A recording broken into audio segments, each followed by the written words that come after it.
Hopefully the stream doesn't crash today like it did yesterday. Hopefully. I think we should be fine though. Hopefully. Fingers crossed. What's up, my dudes, my dudettes, my dudenaries? Welcome to the Danganronpa Lapse stream. Yeah, I'm not sure how long is Danganronpa Lapse again.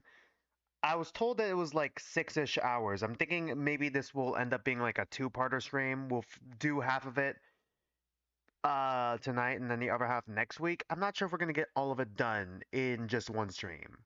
Not sure. Um, for stream scheduling stuff, though, you already know what tonight is. Tomorrow is gonna be 100 Line Last Defense Academy. Next Friday is gonna be more Tetra Danganronpa Blue. We're gonna be finishing off the rest of the daily life, I think. I'm not sure if we're going to be finishing off the rest of the chapter. At the very least, I thought it would be a good idea to split off the daily life sections and the deadly life section, kind of like how we did with Danganronpa Antebellum, like two-part daily life and then one-part deadly life. Depends on how long the streams go on for, but like, I think that just makes sense to me. So Tetra Danganronpa Blue might be for the next 2 weeks, and then we'll go back to staff side, and I wait for the chapter 2 to finish, and then we start reacting to chapter 2. Next Saturday, it's either going to be Danganronpa Lapse again if we don't finish it all by the night. If not, I'll figure something else out. So that one's going to be out up in the air a little bit. Not sure yet for next Saturday if we do finish Danganronpa Lapse. Um, and then next Sunday, it's going to be probably more 100 Line Last Defense Academy, and by then, I'm thinking we're probably going to get our first ending. If we do end up getting true ending first, though, I'm probably going to put the poll up. I'm going to put the poll up for 100 Line Last Defense Academy to see if you guys want to see me continue playing that every Sunday, because Sunday is kind of like the locked in series sort of streams. If not, I'll also put in like other options there, of course. I gotta check what the other options were. I do have like a lot that I'm gonna add on to that list. Do have a lot that I'm gonna add on to the list though. For that. Sorry if it seems like I'm a little bit out of it. I guess I'm just a bit hungry. I didn't really eat that much today. I'm kind of running on fumes a little bit here. Hopefully that won't affect the gameplay. I don't know if the game is fully voiced or not. Probably not. If it isn't, I'm gonna try to do voices. I don't know how many characters there are. I heard that Danganronpa Lapse. I mean, I've seen the art style of it, and I know the basic stuff, like I've seen on the website and stuff. That there's like 9, maybe 10 characters. So there's not as many voices I need to do, but like, um, we'll see. Danganronpa Lapse has been like in my like mindscape for a while though. It has been in my like mind for a while though, and I've always wanted to like play it, but like I just never got around to playing it. And now that we're streaming it, I thought now that I picked up streaming again, I thought I might as well stream it. I feel like it has like a really unique art style. I also heard that it's a little bit based off of Zero Escape as well. I don't remember if it does have multiple endings though. I don't know if that one was a rumor. I just know that the creator might have been inspired by Zero Escape when making Danganronpa Lapse, and I find that interesting, and I kind of wanted to play it because of that, because Zero Escape is one of my favorite Death game series. So, be interesting how they It's interesting to see how other people kind of like tackle the concept of Danganronpa, of the killing game and all that, I feel like Tetra Danganronpa is definitely one of my favorites so far. If I'm talking like series overall wise, gameplay wise, I have to see where Project Eden's Garden goes. Project Eden's Garden is probably on top right now, but for like fully realized fan gans, that definitely be the Another series. I feel like Another series is definitely kind of like a staple in fan gans. So yeah, before we hop into the game, other things I wanted to talk about real quick, more minor channel stuff. Tipping link is in the channel page in the description below. Go ahead and leave a tip and like a message. The message should be played out. More importantly, the Discord link is in the description and channel page below as well. Go ahead and join the Discord community. Trying to bridge the gap between YouTube and Twitch, trying to build up a little bit of a community there. Go ahead and join that. Um, Speaking of YouTube and Twitch, I'm trying to hit like a sub goal and follower goal. So like for Twitch, I'm trying to hit 30 followers. For YouTube, I'm trying to hit 500 subscribers. Once we hit that goal, I'm planning on doing like a community stream where I play like a game with like the community and maybe like a Q&A mix sort of thing. I say Roblox, but like I know Roblox is going through a controversy right now, so like I was thinking Roblox for like Shrimp Game or like Danganronpa Carnage, that sort of thing. But if you guys have any alternatives, leave them in the suggestion box in the Discord or like in the YouTube comment section. Go ahead. I'll see. I'll consider it. I'm just trying to look for like an easy to access, kind of free to play game that anyone can access. For when we do that stream.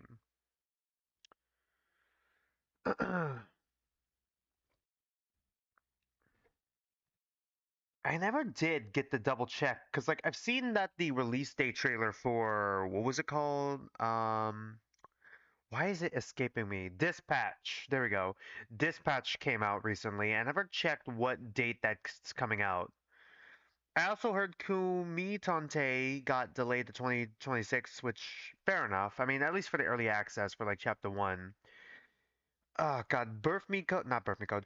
Decide for God, which is part of the Abime series with Birth Me Code and Head as Code, has also been in my inner circle because, like, I've already started streaming that series and I wanted to finish it off finally. So very curious to see where that goes.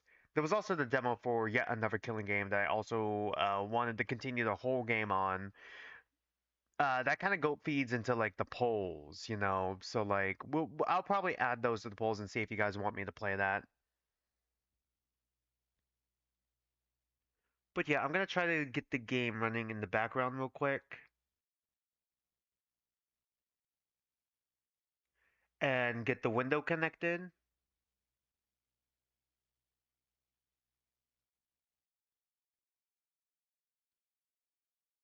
I think this was made with Renpai, right?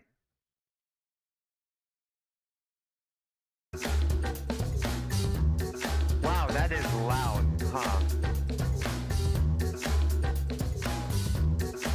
That is really loud. I might turn down the music a bit.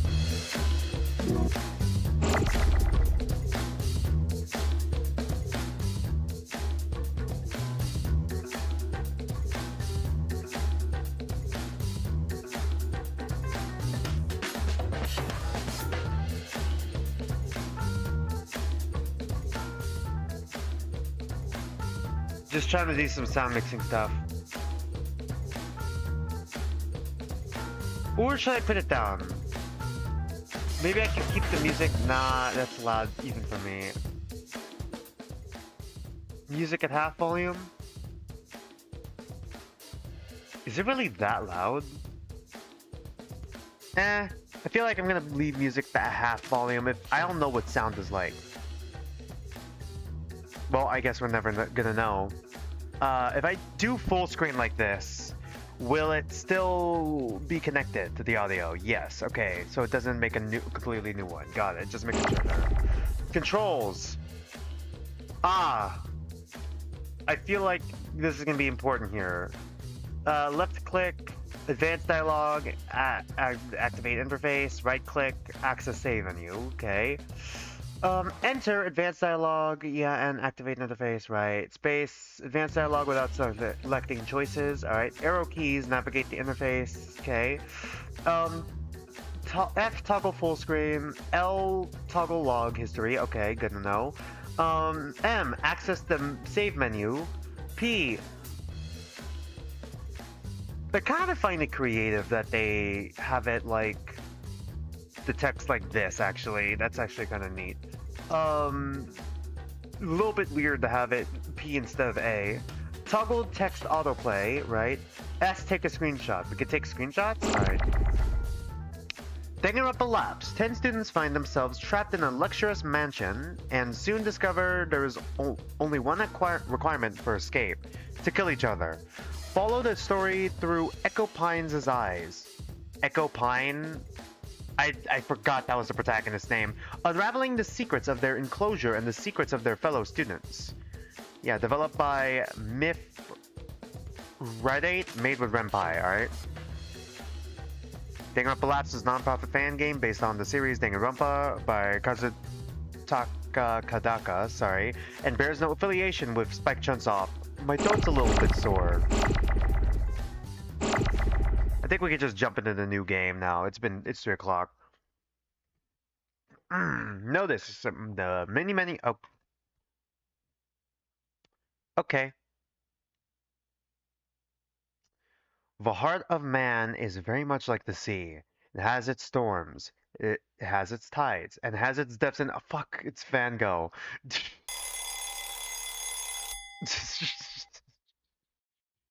Sorry. I even get it has its pearls too. Van Gogh, yeah, just God. I really hope that was Van Gogh.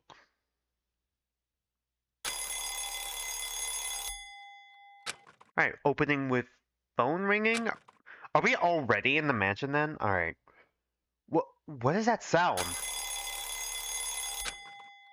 Okay.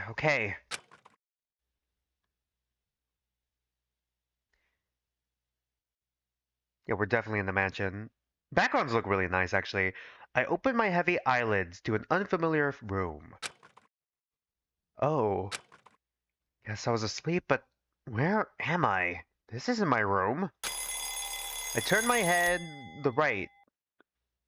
Is it supposed to say to the right? I turn my head to the right to see a small, old-fashioned alarm clock on the nightstand. The time read 7:30.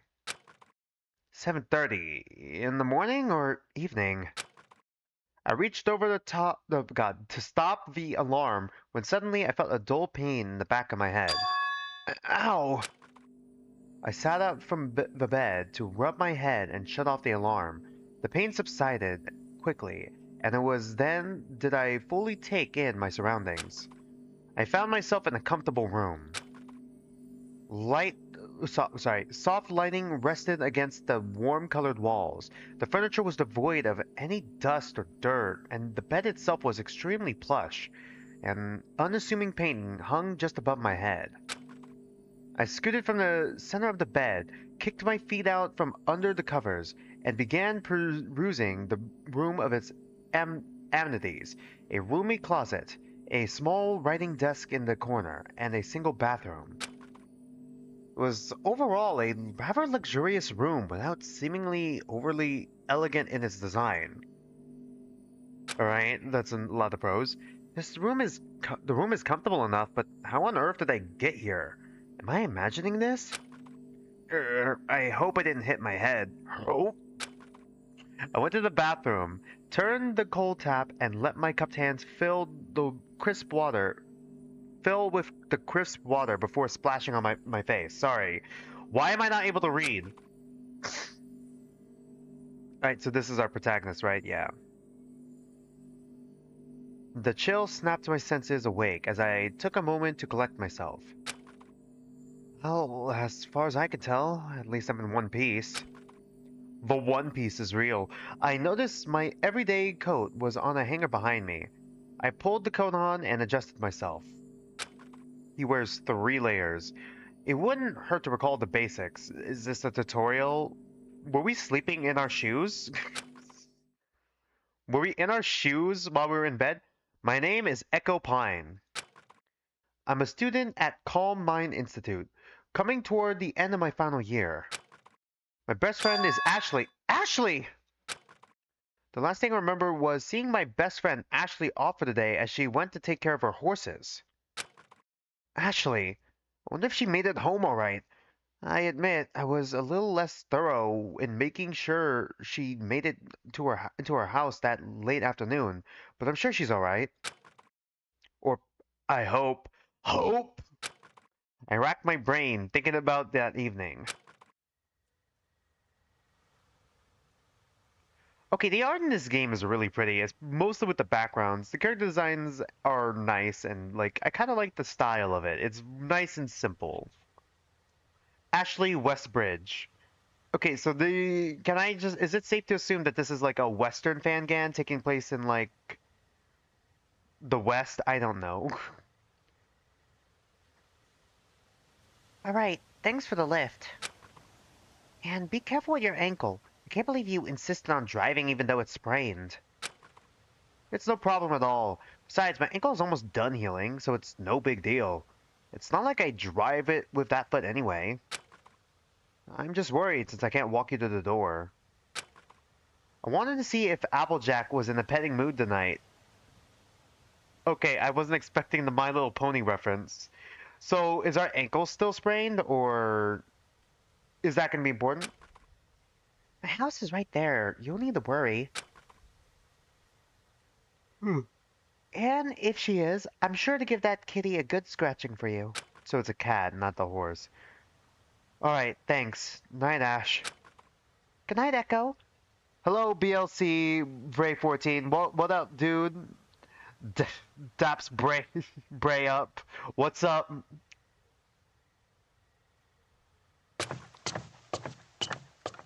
I left the car in park and watched as Ashley crossed the lawn.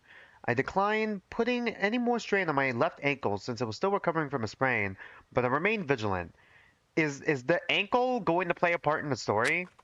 Her porch light wasn't on, so as she got closer to the house, she faded into the evening shadows. I waited a few more minutes until I heard her front door close. Oh, this is a Danganronpa fan game, Danganronpa Lapse, that you can play on itch.io. Did I put the link in the YouTube description? I think I did, if I'm remembering correctly. Okay, time to get back. I shifted back into drive and let the wheels crawl before accelerating. Little did I know that there was a man in a gas mask behind me, and that the car started filling up with white gas. But upon my slow graze across the gravel, I didn't see her living room light turn on. Yeah, this game has a lot of fan games. Danganronpa has a lot of fan games, and I feel like Danganronpa just got a resurgence because of 2 times 2. It probably just got a massive resurgence. The Danganronpa fan base was put on life support with all the fan works, and then it just got revived when 2x2 came out. It got announced. I know it's a remake of 2 technically, but the fact that there's a new scenario, even if it's non-canon, is still crazy. That's new content. I was worried, but I was certain I heard her front door close. Was I really certain though? Sorry. I remember clearly. Oh shit! I remember clearly. Fuck! I was yawning. I was mid yawn. I was mid yawn. It just went on its own. Not seeing her living room turn on. Hold on. Let me see. Yeah, there we go. You cast plot armor on it. I didn't mean it to, but okay. God. Nothing. Suddenly, a darkness welled up inside me. Was I in this strange, unknown, remote location because I didn't make sure my friend was safe in her home? What? Echo, no. I see, he's stupid. No, that would be absurd. Those two things can't be linked together just because I was less cautious than usual. I combed through the room once more and realized I didn't have any of my personal possessions on hand, or in the room itself. No phone to call Ashley to make sure she's okay. Sure, there was an ancient landline service phone in the room, but I didn't know where to, God, but I didn't know where I was to begin with. I started to panic. I had to get out of here. I gotta get out of here. I got so caught up in both my head and unprovoked fear that I threw the door open with full force, nearly hitting the person just outside. Damn, and that person just happened to be, oh hi Ashley. Whoa, watch out! Ash? Huh? Echo? Well, she's dying first, unless we're getting a pro tag swap.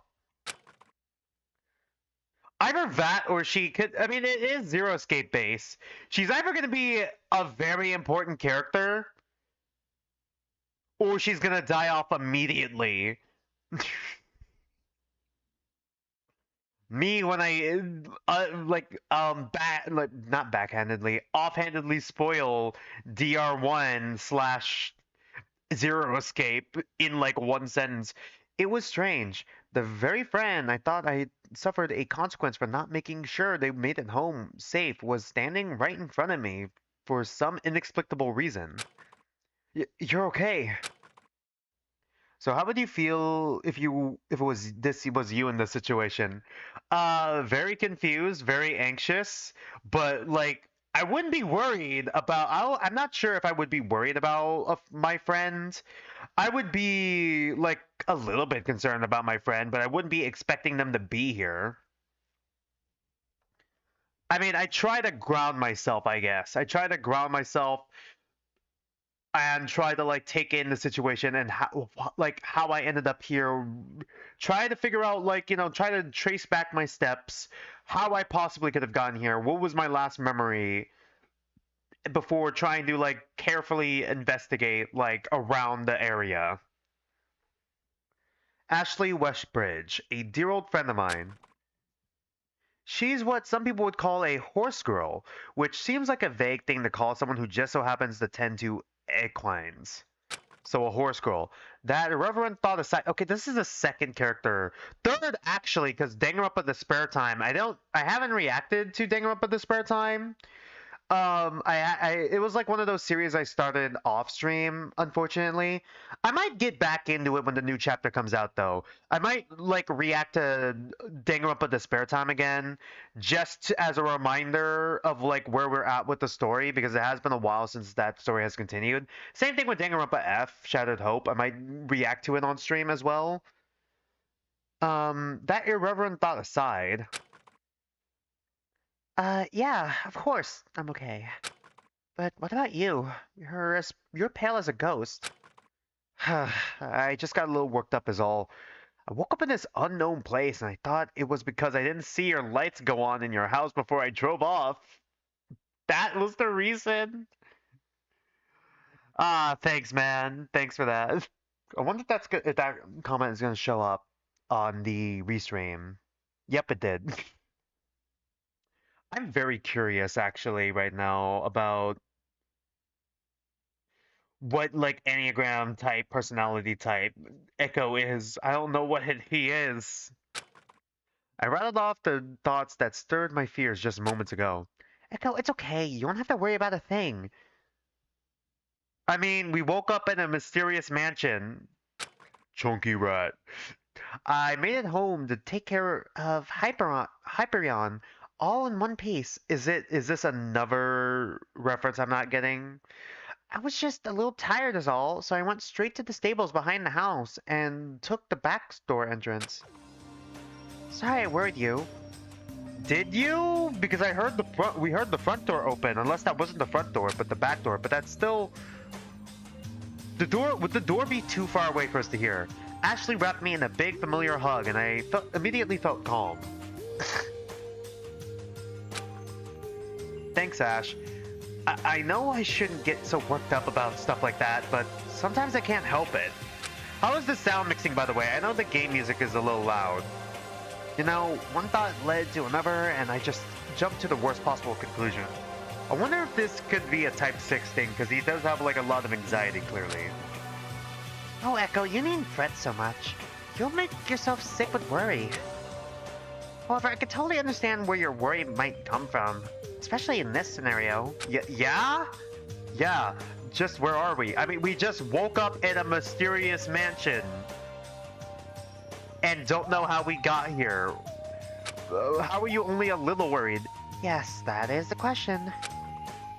With my mind and heart at ease, I discussed the situation with Ashley. Okay, well, we just changed the HUD here, I guess? I told her that I woke up not long ago thanks to the provided alarm clock, and her experience was just the same. She too felt the dull pain of a lingering headache upon awakening. And she too felt a brief moment of confusion due to the unknown setting. I couldn't find any of my possessions in my room. I tried to find my phone to call you, but no luck. I don't have anything of note in my room either. I don't have any of my things with me, like my satchel or phone. It's odd, although there aren't any answers to the obvious questions like, how did we get here? Where are my things? Etc. I strangely feel comfortable here. Really? I think it might be that super plush bed. Not gonna lie, I'd really like that back home. We laughed among ourselves and decided to explore what seemed to be some sort of mansion. I still felt uneasy, but thanks to seeing a familiar face, I felt a little safer. Have we even established if ultimates as a system exist in this universe or not? Is it like Tetra Danganronpa where they don't exist, or is it like Hope's Peak where they do exist? We haven't really established that yet. The fact that they feel comfortable is a bit, strange as well, I guess. Could their memories have been messed with? I wouldn't be surprised. All Danganronpa games mess with the characters' memories in some way, usually. I'm already trying to speculate where the story's trying to go here.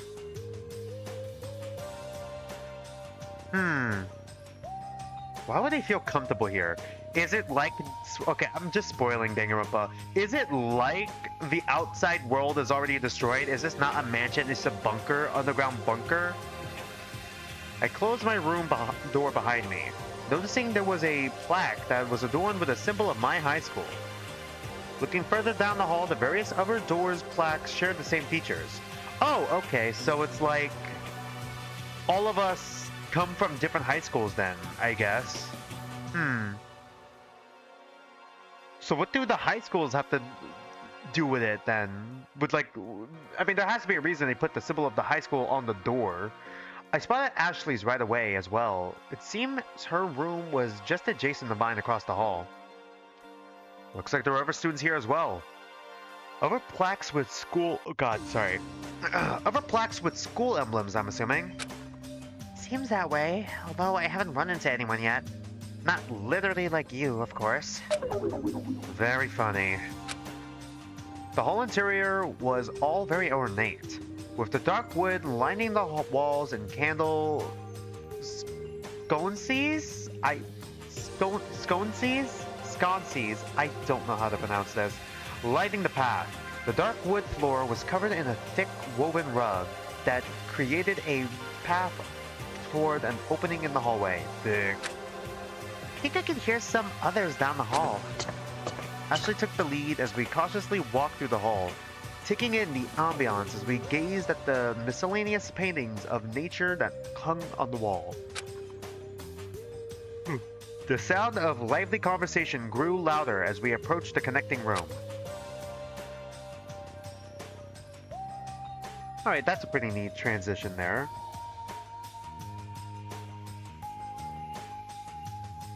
Once again, the background art is really pretty. Sure enough, there were 3 other people having a lively chat in the foyer. Alright, hold on, let me get some water.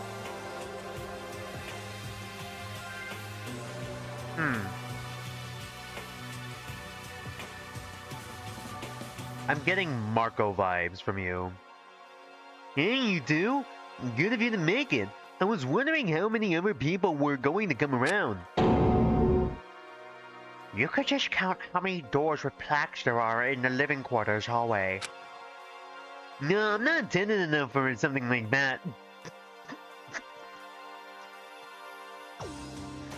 Oh, God. I'm figuring out from how many of you I met up with. You're awfully carefree, aren't you? Yeah, it's because I have good company with you lovely folks. God. Do we all have collars? Is it like your turn to die, or do we all have like bracelets? Like Zero Scope. It doesn't look like collars, it looks like bracelets. Come on, what's with the gold shoulders? I'm just here to have a good time. He's just winging it. The person with the hat continued preoccupying his present less than willing company with his lively conversation. I quietly took in the atmosphere of the foyer before approaching the group. The main clearing was huge, It featured a shiny white marble floor extending into two spiraling staircases on either side of its circular walls. Sorry. An elevator resided in the center of the wall, opposite from the front door. A beautiful grand chandelier hung from the center of a marbled ceiling, just above a modest table at ground level. The wooden table itself was rather bare, only containing a decorative flower vase and a very polite note printed on premium-grade cardstock. Speaker, thank you for joining us on this momentous occasion. Please make your welcome official by signing in utilizing the bracelets that have been provided. Simply tap the bracelet to the digital kiosk that is located at the foot of the stairs. So it is bracelets then. I lifted my left wrist to see the bracelet in question. Okay, it is Zero Escape. Actually, it kind of looks more like, kind of like the bracelets from Danganronpa 3. It was light, simple thing. A rose gold plate with my name on it. God. I don't know why I'm yawning a lot. Strung into a bracelet with a small chain of the same color. I hadn't even noticed it until now. Ashley was admiring hers just as I did. Her bracelet hung on her right wrist, just above her own woodcut bracelet, okay? Ours is obviously on her left, does that matter? I looked over at the other student's wrist as well, and they all had the same thing, albeit presumably with their own names, right? Is it only Ashley on the right wrist, I mean? What's the purpose of these things anyway? Rather than get absorbed in wondering about the small decoration, I decided to join in the small conversation. Hello there. Hello there, General Kenobi. Have you three already scanned your bracelets? Yes, we all convened here just a few minutes ago. I would recommend you scan your bracelets on the kiosk as well, since it grants access to rooms after the welcome. Oh, well, then don't mind if I do. I went over to the aforementioned kiosk that was nestled strangely within the luxurious decor. The kiosk displayed a simple map of the 4 floors layout by default. The foyer led to 4 locations: the living quarter, the dining hall, the study, and the theater. Okay, living quarters, theater, alright, this is probably going to be very important. So the study's here to the right, dining hall to the left with the pantry and kitchen, and then the elevator's up there.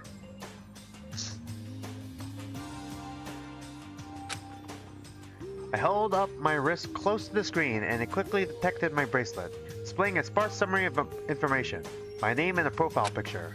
Echo Pine! Alright. Thank you for signing in. You may now roam the first floor freely. Your bracelet corresponds to your room and your room alone. They're paramount to keeping your personal room and its belongings safe. Please take care of it. Please make yourself comfortable with all the given accommodations. And once again, welcome. The screen went to the original map screen, as it was before I scanned my bracelet. I stepped aside to let Ashley sign in as well, and in the meantime, got to introducing myself to the other students. Hey there, I'm Echo Pine, and this is my friend, Ashley Westbridge. Nice to meet you all. Langley's, I'm Arturo Arturo Campapiano. This is the second Arturo. Actually, that I met in a fan game. Sorry. Did the other Arturo also have blue hair? Hold on, now I'm curious. From the Spare Time. The character I'm describing is from the Spare Time, by the way.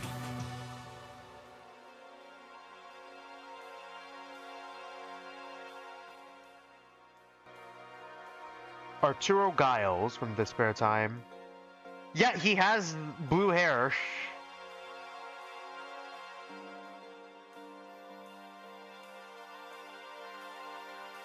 He has blue hair.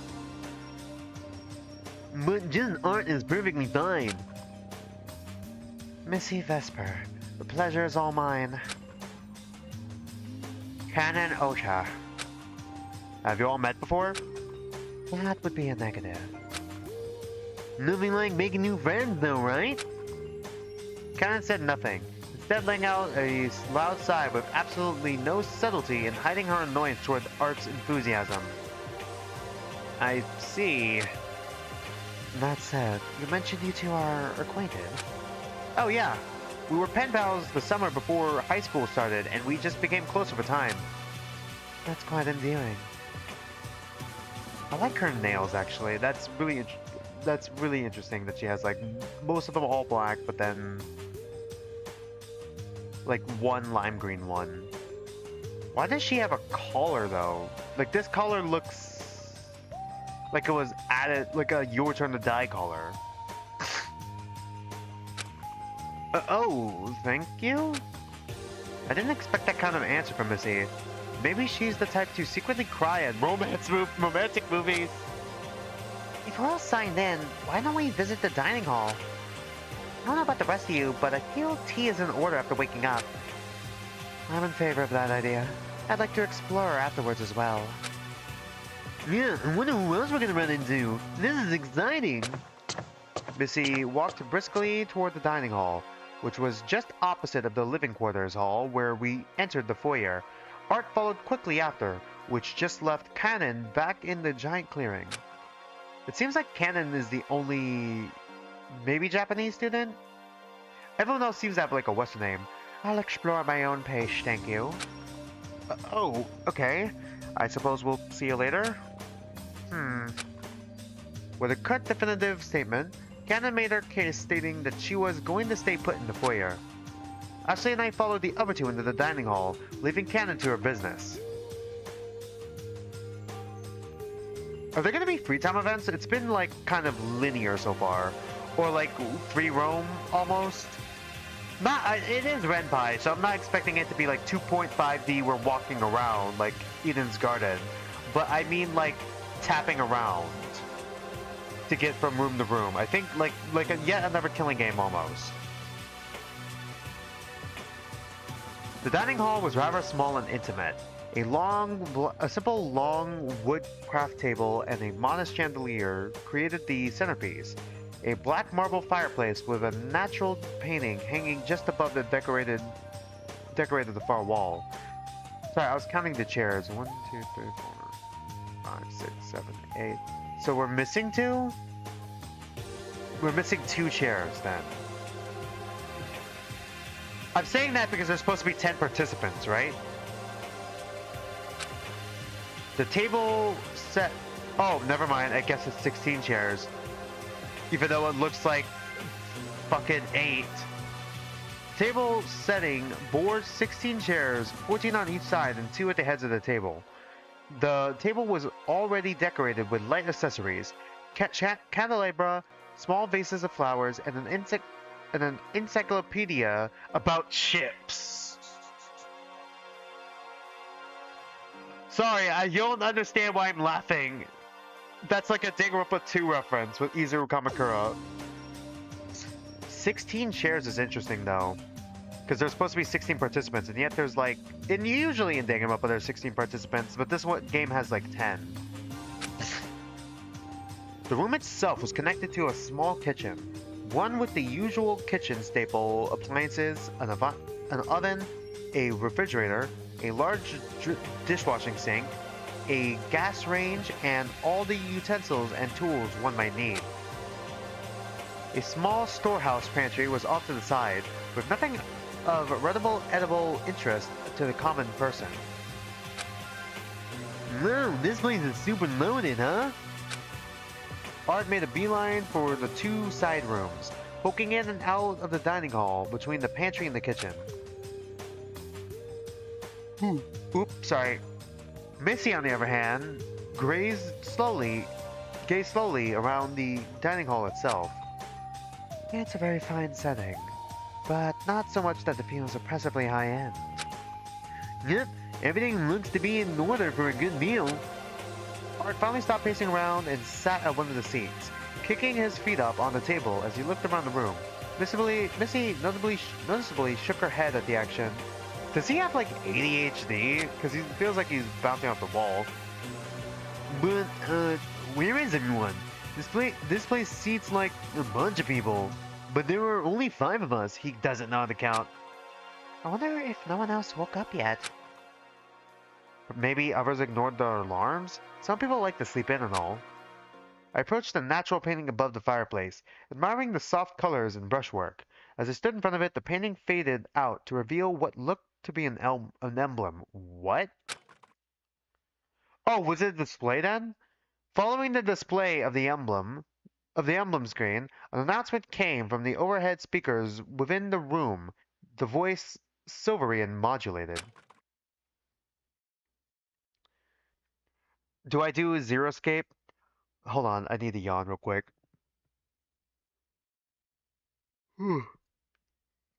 Hello, I want to play a game. Thank you for joining us today. We hope you have a lovely stay. Feel free to utilize the kitchen to your heart's content. Or if you are unable to, you may use the automated cook feature by tapping your bracelet onto the kitchen's digital kiosk and selecting a meal. Or if neither of those suit your particular case, you may consult your group's ultimate level kitchen hand. So there are ultimates then. Maybe. We still don't know if like the ultimate system exists. The emblem disappeared, returning the screen to its initial artwork display. But what did that mean? He did not react that the painting just transformed into an emblem. What an what's an ultimate level kitchen hand? Okay, so ultimates don't exist then? I turned to ask one of the other students, but it looked like Art had already figured it out. Or rather, figured something out. Whatever he started going on about next made no sense to me. Oh, I get it. This is a safe house a private group provided for us, since we signed up for the preservation project. Is it a safe house?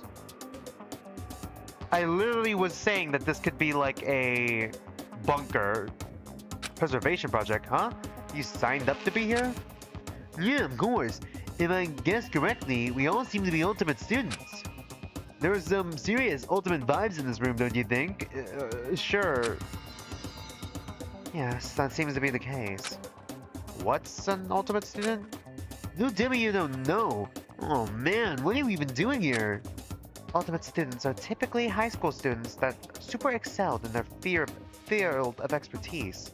They're often scouted by groups with various intentions, virtuous or nefarious.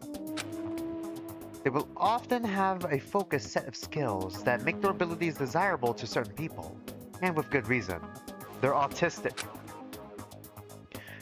If there's a talent you can think of, there's probably an ultimate student out there that will knock your socks off with their amazingness. So you're saying everyone here is super talented? You're kidding, right? You've been walking around this whole time with Ashley Westbridge, the ultimate jockey, and you didn't even know? Oh, okay. Ashley Westbridge, ultimate jockey. She's a jockey? Okay, yeah, she is a horse girl. This is the second jockey character then. Like, there was one in Despair Time as well. Huh? Ultimate jockey? I don't really talk about my talent outside my usual day-to-day.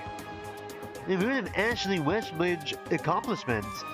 She can wrangle just about any horse and ride them to victory. It's quite impressive to be able to tame such creatures, and any variety nonetheless. However, I've read that you excel best with your main partner, Hyperion, a Pinto Trekkineer. How did... Okay, if she really is the ultimate jockey, how did the friend not know? How did Echo not know?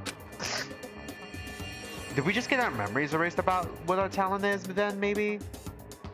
Or do we just not have no... Do we have no talent at all, like Hajime? No talent! No talent! Oh my, I didn't realize my achievements were so widely regarded.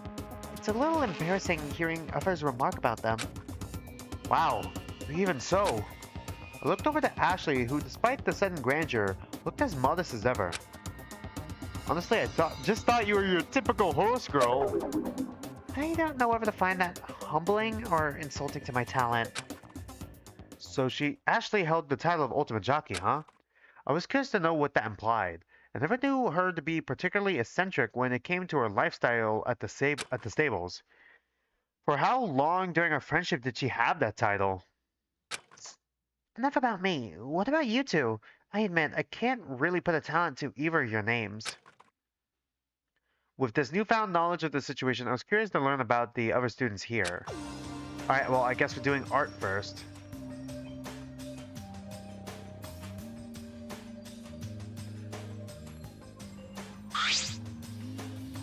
Your name's Art, right? May I ask what your talent is? Should I try to guess what the talent is? I don't know, some sort of sports guy. He seems sporty. Oh, he's a golfer.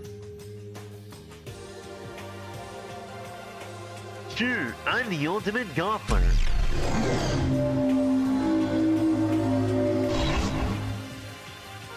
I'll never miss my mark. Total holes in the wall in one all day, every day. Wow, how did you manage that?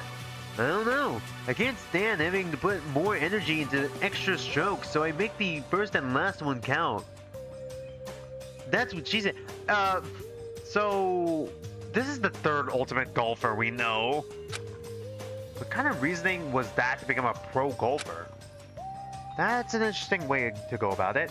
I can't even imagine being able to control the club like that. It took a lot of practice, for sure. I used to golf a lot with my grandpa. It was all in good fun back in the day, so I guess I never really thought about it as work, you know? I flubbed a few times, sure, but who doesn't? Art seems to have taken a lot of pride in his title. It's admirable. Messy Vesper, sorry. What those individual groups or institutions do with the students is beyond me. I've not heard many stories of success or failure from anyone who's had the luxury of being accepted. Part of me wants to say either entrepreneur or some sort of like businesswoman. In any case, don't take much stock in the title, is all I'm saying. I have to admit though, I'm rather curious about the titles, not that the subject has been brought up. That's understandable. I'm the ultimate tactician. Oh, so like a strategist? Like tactician for what though? Like hold on, let me search up. Like war tactician or just strategy in general, just general strategy? A person who uses a carefully planned strategy to achieve a specific end. Okay, but what does that mean?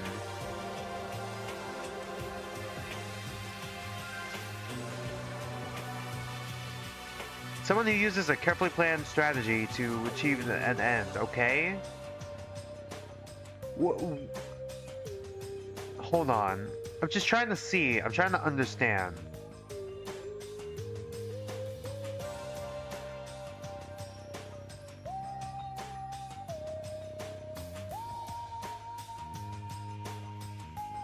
Really hard for me to tell. Developing and implementing practical, action-oriented plans to achieve a specific goals, often in competitive or military environments. All right.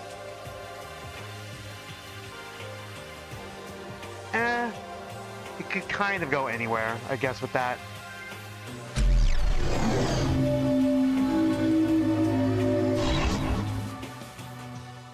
Tactician, like battle tactics? Yeah, that's me. No, more like political campaign tactics and strategies. The less interesting of the two people usually think of. She's a politician? Nah, not really politician. She's into politics. I've been at the forefront of numerous political campaigns and battles, many of which I've been employed to strategize by opposing forces. Really? Aren't you basically manipulating the winner outcome then? The choice is not mine, but the people's. I simply put the message out, framing it in the most self-beneficial way possible for each side. I think political campaigns can be interesting. Oh! Whoops, did I accidentally click history?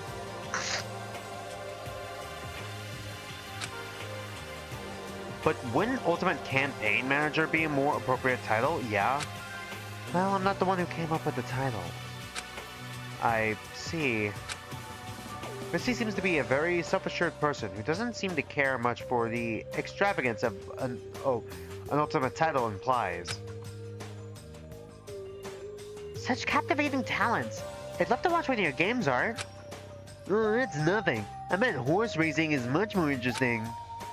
Indeed, your feats of athleticism are quite impressive. Everyone seems weirdly friendly. It's so weird seeing everyone so weirdly friendly towards each other. Yeah, I admit it's hard to imagine. It's not really not such a big deal, Echo. Honestly, the whole ultimate student thing feels a tad blown out of proportion. Sensing Ashley was done with the praise, I shifted the topic.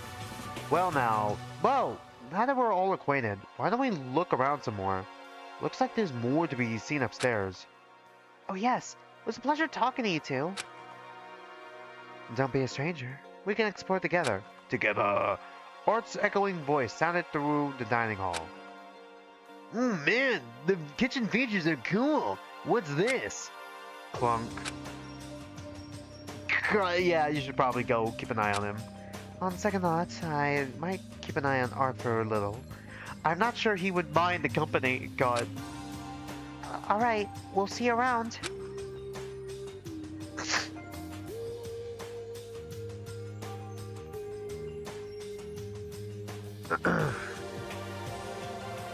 Ashley and I stepped out of the dining hall into the foyer once more. Cannon didn't stay long. The foyer was devoid of a presence. Where to? There are stairs going up, but I think we should check out the entirety of this floor first. I was thinking the same. Why don't you pick where we go next? Sure.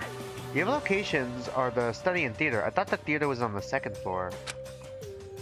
Guess study first? Let's go to the study.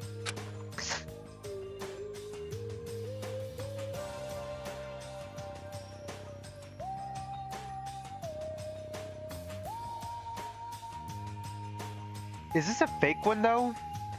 The study was cramped. Encyclopedias that filled to the ceiling covered an abundance of subjects, ranging anywhere from medical to athletic. There was a small office corner provided for studying the tomes in relative ease. Another digital kiosk stood off to the side, showing a searchable list of books in the study. Ashley observed the kiosk curiously and as I gawked at the various reading materials stuffed inside in the shelves. Sorry. Oh wow! This equestrian encyclopedia was published only 2 years ago. I have an old version, so this could be really interesting. You would be excited about that. What? Now that you know I'm the ultimate jockey, it all makes sense? No, you're still the same old horse girl I know, but with a fancy title. God. There were two other students taking residence in the library. One meekly hiding in the corner and the other calmly leafing through their book of choice. Do we have an ultimate librarian? Oh, hi, Rantaro. Hi, Rantaro, mommy. Hi. Meek student. I approached the meek student standing in one of the darker corners of the study. Hey there. Eat! Sorry to spook you. I was just going around meeting everyone. I'm Echo Pine. I was dragged out of my room by that guy over there. He's evil. I peered over at the aforementioned person who just looked to be calmly inspecting the rows of books. Fine, you didn't drag me out.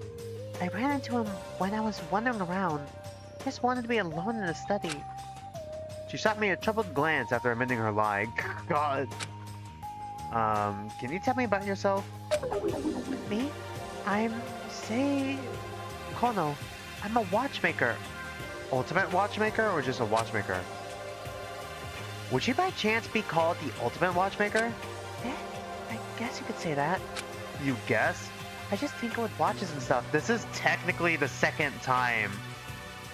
She has piercings. This is technically the second time we had someone who messes with clocks. There was another character in Despair Time who's the ultimate, clockmaker, right? They go for really high prices apparently, but I don't particularly care for the money.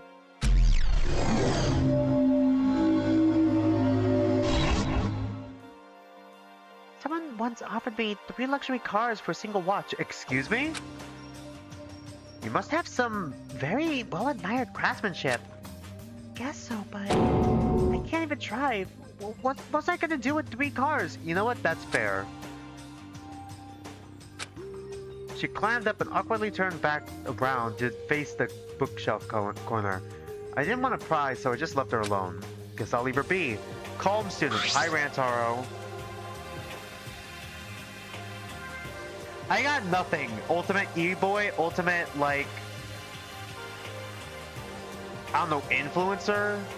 The green-haired student noticed me approaching him, and deftly flipped his book shut with one hand, giving me his full attention. Good morning. Sorry, what voice do I give him? Good morning. I immediately felt that attention to be near palpable from his focused gaze alone. Are you finding everything alright? The study has quite a pleasant atmosphere, would you agree? Oh, yes. It's very well accommodated. The study as well as the rest of the facility are all nicely prepared. Indeed. You could spend days in this well-kept study enriching your mind in regards to whatever subject your heart desires. Does that sound like an inviting prospect? I don't see why not. Enclosure for ultimate students should be in peak condition, right? This preservation project situation seems to be equipped for comfort. So we're just rolling with this being the preservation project then? Ah, so you've been made aware of the preservation project. He hesitated, as if chewing meticulously on his next statement. Do you have an ultimate talent? If I'm being honest, I'm not even sure I even know what my talent is. Considering this situation seems to revolve around it, everyone I've met so far has some kind of title. I admire your candor. Who knows? You might have some innate skills that make you personally think you're average. You think so? I feel pretty ordinary, and I've never really been the center of mass attention for anything in particular. God, he's so normal! Alright. Some skill might just require a specific habitat, so to speak.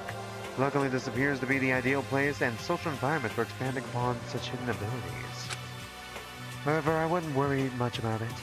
Whatever underlying passion or talent you have is for you, and you alone, to enjoy. That's reassuring. I feel like I've stumbled into something out of my league with so many skilled students. If you don't mind me asking, what's your ultimate talent? It's hard to describe. I'm called the ultimate charisma. Oh. Well, that's kind of vague. So he is an influencer.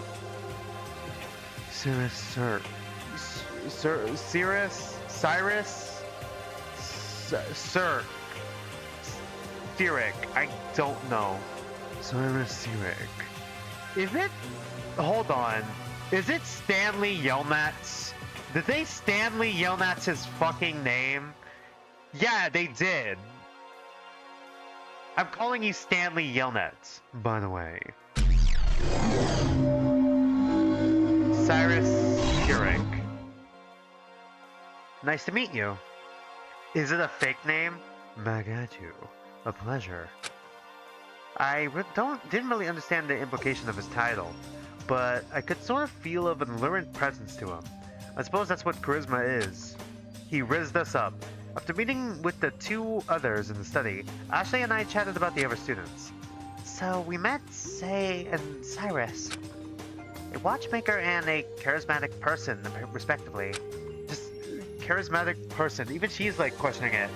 I suppose one could become talented talented at improving their characteristics if they wanted to.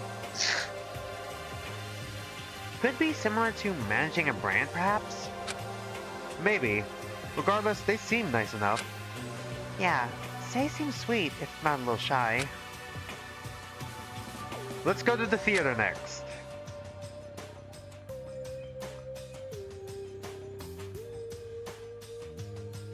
Are we gonna have like an actor stage play guy? Ashley and I walked across the hallways to our next location, the theater. The theater was something to behold. Although it was a fairly intimate scene with few rows seats and a medium-sized stage, it still had an air of elegance thanks to the decor. The rich red velvet curtains glowed underneath the gaze of a bright spotlight. The stage itself was occupied by three students who seemed to be having a heated discussion. Oh god. Hold on. You really... Sorry. You really want to stand by that theory? I need to see what the third student looks like. Hey, to each their own. I'm not knocking you for not thinking the obvious. Okay. What voice do I give you? I don't know what voice I give her.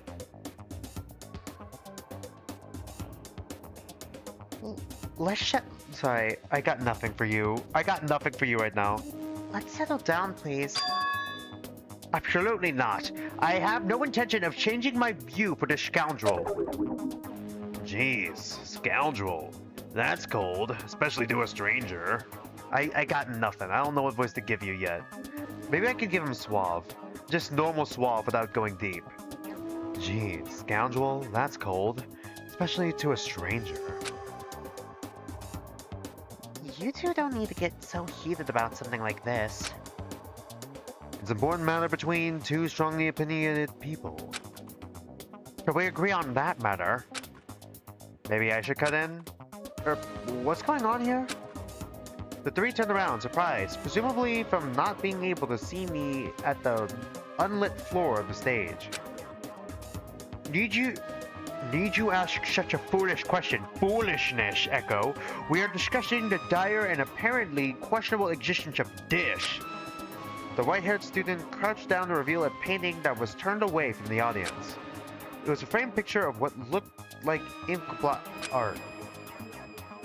Oh, okay, it is Zero Escape. The Funyan Rimpa! It's the dog, but it's a dog, bulldog. The Funyan Rimpa! It really is a Zero Escape reference. Oh, I see. You're trying to figure out what the painting is. Yes, and what do you see? I stared at it for a moment, but looked up at the two patiently, in all seriousness, waiting for my answer. Do I have a choice here? I'll have to think about it. No immediate answer. You have no personality. I felt his judging eyes pierce my soul. Honestly deserved? It's a dog. It is a dog. Not everything has to be a dog. It's clearly an elephant. So, just a different four-legged animal? The conversation seemed pretty heated. I might have better luck if I just talk to them individually. White-haired student, apron-wearing student, dark-haired student. God, we're so screwed with apron-wearing. I don't know. Do I give her an accent? I visited the white-haired student on the stage. So, about the painting.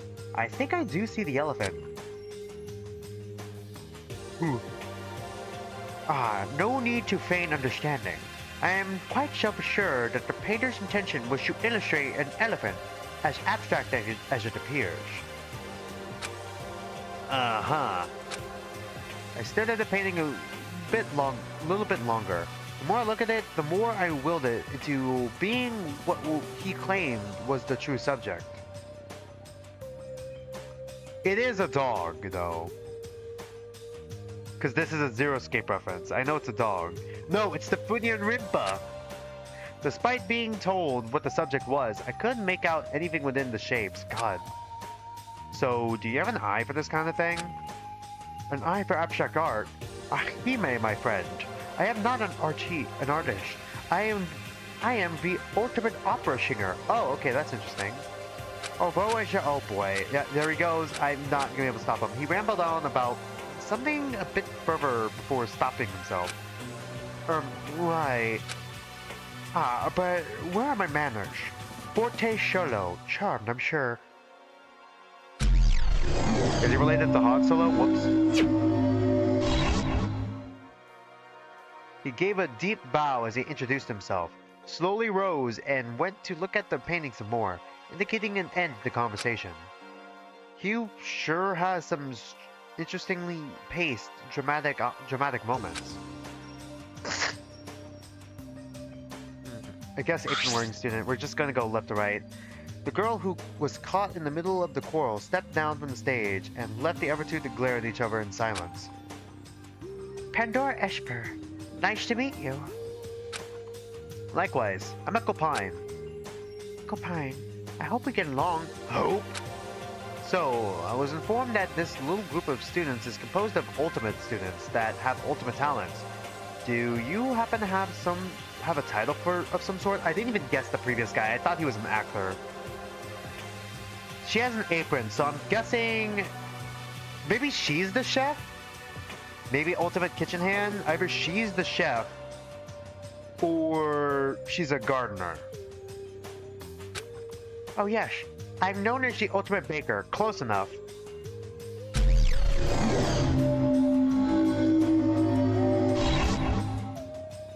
And yourself?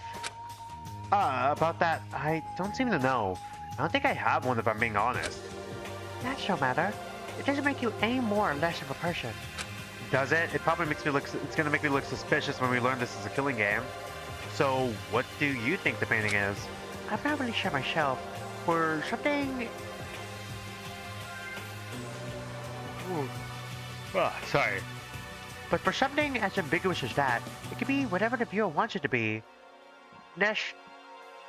Neshtapash? Is she French? I suppose so. Perhaps it isn't the subject of this piece that is most important, but rather it is the emotion it conveys to the individual. Black and white are quite striking colors to work with, are they not? There's a lot of symbolism between those two simple colors. But I can only wonder if the artist behind the piece enjoyed creating it. The art wouldn't have come to life otherwise, so I don't see why not. I agree. Pandora. She's such a warm presence. Alright, dark-haired student. He has like Enigma's fur jacket. I have no idea what he could be. I would have guessed the ultimate question mark, but like, I got nothing from this. I approached the student wearing the fur-lined jacket. So, about the painting. I think I do see the dog. We have no opinion. You don't have to lie. I don't care about what it is. In fact, I don't even know what the painting is either. So I made something up. A dog is easy thing to imagine. It's just a practice of pareidolia. Pareidolia? The act of perceiving a subject or significance where there is no meaningful interpretation. For example, seeing objects in cloud formations, or hearing indistinct voices in random noise. Is he some sort of philosopher? Is he gonna be like Akane Karashiki? Does he just know random facts? And in this case, seeing a dog in an abstract painting, dogs are common enough animals, yeah? Who doesn't like to think about dogs? I stared at the painting a bit longer. The more I looked at it, the more I willed it into being what he said it was, even if he did make it up. Whoops. Despite being told what the subject was, I couldn't make out anything within the shapes. It's obviously a dog. I just know this from Zero Escape. Isn't that a little cruel to make something up when he's so intense about it? I just wanted him to explain why he saw what he did, but he truly wouldn't. So much for the friendly discussion. To each their own, I suppose. Well, anyway, I'm just going around meeting everyone. I would tell you my talent if I had one. I would tell you my talent if I had one. You don't have an ultimate title, or you can't remember. He seemed to be muttering under his breath about my last statement, but I paid him no mind and waited for his response. Okay, so is it possible we don't remember our talent?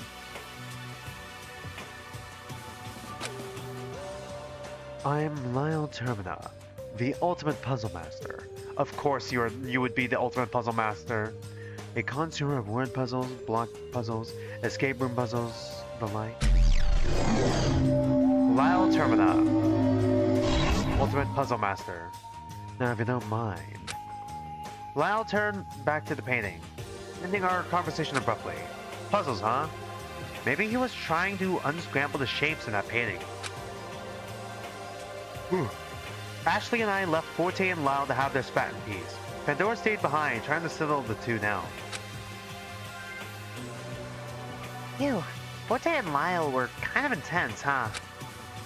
Oh, sorry. Forte and Lau were kind of intense, huh? I must say, I never really had a sharp eye for art, so what they were talking about is beyond me. And Pandora is brave for trying to calm him down. I was certain... It takes certain kind of people to want to interfere when things get heated, huh? And I guess that's every character. After wandering around the first floor, Ashley and I paused in the living quarters hallway to gather our thoughts. So, those are all the available locations on this floor. I guess the rooms are interesting enough, but more importantly... Oh, sorry, this is still him, sorry. Echo Pine, sorry, I see her, and I just assume it's Echo. I forgot, OG Danganronpa doesn't have, like, the main protagonist here all the time. I'm not used to this. Sorry. So, those are all the invariable locations on this floor. I guess the rooms are interesting enough, but more importantly, I wonder just how many other students are there. The other student from earlier, Cannon, just counted the doors, right? Why don't we go check it out? But who knows if there are more students on other floors? Though there were stairs going up in the foyer, so we could check that area out too. Speaking of Cannon, I wonder what her talent is. Okay, so she's also the ultimate question mark right now.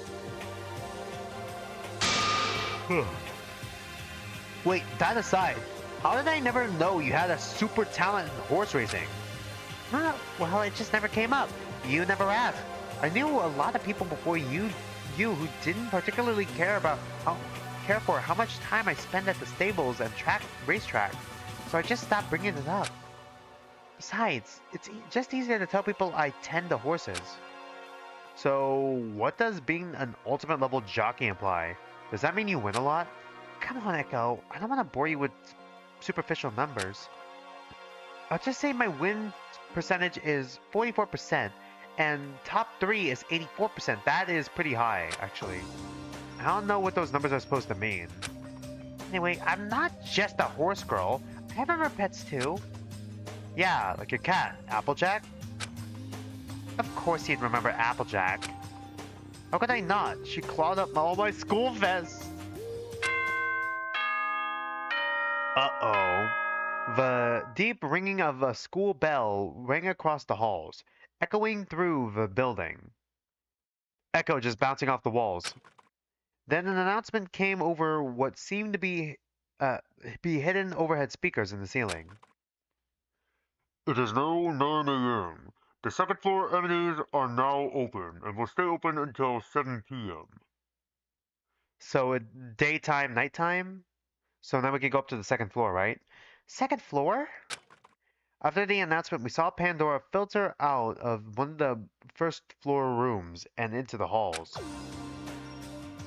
Oh, Ashley, Echo, would you like to visit the second floor with me? Sure, we're just wondering about it as well. By the way, did you get anything to eat from the dining hall? Huh? Oh, no.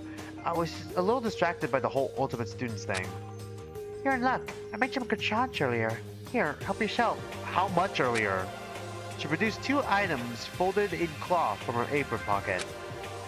I accepted the small cloth, covered the light, and unwrapped it carefully, revealing a small bite-sized croissant.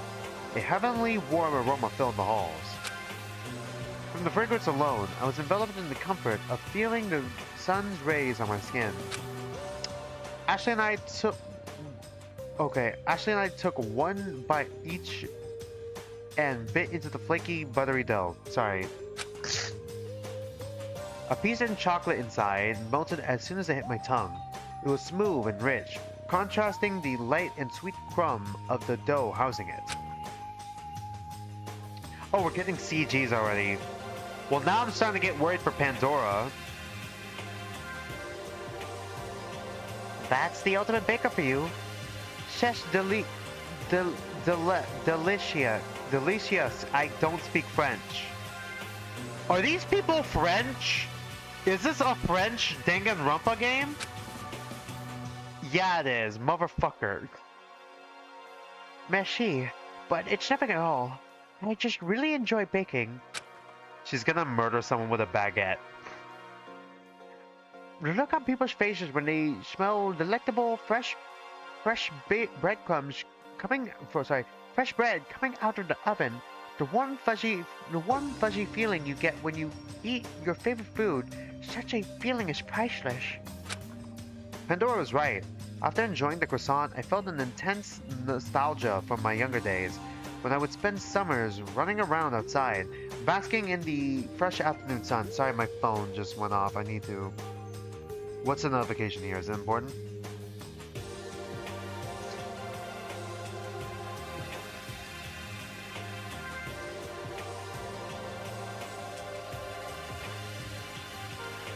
Alright, not that important. Sorry, we can continue. Vows the power of an ultimate baker's delicacies, to invoke a warmth and sense of familiarity. What a wonderful thing.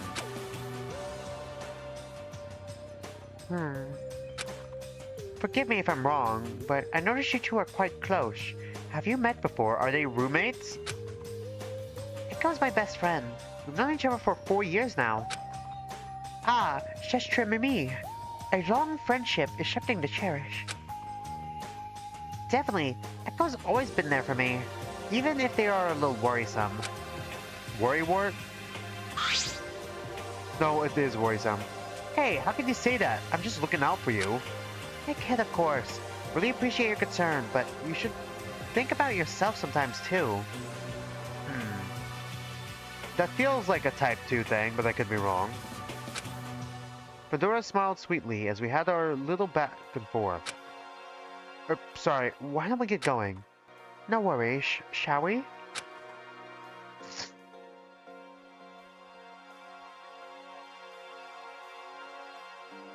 The three of us walked back down the hallway toward the foyer, where the stairs to the second floor were. Hey Pandora, did you meet anyone else this morning? Anyone else? I can't say I have. So far I've only been acquainted with you two, Forte and Lyle. Oh, sorry, whoops. Sorry, I thought you might have run into a few others like we have. This morning I went to the dining hall, then the theater. Unfortunately, Forte and Lyle kept me from going anywhere else with their argument. If we didn't see you, then you must have woke up much earlier than us, huh? That's correct. I suppose you could say my internal clock has been tuned to my habits given my day-to-day life. Yeah, I feel that. How? It's interesting that she is noting that, though. I feel like this is something we need to make a note of. I wake very early to make sure my dough from the night before has properly risen. Prepare any glaziers I might need. Prep my workstation. Oh, but I must be boring you with my daily routine. No, not at all. It's fascinating, honestly. It's sweet, Echo. Perhaps I'll invite you to help me tomorrow morning. Hope Hope you're awake at 4:30 a.m. Hope. Also 4:30 a.m. Who makes pastries at 4:30 a.m.? Oh boy, 4:30 a.m. Like, I remember having to get up at 4:30 in the morning for my workouts for football, back when I played college football. God. Oh, sure. I can't promise I'll be fully awake though. Pandora laughed lightly in jest as she went on her merry way up the stairs.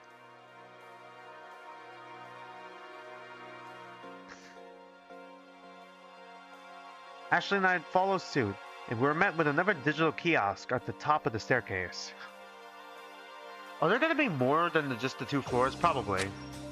The screen displays another map, this time the second floor locations, the atrium, the spa lounge, the climbing center, and the jazz club. You like jazz? Alright.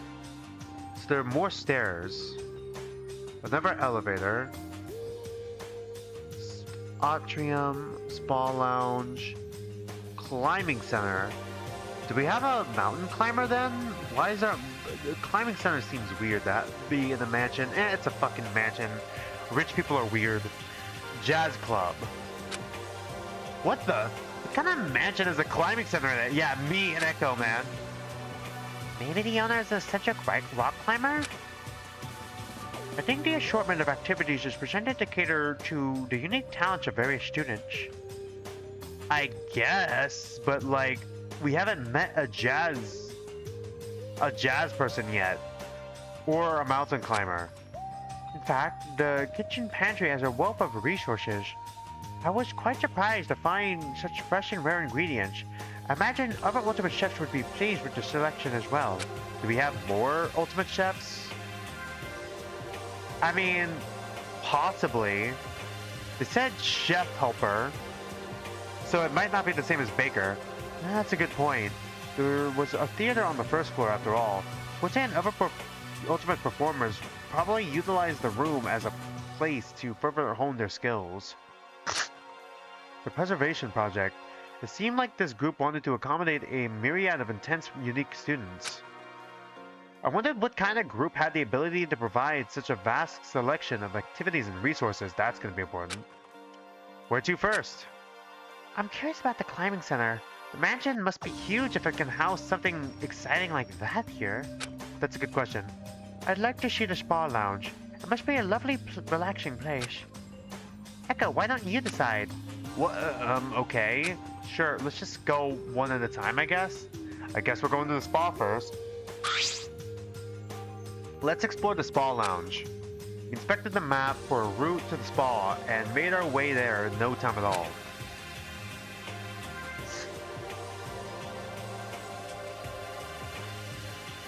Okay, the spa lounge was serene and welcoming. The shower pool was laid into the marble floor. A mesmerizing opalescent ceiling mirrored the pool above it. So it's a mixed spa? Several simple relaxation loungers lined the walls with for general leisure. Off to the side was a storeroom stocked with a perfumy inventory of scented oils, bath soaks, and skincare products. Just by the storeroom doorway sat a familiar kiosk. I'd love to spend some time here. Pandora sat in one of the lounge chairs, stretching her arms above her head before relaxing her hands on her lap.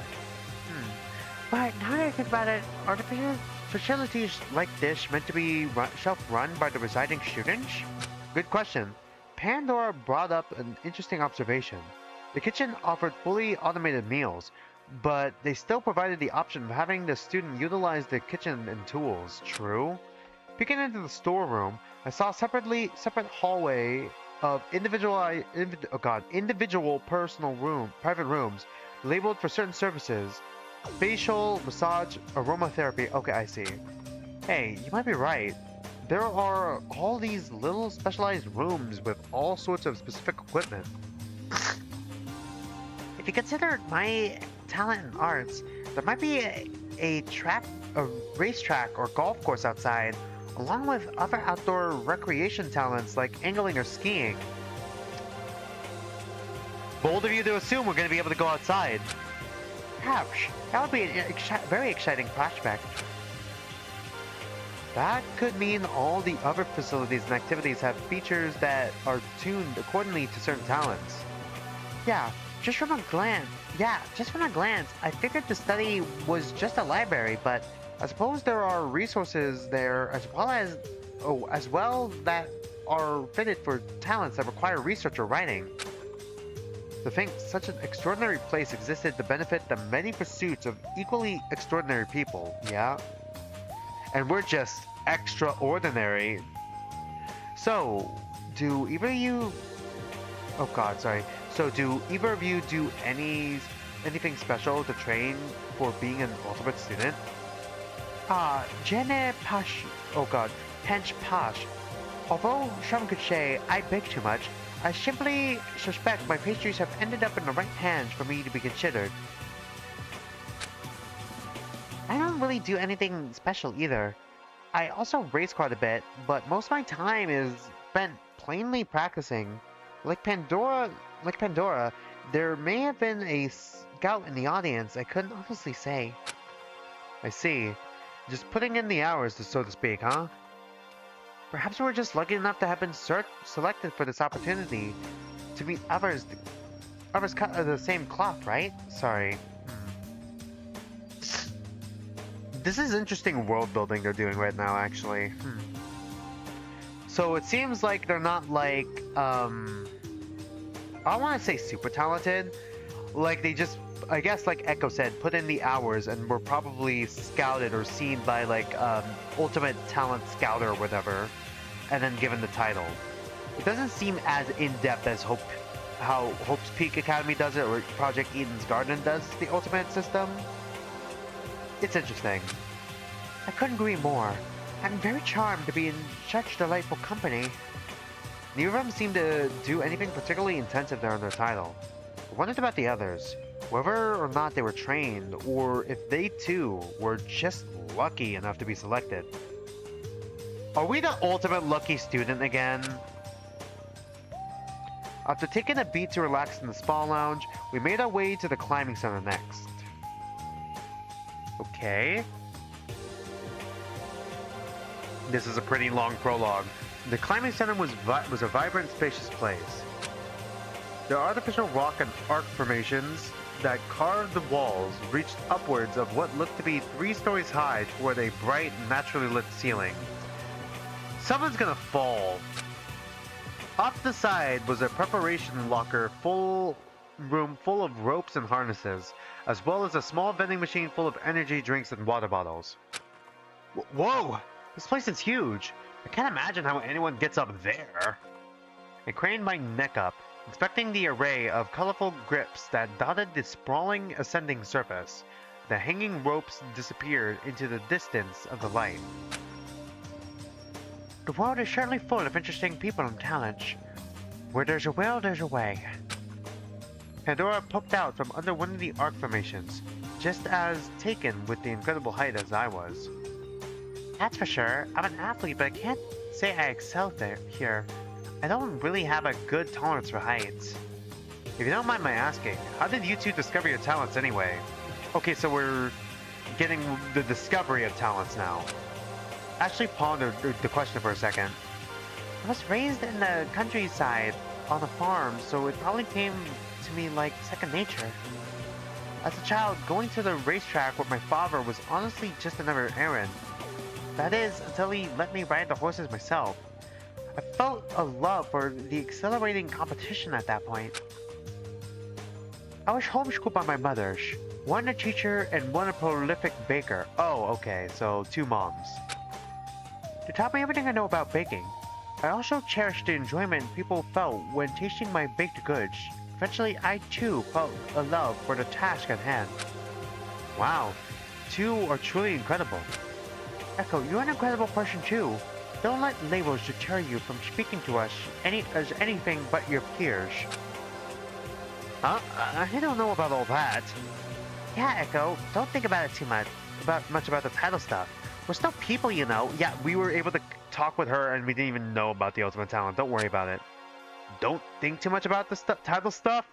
Such a remarkable feat would be difficult to put aside. My guy, you didn't even know she was an ultimate until now.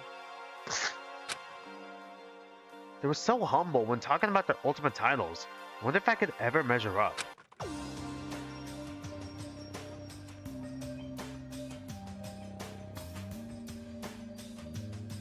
The Jazz Room.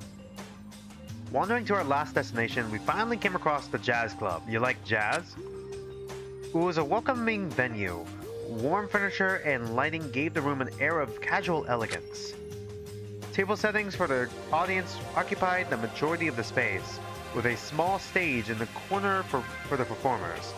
The close proximity between the two made the scene that much more intimate. The small green room was behind the stage curtains, and connected to it was the equipment and instrument storage. The bar opposite the stage had shelves upon shelves of beverages locked behind a sturdy glass case. Why is there alcohol here? A pretty classy atmosphere, huh? Wonder how many Ultimate Talents have toured this room for performances. Are we high school? I've assumed we were high school students. They said high school students are Ultimates, right? Yeah.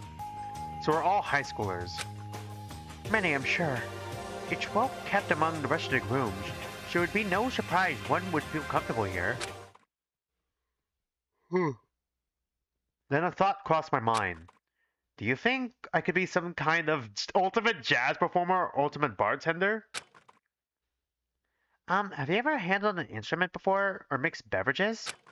No, but who knows? Maybe if I pick something up, I'll suddenly be stricken with an ultimate talent revelation and play like a pro.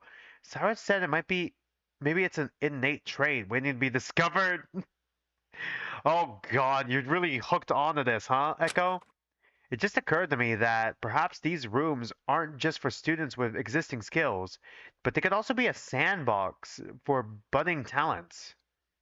I guess. That is a good point, but that's just a theory based on nothing.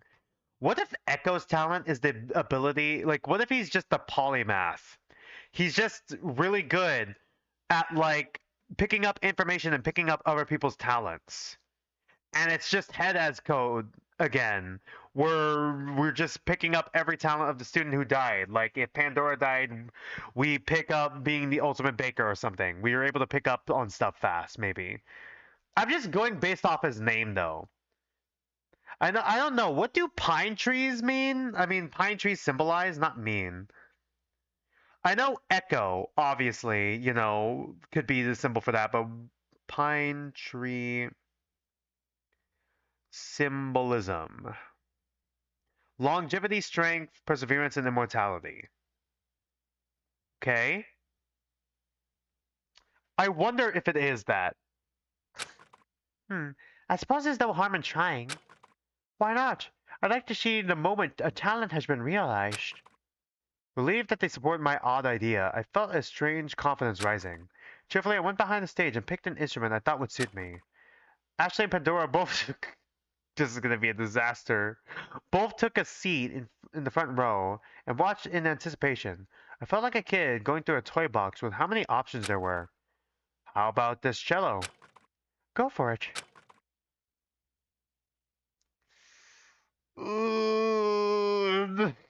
God.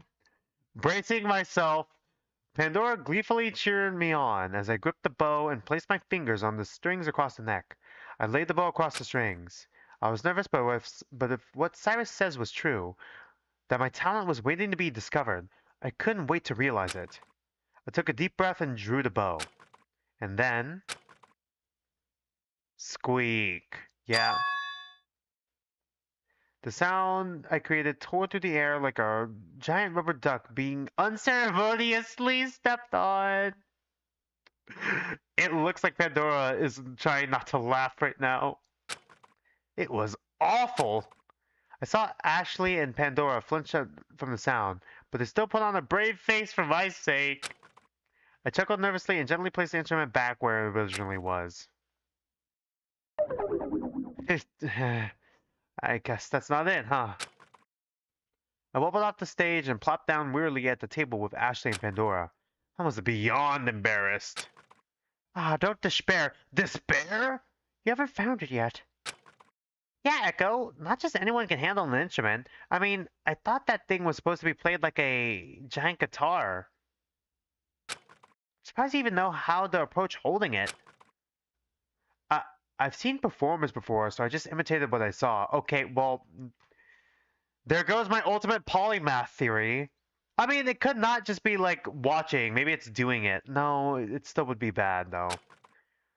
Oh, if that makes sense. Pandora held my hand in a firm grasp. Listen, we're going to find out what your talent is. Listen, you're not a basic bitch. Listen, we're... God. It's like it's like she's trying to comfort Echo. Like Echo just like broke up with his girlfriend and he's on his like third tub of ice cream, or his girlfriend broke up with him and he's like on his third tub of ice cream. We're gonna get you out there. We're gonna get you a hobby. We're gonna get you a personality. If we have to play 100 instruments poorly, at least we'll know we're one step closer to reaching our goal. Pandora reassured me and Ashley gave me a warm smile. Everyone here is so fucking nice. Thanks, you two. Come, let's continue exploring.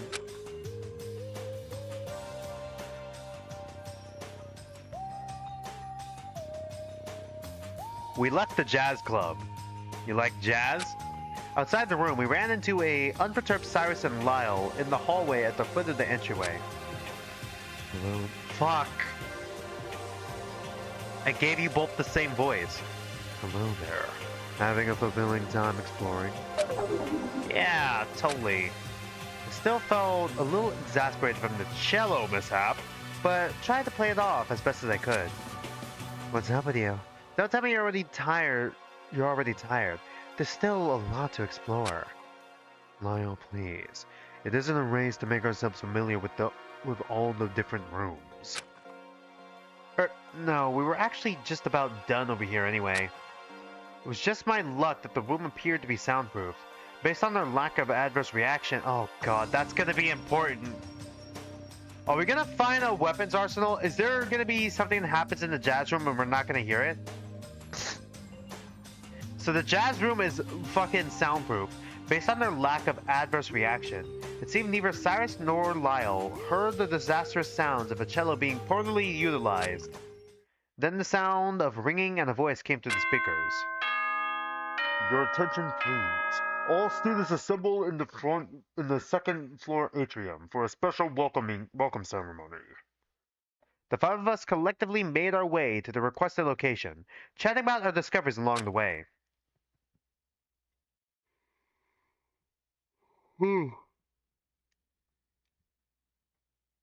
The end of the second floor hall fed directly into a spacious, airy locale.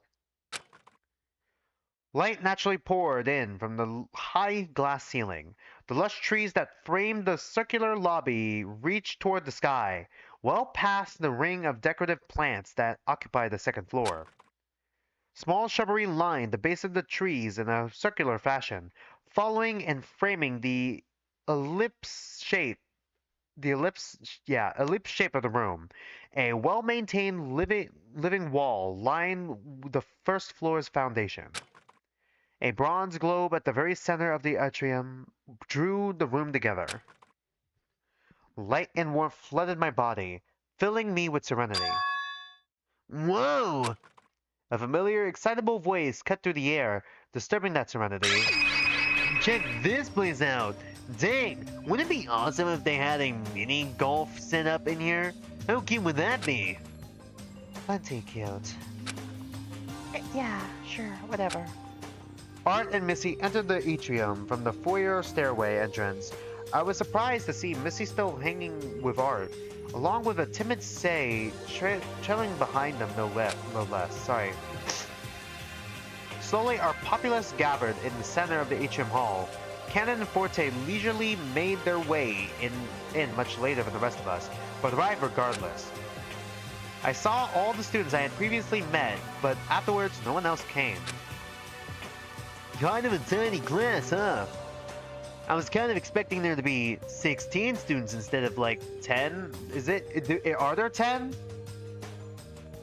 Art, Sei, Missy, Canon,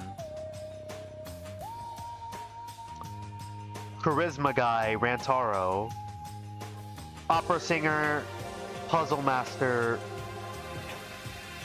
Horse Girl, Pandora, us, right? Did I already count us? I already counted us, right? I didn't count us. Alright, so that's 10.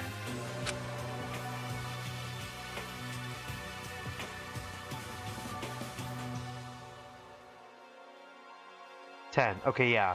There were 10 of us, including myself. I didn't need to count it. Art whispered the same observation I made. It was true that our class was rather small, but were we really going to be doing any learning here? True, I guess. I concede calling a group of students a class was only appropriate. A hologram visual was presented from the centerpiece globe. A familiar voice came in from the overhead speaker. It was the same announcer from earlier in the dining hall.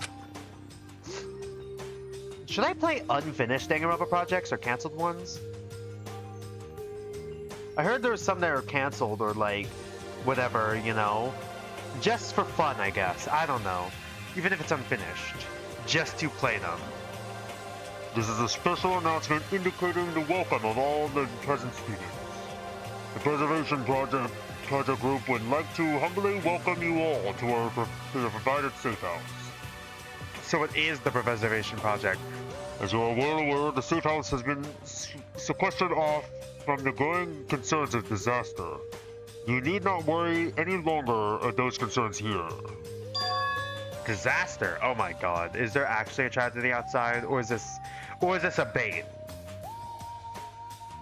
Is it a double take? Is it like a bait? Is there anything going on outside, or is there nothing going on outside? I peered across the room to see expressions of affirmation. Everyone seemed to have alleviating concerns. I knit my brow. As ultimate student, we provided you with the best amenities and environments to most efficiently cultivate your skills and talents and utter safety. You may utilize the facilities to the fullest extent during the requisite hours. However, do not think of it simply as a safe house. The location is more equipped for you to thoroughly indulge yourselves with exquisite experiences. You're invited to enjoy yourselves freely. Welcome all to the Apogeo. Apophagium? Apogem. Apogem. I don't know how to pronounce that. Awesome! Art audibly pumped his fist in the air. Although no one else displayed such a loud presentation of excitement, the other students were vividly talking among themselves at the prospect of such a blessing regardless. The projection cut out as the announcement concluded. The students began to wander again, likely to try out what the climbing center and the spa lounge had to offer. Everyone seemed to be breaking into their groups while I stood still. I was excited, but a feeling of uncertainty stirred in the depths of my mind, suffocating my enthusiasm. Did I really belong here? As far as I knew, I wasn't an ultimate student. No intense talents, no masterful skills, not even interesting experiences. You know what? There was a Zero Escape references earlier. What if we're the ultimate shifter? The ultimate psychic, the ultimate telekinetic. Not telekinetic, telepathic? Are we gonna go full Zero Escape? Are there actually multiple endings? Are we gonna be able to morb? Are we gonna be able to shift? I started to feel sick with anxiety. Hey, Echo, I'm going to the spa with Pandora. Would you like to join us? Ashley's voice brought me out of my thoughts. No thanks. You two go ahead. I'm actually feeling a little tired from all the running around. I think I'll just take a nap. Ashley looked at me with silent, understanding eyes. All right then, if you change your mind, you know where to find us. She gave me another quick hug before pairing off with Pandora. Ash, why didn't you tell me about your talent? I muttered under my breath before sulking off. Probably not to make you feel insecure, seeing how you're insecure now. Or maybe her having an ultimate talent distanced herself from other people because they hold her to a higher standard. I trudged down the stairs back to the first floor foyer. There I saw Ken in almost the same position she was when I first met her. She didn't tell me she had an ultimate title when we introduced ourselves. Perhaps she doesn't have one either? I thought about approaching her to ask, but my throat felt dry. I didn't feel like being disappointed in case she did have an ultimate talent. I quickly turned the corner before Tana could notice me when... Click. I heard the sound of a shutter clicking. Turning at the sound, I saw Canon developing a picture from an instant camera. Oh, is she a photographer? Huh? How do you have a camera? What do you mean, how? I thought we were disallowed our personal possessions. I didn't have anything in my room, and when I asked Ash, she didn't have anything in her room either. Is the picture going to be important? I'm a photographer. I need my tools, don't I? So, are you the ultimate photographer? Kenna didn't reply. She just bowed her head once in a slight nod. Canon Oda, ultimate photographer. Then that picture you just took... She reluctantly handed me the developed photo. Oh, so she's like Miharu. Miharu? Sorry, I'm thinking Fatal 12. Mahiru. That picture's gonna be important, isn't it? Did someone already get murdered? Her photo captured the moment I had begun to turn down the hall to avoid speaking to her. I thought she hadn't noticed me. This is... I know what you're thinking. It's a horrible picture of you. I know it is, because it's not a picture of you, per se. Confused, I stared at the photo longer. I'm not a portrait photographer. I specialize in a composition called... oh, fuck. Rückenfigure, which means literally to back figure in German. I don't expect you to understand. I see, so you take picture of people's backs. You go for back shots. I listlessly handed the photo back to her. That's interesting. Cannon silently took the photo and stuck it into her pocket before occupying herself with the camera once more. But I admit I didn't make an attempt to sound enthused. In truth, I wasn't. Cannon did have a talent after all. No talent! No talent! If that was the case, what was I doing here? My heart and mind were racing. Am I just an anomaly? Ultimate anomaly. Was this all a mistake? Did I accidentally take the spot of an actual ultimate student was meant to take? No way. My voice croaked in desperation. But why would they have your name specifically on the wristband, though? Your name was on the wristband. This lavish mansion was meant to protect ultimate students. Those students and their wide-reaching influential skills. Those students who were dexterous masters of their craft. Those students whose charismatic aura reassured my averageness, aura farmer. Riz Man, Riz King. Those students who created nostalgia-inducing delights. Are they gonna die? Those students who won races upon races with pure skill. Are they all gonna die early on? A repulsion rose in my stomach. I felt my breath shorten, my chest tighten. Suddenly I felt weak. What's wrong with you? You're shaking. I barely heard Cannon. I leapt for the front door. I need to evacuate myself from the overbearing presence of the people who accomplished near impossible feats at such a young age. I was just an insignificant bug who wandered into a lion's den. A timid little house cat who wandered into the lion's den. I can't compete. I don't belong here. I grasped the door handle so tightly I saw my knuckles turn white. They kind of looked painted in, but soon... Ugh! I only saw black.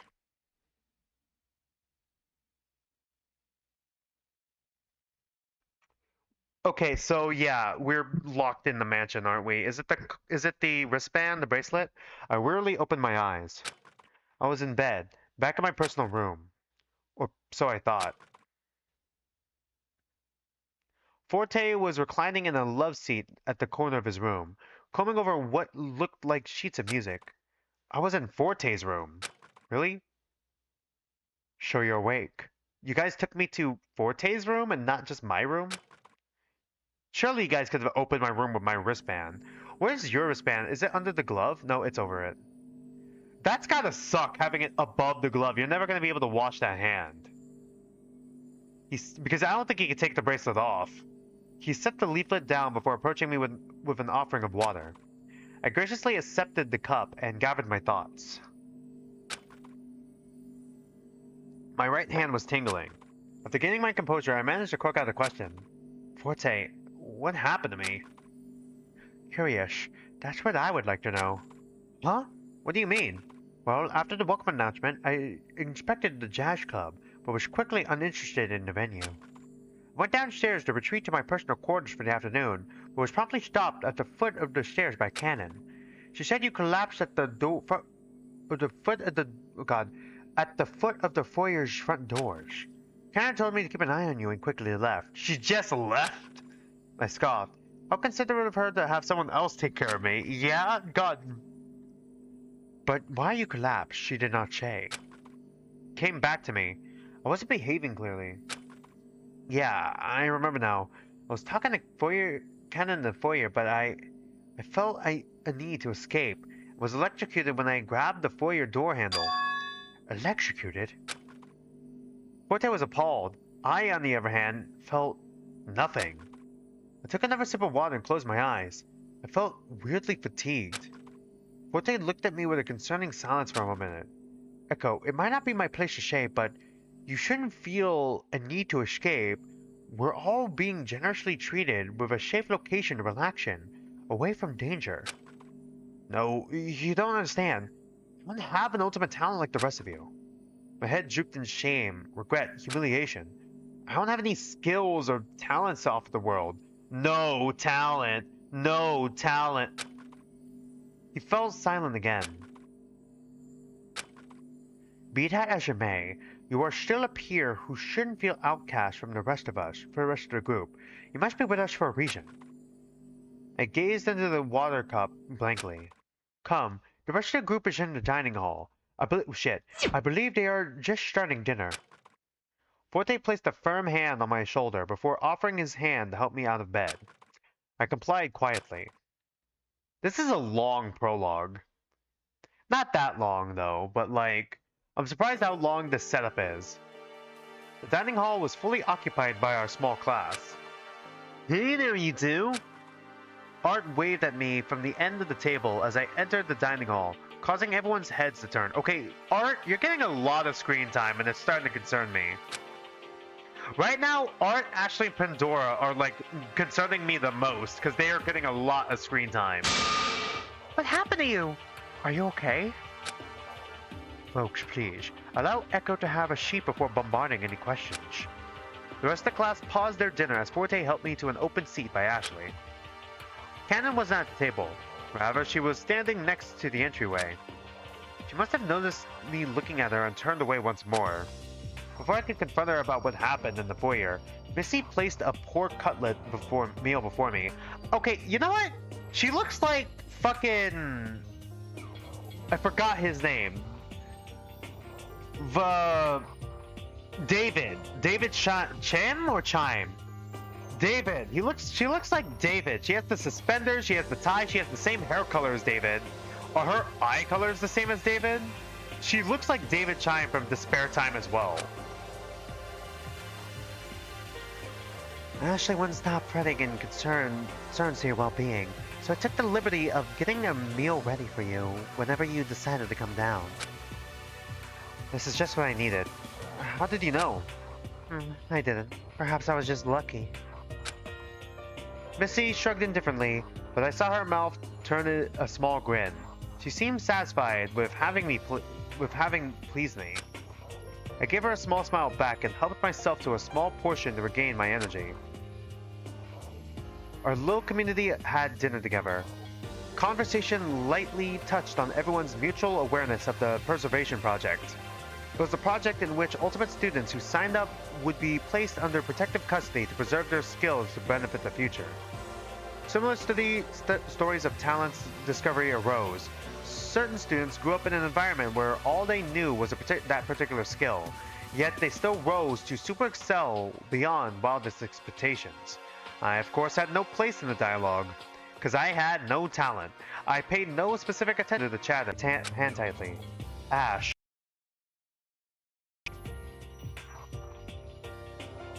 Sorry, did my stream just cut? Are we still good?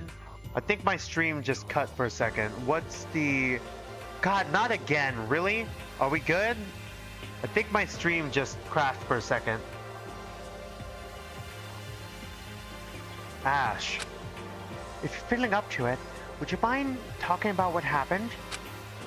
I glanced over at Cannon next to the entryway. Her face was an iron mask.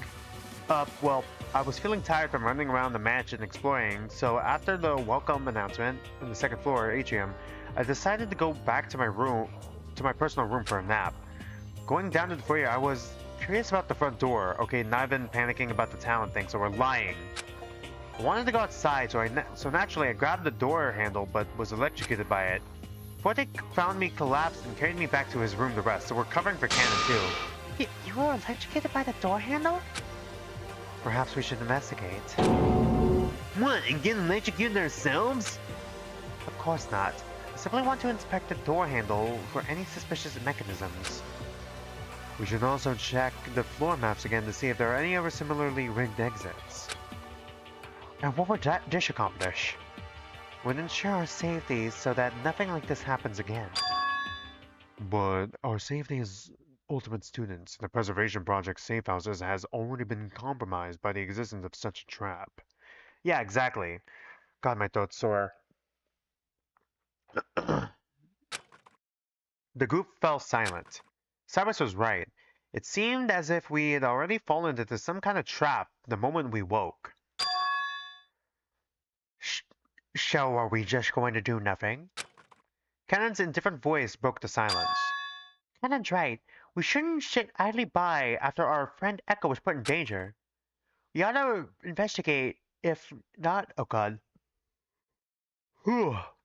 if not as an insurance measure, but to get to the bottom of the trap that caused such harm. The group agreed and went their separate ways to search for clues. But before anyone could get very far, an announcement rang in. Uh-oh. Okay, it is now 9 p.m. Nighttime will begin at 10 p.m. Facilities will be closed until 7 a.m. the next morning.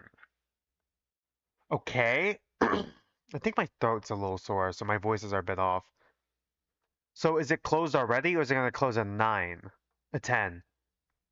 Even the darkest night will end and the sun will rise. It seems we'll just have to suspend our investigation until tomorrow. There's no use in wandering about aimlessly in the dark. I suggest you all rest up. I realize the situation is dire, but please do your best to save your energy for tomorrow.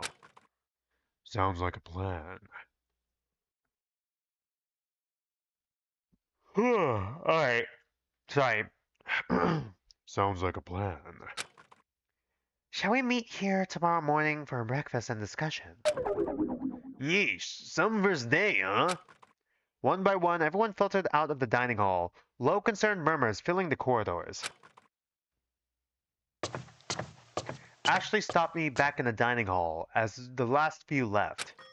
Look, Echo, I'm sorry if you felt hurt that I didn't tell you about my talent. Huh? How did you know? I'm your best friend, aren't I? I could tell when you're distraught.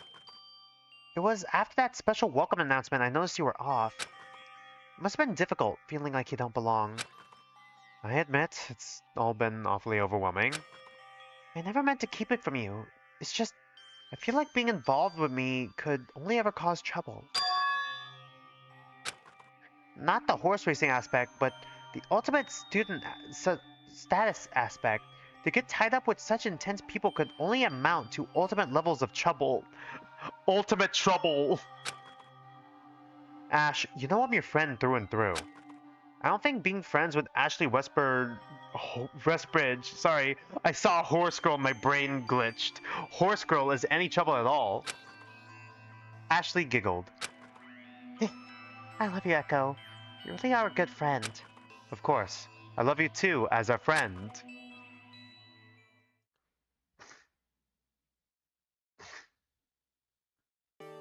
We made our way back to the living quarters hall and said our goodnights.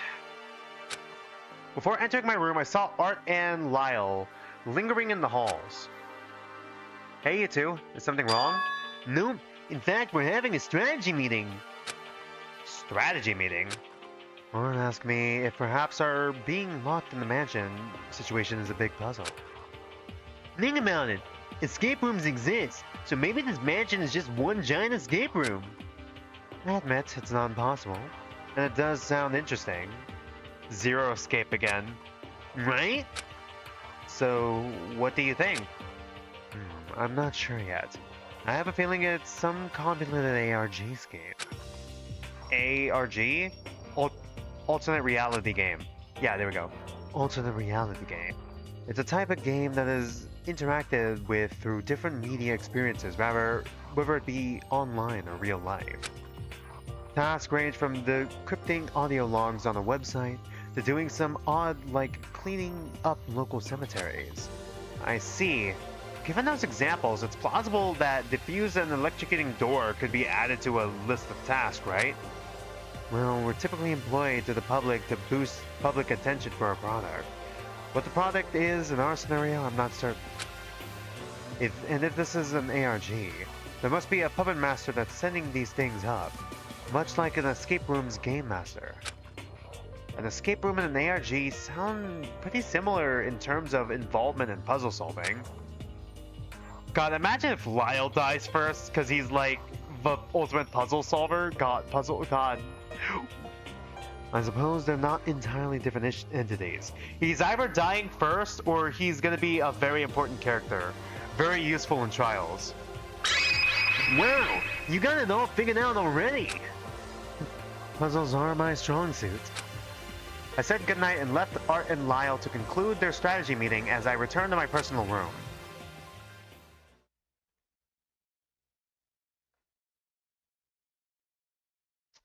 Yeah, you could tell that it's a different art piece. I felt the mental and physical exhaustion hit me all at once as I let myself collapse onto the bed. To think I'd be stuck in a luxury mansion with super talented students. My life before this moment had hardly been as eventful as this day. I lived a rather average life, with as little trouble one could hope for. Hope? It was almost utopian in a sense. I never thought it boring or repetitive. It was like my mundane life caused me to be a little more worrisome than other people, likely as a will to keep everything the same going forward. However, the strange situation threw me in a state of disarray. I was wholly out of my element. Above all, I couldn't help but feel guilty for making Ashley worry. Whatever it is I found myself in, I clearly didn't have a place. I sighed heavily. I should get some proper rest. The room was mysteriously fixed with a few sets of my clothing in the closet of the personal bathroom. Is it the same copies? I let my body relax under the repetitious rhythm of a warm shower. Crawling under the weighty covers, I turned down the lights and let my eyes slowly drift close. Tomorrow, what are we going to discover? Okay, is there going to be a cutscene? I really got to use the restroom. Prologue. What's in the middle? Okay, so that was the entire prologue. Okay, I think this is a good pausing point. I'm gonna go use the restroom real quick. Be right back. Be right back. That was all. Wait, are we in the prologue? Hold on. I'll be right back. I gotta use the restroom.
Sorry about that. I'm back. Just took me a second to get back because I was kind of making my dinner too. I thought I might as well do it now. You know how I am usually when I stream. Anyways, let's continue. We're only now in the prologue. I opened my eyes at the sound of the alarm. In my personal room, I sat up from my bed and took in the surroundings. So, the events of yesterday weren't part of some kind of strange dream. My personal room, that I initially thought was luxurious and comfortable, now felt oppressive. It wasn't mine. It couldn't be, since this mansion we found ourselves in was for ultimate students. I was reminded of my mediocrity and let my head fall back on the pillow. No talent. Ugh, I don't want to see anyone. I grumbled and drew the covers over my head, uselessly trying to throw the will away the shame of yesterday. Wait, useless? Hi, Ashley. Yeah, I heard Ashley's muffled voice through the door. Good morning, Echo. Oh, Good morning, Echo. I was just coming to check on you. oh, just give me a minute. I'll be right out. Okay. Every time we have a scene transition, I'm probably gonna try to take a bite. I don't know how long scenes go for usually.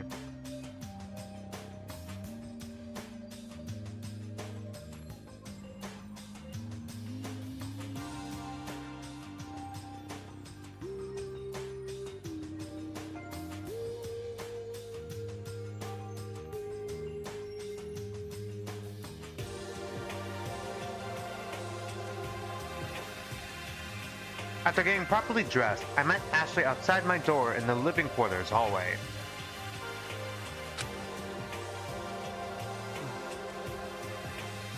Good morning, Oh, good morning, Ash. We walked casually down the hall to the foyer. You sleep all right last night? Yeah, I slept alright considering. I hope you're not feeling too down about this whole situation.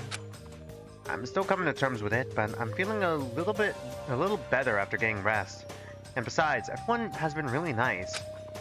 Well, that's good to hear. You've always been good at bouncing back. Okay, well, didn't expect two back to back. Hold on.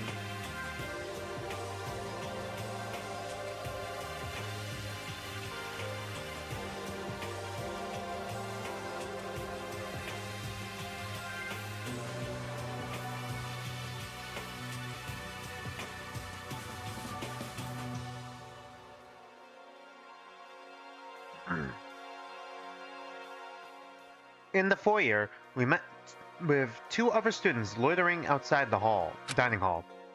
Sorry, I'm not a morning person. Neither am I, but I'm really curious about the door. Door seems scary. Good morning, Say. Lyle. Good morning. Let's investigate to our best ability, yeah? Oh. You seem better, Echo. Nothing a good night's rest can't take care of. True that. Yeah, morning. It's weird. I'd be having dinner right about now, but I'm waking up instead.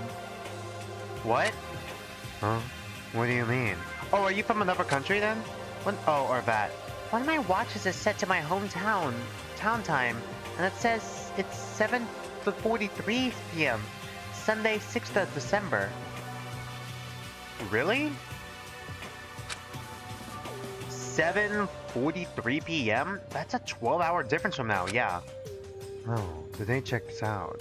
I was just wondering about the winter solstice will be coming up in about 2 weeks or so. Assuming we're somewhere westward from Say's date, today would be Saturday. Guess we're all from different places. The time for certain people would be a little different, I guess, but why? This spread out? And the fact that both you and I are here is rather convenient. Even so, all our alarms were set to the same current time, so we'd eventually end up on a uniform schedule, right? Yeah, like recovering from jet lag, I guess. A bit unfortunate for those with larger time differences, though. Winter, too cold. But New Year is fun.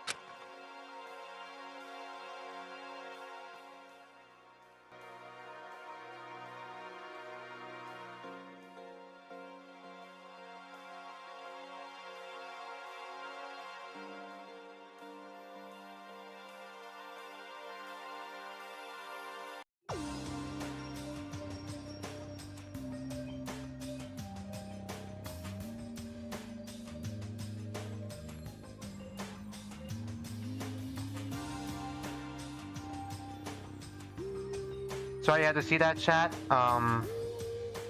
Apparently I bit into a bone. Bit into a bone. Ow.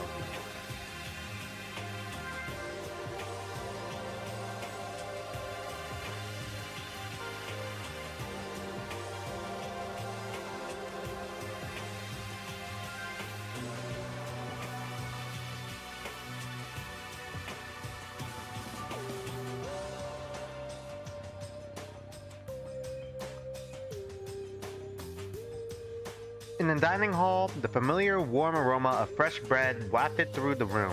My senses swathed in comfort. God, Pandora, why are you getting so many CGs? You're scaring me. Pandora placed a basket filled to the brim with freshly baked delicacies at the center of the dining table. Good morning, you two. You've been working hard, huh? Of course. I had to get an early start. I wanted to indulge you all with some treats to begin the morning. I felt the sweet and savory fragrances seep into my body. The warmth of a sun-kissed, dew-drop covered morning. Smell alone was sublime. Such a lovely setting. Yeah, it would be almost a shame to eat it. Almost. We wouldn't be doing Pandora justice if we didn't enjoy it. You're too kind. Help yourself. That's alright, we'll wait for the others.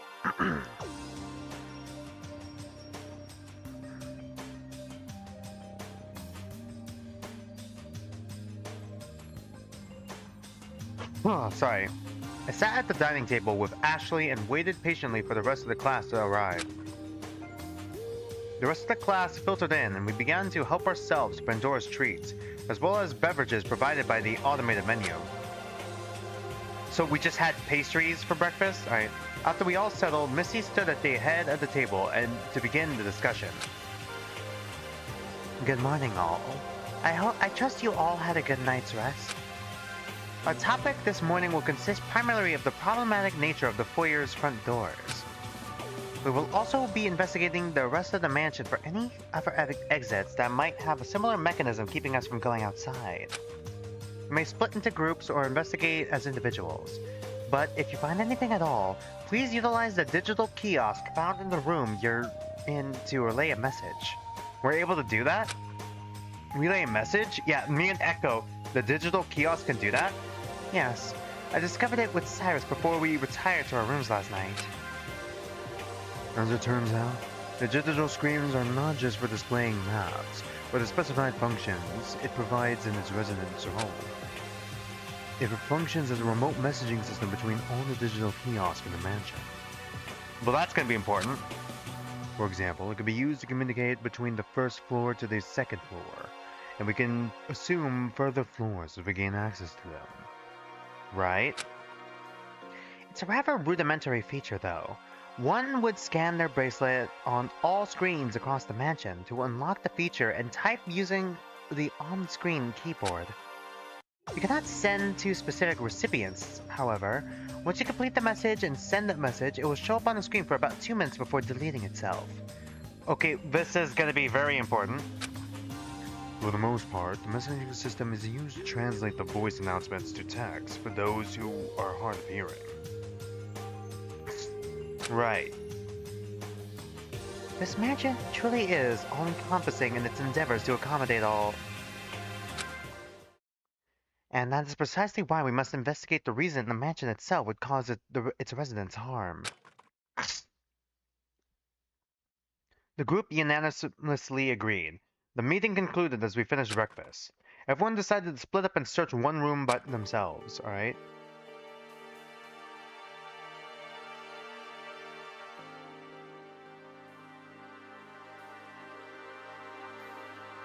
Sorry, give me a minute here.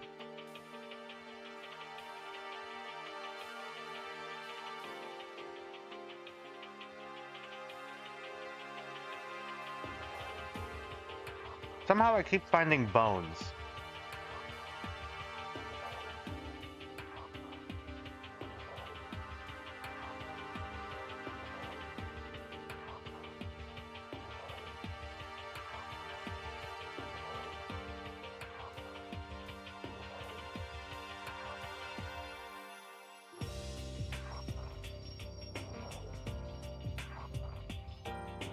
While I was still deciding where to go, Lyle approached me. Echo, would you mind coming with me to investigate the foyer doors for a moment? Huh? Why me?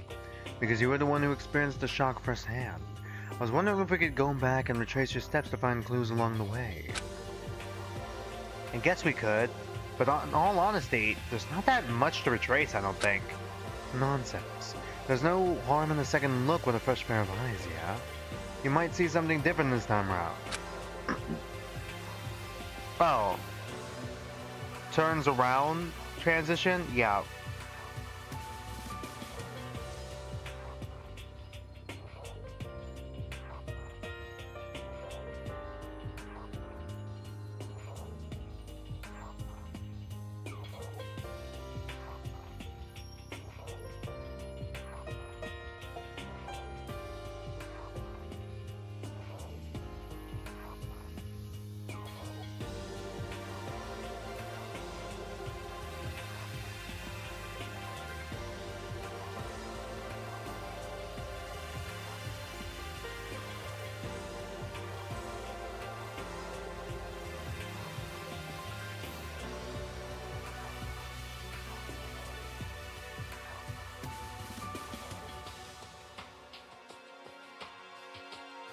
In the foyer, Missy was already doing her own investigating, intensely staring at the walls.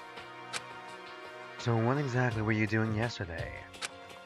I thought carefully about what I was going to say. I didn't want to tell everyone that I've been worrying about not having a talent. No talent! Which led to my reaching for the door handle in the first place. I thought I'd be outcast if others knew I wanted to run away. After the welcome announcement, I was feeling a little tired from running around earlier that day, so I went back downstairs to my personal room. And? Like I said at dinner last night, in passing I was curious about the door and wanted to go outside. Is that so absurd a reason to want to reach for the door? No, no need to get defensive. I was just wondering if you saw anything suspicious along the way. Suspicious? Cannon immediately came to mind. What if said she just let me collapse for him to take care of? Why did she flee after I collapsed? What does she know? Unless she was baiting us to test the door. I can't really think of anything at the moment. Huh. I guess I'll have to dig a little deeper in the scene of the crime. Thanks, Echo. I'll investigate on my own from here. I don't know if I helped all that much, but you're welcome. Lyle went over to the door and inspected the surroundings, carefully tracing the paneling for any hidden mechanisms. In the meanwhile, I was curious. Wondered if Forte could help me figure out what went on with Cannon's disappearing act.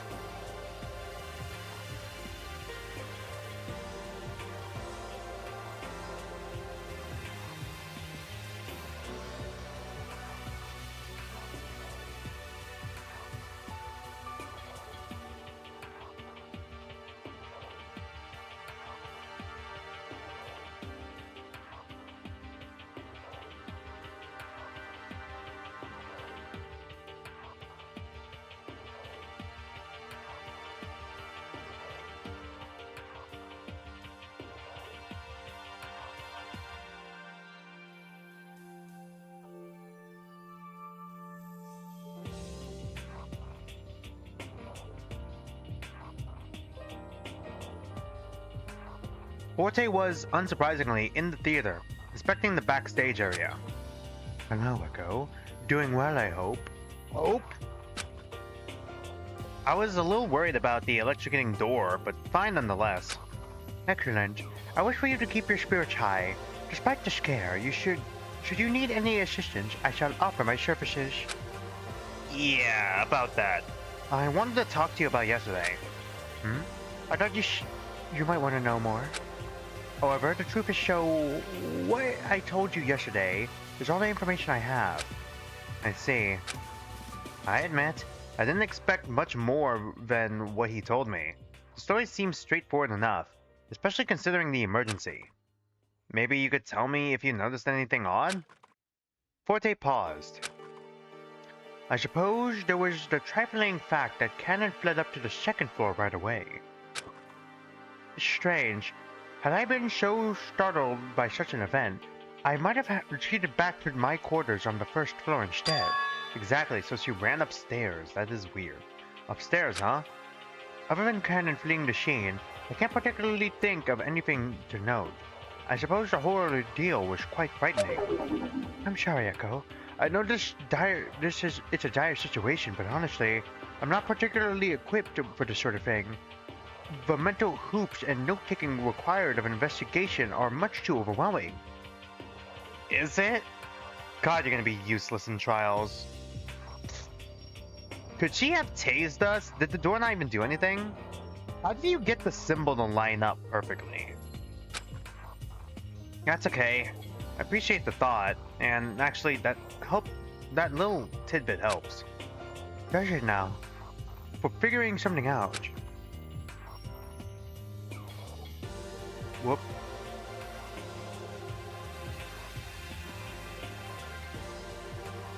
Sorry, give me a minute.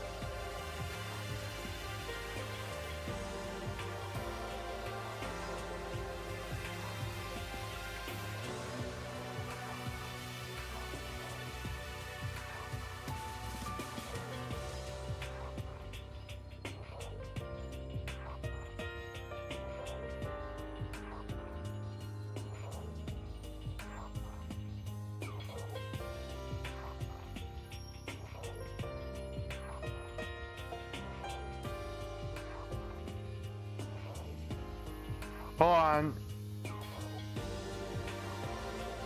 Why are there so many bones here?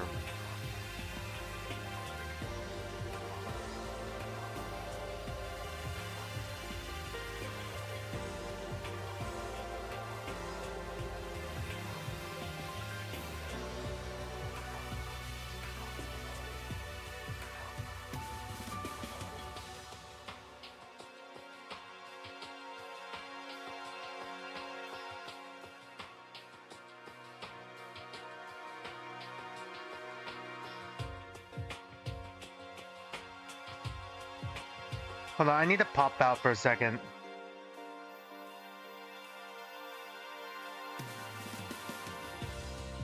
Sorry, chat, I need to pop out for a second. My parents just got home and they need me to help me carry some stuff down. I'll be right back in a second and we'll continue this.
Sorry about that, I'm back.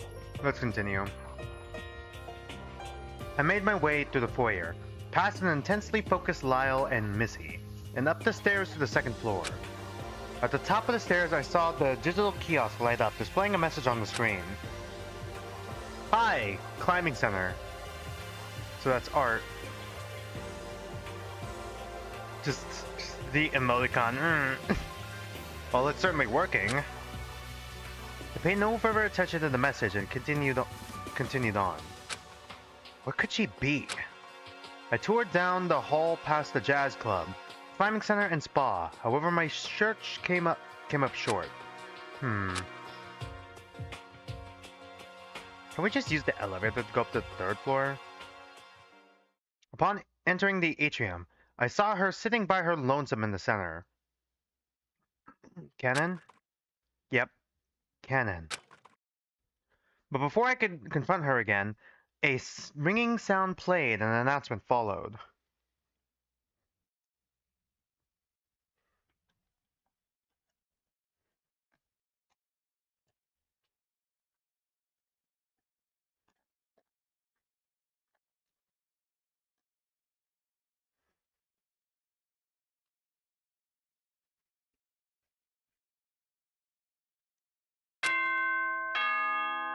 It is now 9 a.m. of the second day.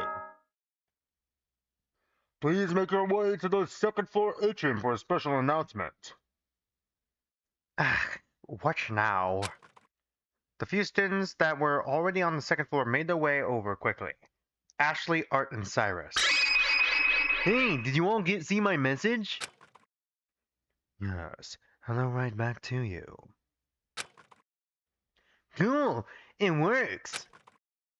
Well, at least we discovered something from Art's larking about.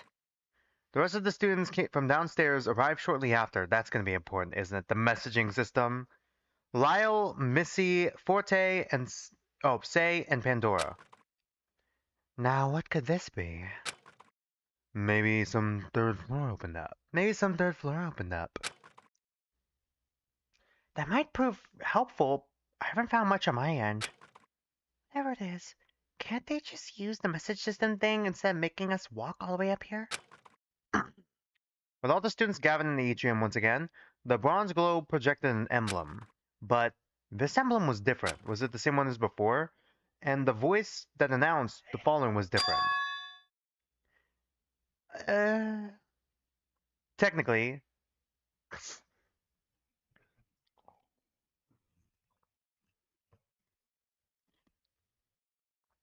I don't know what voice to give this person. Welcome. Thank you all for joining us today, and I hope you've been enjoying your special vacation all away from it all. Hope. Right. The voice was more high energy, like some sort of radio host or sports announcer. Close enough. This is an extra special announcement for the students with us today. You've been cordially invited to play a heart-pounding, soul-searching, excitement-inducing game. A game? Do you want to play a game? That's right, a game. And not just any game. This is beyond universal, glamorously popular game that many students like yourselves get the privilege to play. Why yes, it's the Mutual Killing Game. Mutual killing game? Ah, the Mutual Killing Game. A game of hope and despair. A game of allies and betrayal. A game of cause and consequence. It's all so thrilling. Yes, indeed. You're all gathered here today by your own volition and participate in the festivities. To sign up for the Preservation Project is to sign yourselves to the exclusive game of life and death itself. What? Upon hearing that, I saw the other students' faces go pale with shock. They're all gonna turn on me because I'm the one guy with no talent, aren't they? We were all thought to be gathered in a place of safety. That idea was apparently a farce. What the hell is happening? My cry was futile. The announcement was completely automated, and the horrible things it was saying didn't stop. This delightful game will take place over 7 days in the very halls you explored just a day ago. If you'd like to leave earlier, then follow this very simple rule. Kill a fellow student without getting caught. Okay, so we just stay around here for 7 days? Really? That's it. We just stay here a week and not kill each other. You guys heard that, right? We just stay here a week and not kill each other. We have a spa, we have a jazz room, we have a mountain climbing room, whatever. We got a study, we got food, we got beds. Like, we don't need to kill each other. We could leave. We're literally gonna get out in like a week. All right, we could get out in a week. This is nothing. I swear to God, if we start killing each other, Trying to leave by any means ever been in consequences. Oh, will result in consequences, as some of you may have already learned firsthand from a little jolt of discovery. Although I can't see why you would want to leave anyway. Inside you have all sorts of lovely accommodating amenities. Live a luxurious life within these wonderful walls. That is, if you can survive. like, guys, the voice said we're here for a week. All right, we literally don't have to kill each other. If you kill without being caught, the ultimate prize, amazing prize befitting an ultimate student, awaits the victor. Ultimate prize? The ultimate prize is me. I'm the ultimate prize. I know. It's a lot of information to take in at once. We will allow you to absorb this information for the remainder of the day. So relax in the spa lounge, go climbing. But tomorrow, the real fun begins. Wait, does that mean that we're on day 1 today, or is it day 1 tomorrow? Wow! It's just fucking wild. Wow! It's just what? What? The announcement ended on one final disgusting note before cutting out. The class was in absolute shock. We're not gonna kill each other, right? We're here for like a week. 7 days, that's nothing. No way. It can't be. Wait, what is this? A sick, twisted joke is what it is. Everyone was murmuring amongst themselves. Guys, we're here for a week. We don't need to kill each other. There isn't anyone who would seriously take that dreadful announcement seriously, is there? Guys, we're here for a week. Who cares? Even if it was real. What? We're here for a week. We're here for 7 days. It's not that bad. We live in a mansion for 7 days. Oh no. Pandora voiced the question at the back of everyone's mind. How could one? It's merely an awful jest. There's no way any one of us could commit such an act against friends. Most of us have known each other for like a fucking day. Less than that. Guys, we're here for a week. We don't need to kill each other. Yeah, me and Lyle, man. Who said we were friends? Hmm? Who knows? Maybe one of you is the puppet master running this shtick. This is turning out to be more interesting than the fuse and executing door puzzle. This ARG is fun. This is probably a kidnapping, not an ARG, man. He's still... Are you gonna be like the fucking dickhead antagonist? Lyle, what on earth are you talking about? You think this is a game? It's literally called the mutual killing game. What else can I be talking... God, what else can I be talking about? I'm the ultimate puzzle master. That's literally my entire personality. Being a participant here is simply a test of my skill. I'll figure this puzzle out yet. No worry. Alright. Guys, we're here for a week. We don't need to kill each other. We don't need to kill each other. We're here for a week. We have everything we need and then some. We don't need to kill each other. We're here for 7 days. Just chill. Chill out.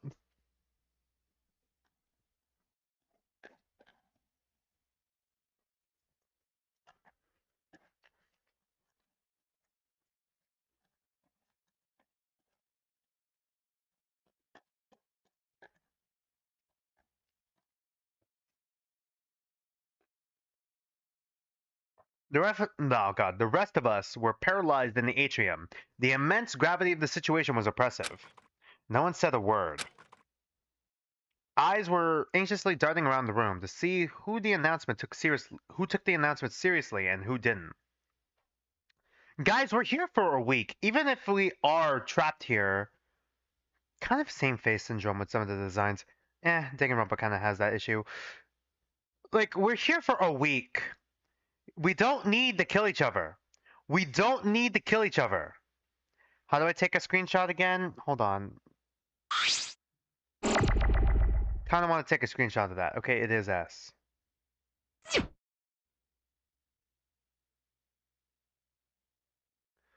Oh, that's neat. We don't need to kill each other. Guys, we're here for like a week. The thing, just this morning we were having communal breakfast. The atmosphere was unbearably heavy. I stood there in a cold sweat. We're here for a week. I was dumbfounded. It was a killing game, specifically targeting ultimate students. It was selfish to think of this during a moment when all our lives were potentially in danger, but I really didn't belong here. We're here for a week! We don't need to kill each other! That's the prologue? What was the prologue was shorter than what was before the prologue. The fucking prologue was longer than that. Mythridate.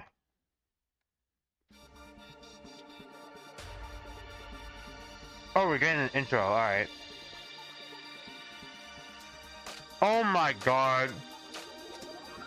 Are we on a ship? Are we on the Titanic again? Oh god. Paradox? Oh my god. Echo Pine. It is Zero Escape Base. Zero. Oh, for fuck's sake! Messy Vesper. Art Capitano. Seikono. Oh god. Cyrus Cirque. Humanity is evil. Oh my god. Is it really just Zero Escape plus Danganronpa? That's interesting. Ashley Westbridge. Canon Ota. Forte Solo. Pandora Esper. Lyle Termina. God, he's posed like, okay. Rantaro, I was gonna say. Did I go after him? When will this nightmare end?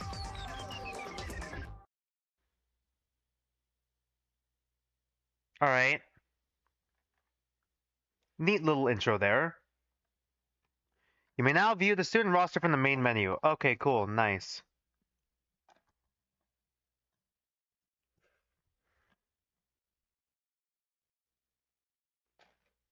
I'm gonna move that to the side. Still have a little bit of stake here.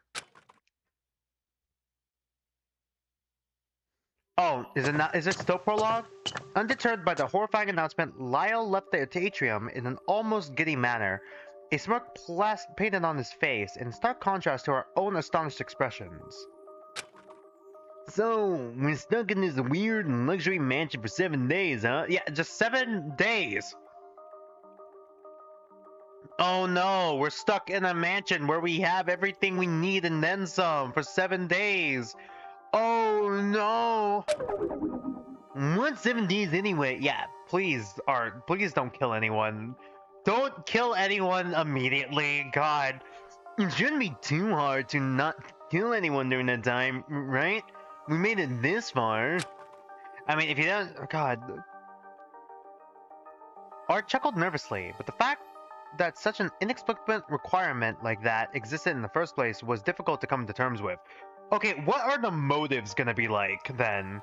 The motives have to be absolutely insane to have to push someone to murder within 7 days. Like, does someone have to die every day? Otherwise, everyone just dies anyways? One very simple rule. Kill a fellow student without getting caught. What kind of awful rule was that? Please don't joke about the matter. Don't lose your head so hastily. I noticed the announcement rules don't outright state that we necessarily needed to kill anyone to begin with. Exactly. Perhaps Lyle is on to something regarding the ARG angle. Besides, the risk isn't nearly pressing enough to encourage such a drastic action. Exactly my point! We just have to we're just trapped in a mansion for 7 days where we have everything we need and then some! Oh no, how horrible! Being trapped in a fucking mansion for 7 days. God! Despite the loophole Missy mentioned, the pressure of the killing game being presented loomed over us, crushing whatever sense of comfort we initially had. There's no use for us to be glaring at each other in silence. We ought to continue our dimension investigation. Misty shook off the trembling feeling and went on her way to search once more. Investigate? How could she ask such a thing after something so scary just happened? Being able to stay composed at a time like this, Mizzy isn't easily shaken. Which is nothing to say about Lyle, who is excited. With nothing left to do, we departed from the atrium. But the voice continued to haunt me as I left the room behind. Wahahaha, the Wario laugh. Wahahaha.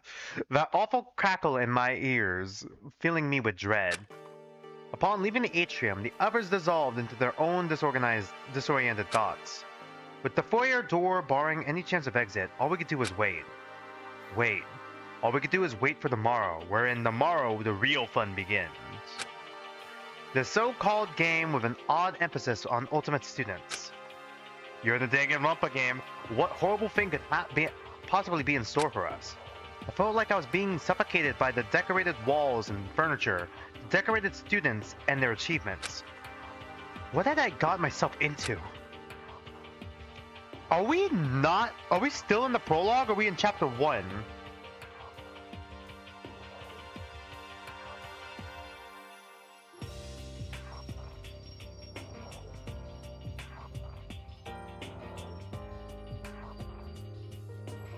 I followed close to Ashley as we drifted away from the atrium, dragging my feet through the hallways. Echo, are you okay? I don't know. Some announcement, huh? Yeah, we're literally stuck in here for 7 days, alright? If anyone kills in a place like this, they're either a dick or they're fucking stupid. Yeah, I'm still reeling from being surrounded by students with super talents. Right. But honestly, I'm just really worried about you. Me? Yeah, that whole killing game seems to center around the ultimate title stuff, so I hope you're not dragged into it. You know, the ultimate jockey. Echo, you don't need to worry about me. I'm a lot tougher than you think. I've fallen off my horse more times than I can count. If I could just get up and get back in the saddle, I'm going to die immediately. I can't help it. It might just be a fluke of some kind, or some kind of cruel joke, but what if it's not? Sorry, I know there's no use making myself sickened with worry. Don't fret about that. It makes sense. The situation would make anyone nervous, but... Look, I'm not going anywhere. If anything happens to me, I'm not going down without a fight. The fight happens in the jazz room.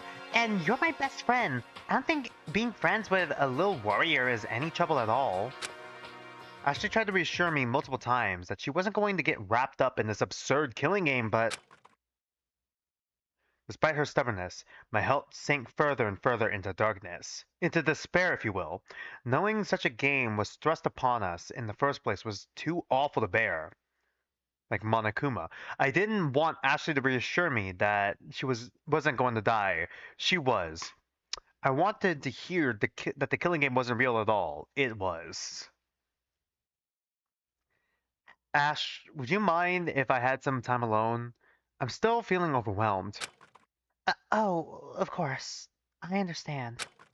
In that case, I'll take some time to explore the mansion a little more. I'll always be around if you need anything. Take care, Echo. Ashley departed for the study, and I went back to my personal room. Do we get free time? What is this? It was all too much.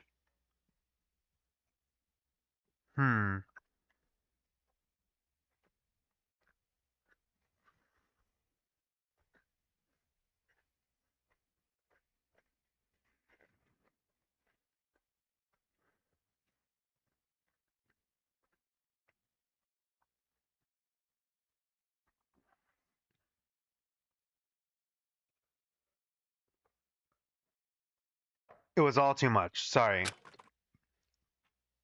I threw myself on the bed and let my body slowly sink into the comforter as I sank into my thoughts. Went over the events of this supposed vacation in my head. I woke up in an unknown room with nothing in my possession. and in a panic, threw the door open to find my best friend, Ashley Westbridge, the ultimate. Oh. Really? Okay, jockey. That's right. She's the ultimate jockey. Supposedly won 84% of her races, whatever that meant. Well, top 3, 84%. I think she said 44 or something for, like, winning them. Regardless, she neglected to tell me such a thing during our friendship. Ashley and I teamed up to explore what we discovered to be a mansion. After meeting a handful of students, we discovered that 9 out of 10 of them had something called an ultimate talent. There's someone who doesn't have one. Who doesn't have an ultimate talent? Echo Pine, that's right. No talent! Within our group, I discovered I was the only one without some sort of ultimate talent.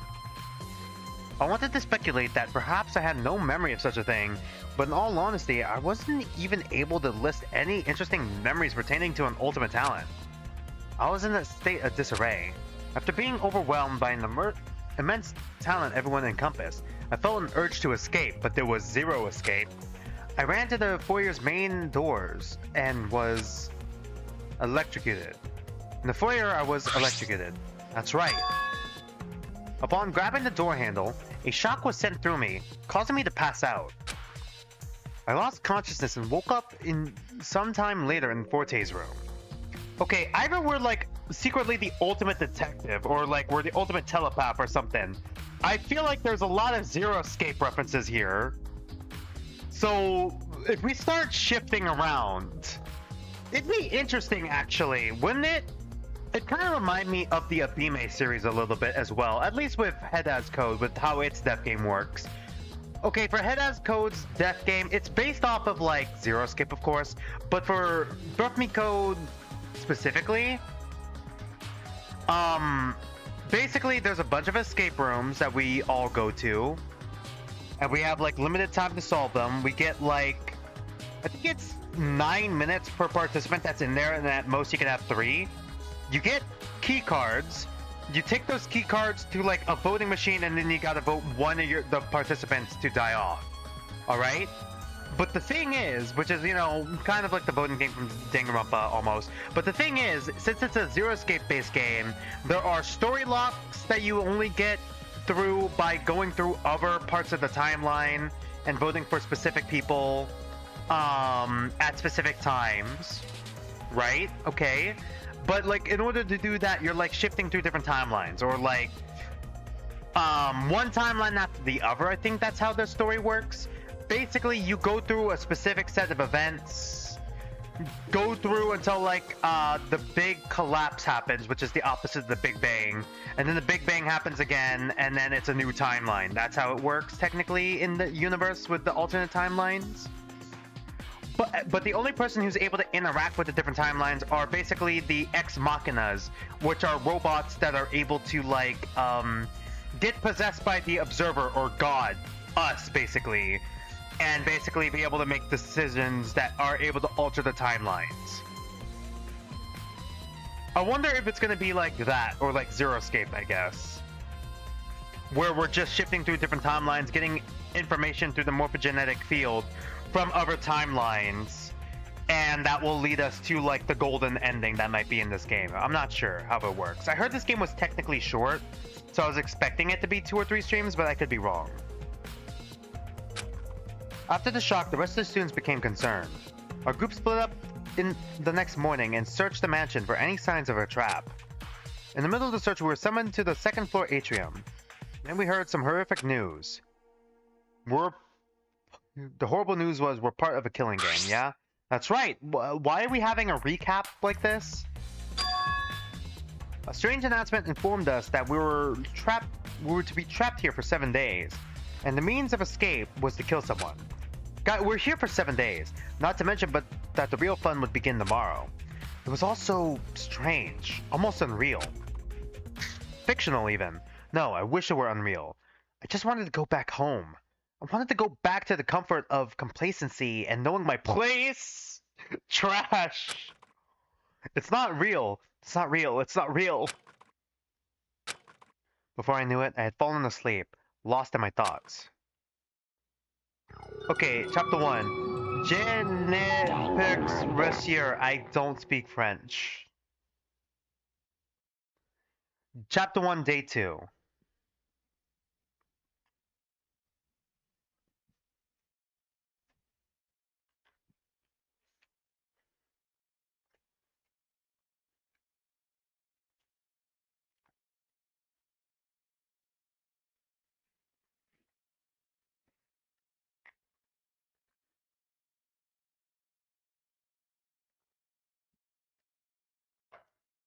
I opened my eyes. The clock on my bedside table read 12. Oh, I must have dozed off a little. Why can't this weird situation just be a dream already? I stared blankly around in my personal room. I guess I could take a walk to get my mind off things.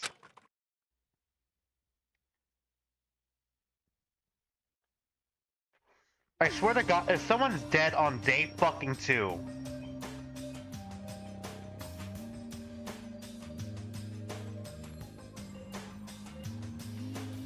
I made my way to the foyer and sighed again. Guys, we're here for 7 days. We don't need to kill each other. The grandiose foyer was empty, making me feel smaller against its elaborate decor. I dawdled around for a spell, thinking of what to do, when I heard a small conversation in the dining hall. Have a look at this. Okay. It was Pandora and Say. I paused at the doorway. It seemed they were in the middle of something.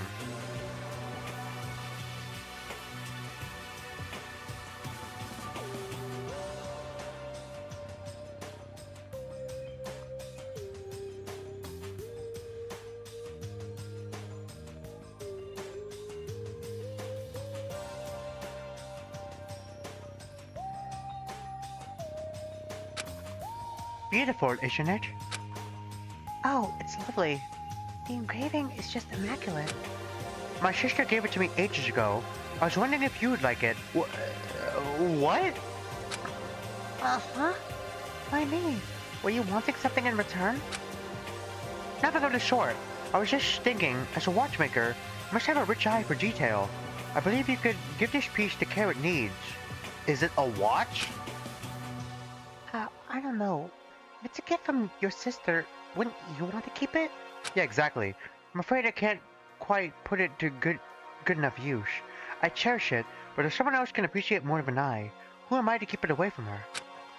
Oh. I'll try to take care of it. Thank you. Is this interaction going to be important?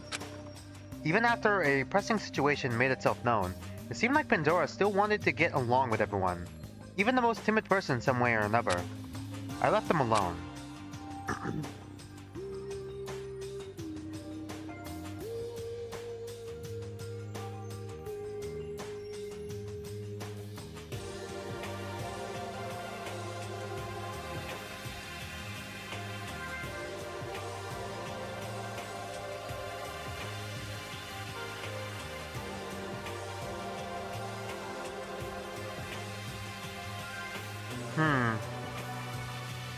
I stepped back into the center of the foyer.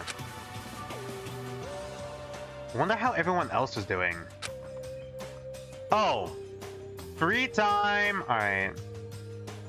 So I guess we can't hang out with them. Okay, location unknown. Oh, fuck me. Can I save? This isn't gonna be important, right? Messi. So we can hang out with Messi. We can hang out with Ashley. We can hang out with Forte. We can also hang out with Cyrus. Or we can hang out with Art. I know I gave Art the Marco voice, but like, okay, are these two gonna be important? The fact that they're just missing. Can't hang out with them. Guess we'll hang out with Ashley? I wonder how Ash is doing.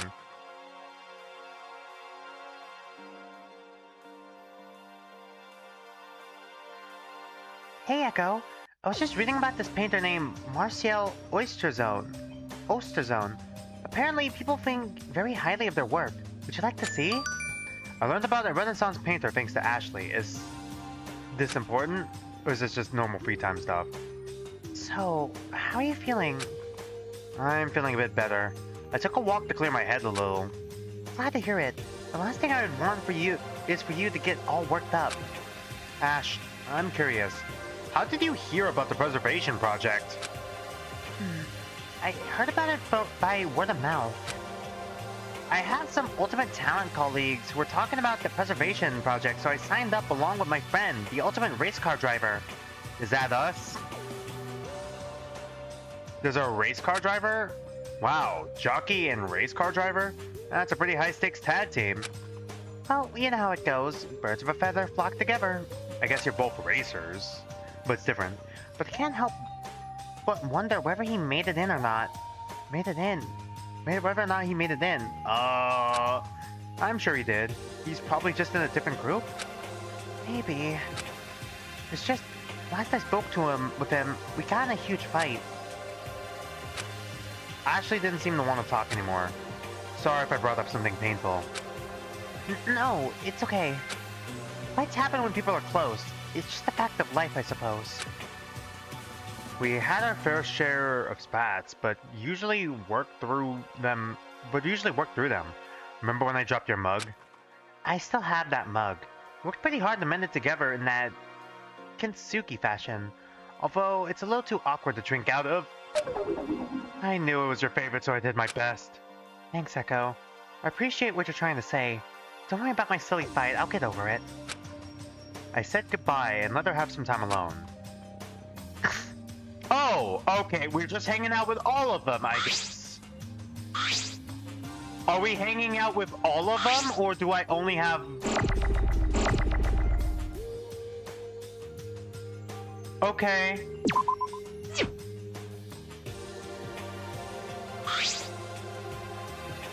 Well, this is gonna be awkward because I walked inside to hang out with our friend first, but like, I guess we could go back to Missy. I'll go talk to Missy.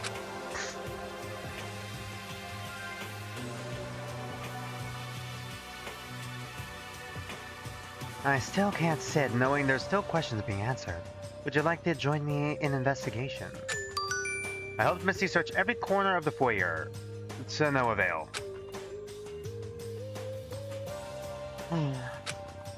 That was kind of a heavy sigh. Are you okay? No, I'm Missy. I'm not immune to the pressure of the situation we have found ourselves in. And I must confess something, if you would allow me to think aloud for a moment.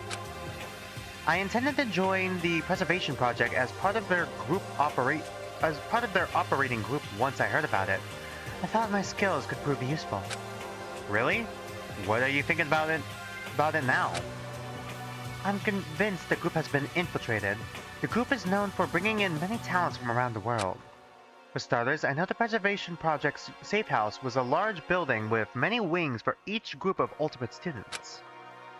The groups are divided by the window of time students signed up for. In our case, we all signed up within a relatively close time frame, creating a group of 10. The individual groups are often offered a class project to work on together, utilizing all the unique skills in their pool. Really? How? These projects apparently have varying results, given the fact that each group may or may not be composed of incompatible talents. Yeah, consider what the fuck is a tactician, a golfer, a baker, an opera singer, a puzzle master, a clock maker, I think, watchmaker, sorry, a jockey, and who else am I missing?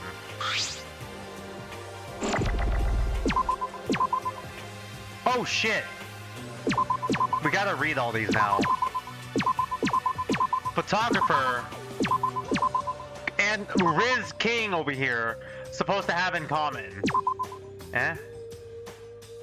What? What? Is the game glitching out? Oh, is this like people they're close with?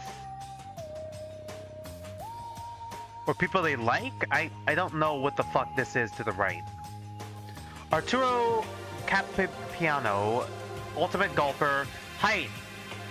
I don't know how much that is in like feet. Hold on. 162 centimeters. 2 feet and inches. 5'3"? Is he 5'3" or 5'4"? Roughly. Birthday, December 2nd. I'm gonna check what is the star sign, because why not?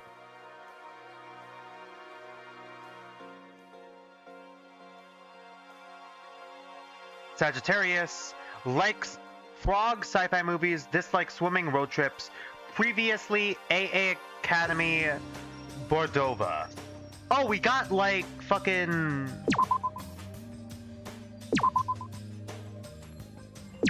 signatures as well. Like Project Eden's Garden. Okay. 165 centimeters. 165 centimeters, so 5'5" roughly? 5'5". I'm taller than most of these kids so far. August 5th. Sorry, that's December 5th. August 5th. Is that Leo? Yeah, Leo. Likes vintage telephones, tropical birds. Dislikes cheese playing darts. Previously homeschooled Daisy. Give me your answer, do? She has different colored stockings, really?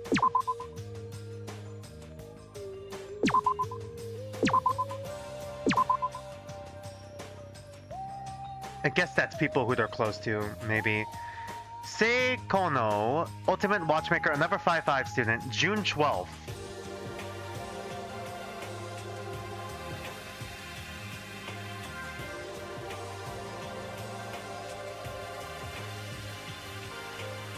Gemini. Likes umbrellas, cats. Dislikes being rushed lemonade. Previously, Soul Heart Industries Academy. Purple. Oh, it's like flower. I see. Flower. Their favorite flower? Purple hyacinth. I don't... What do they symbolize? Hold on. Now I gotta search up the flower. That one's definitely a random one. Cordovia flower. Native to Mexico and... Okay, hold on.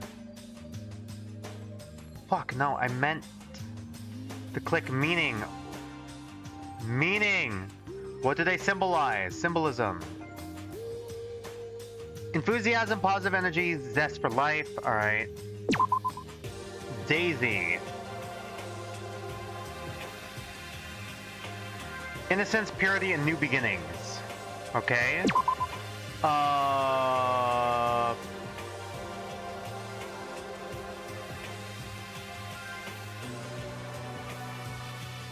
Purple hyacinth.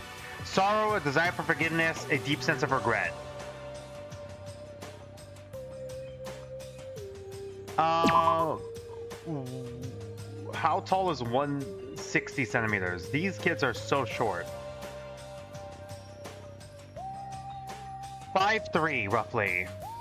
Canon Ota, Ultimate Photographer. What is October 4th?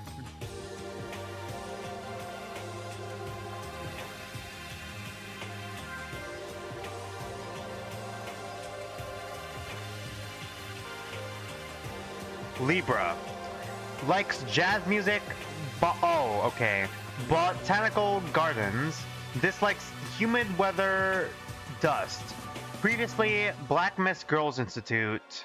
Marigold.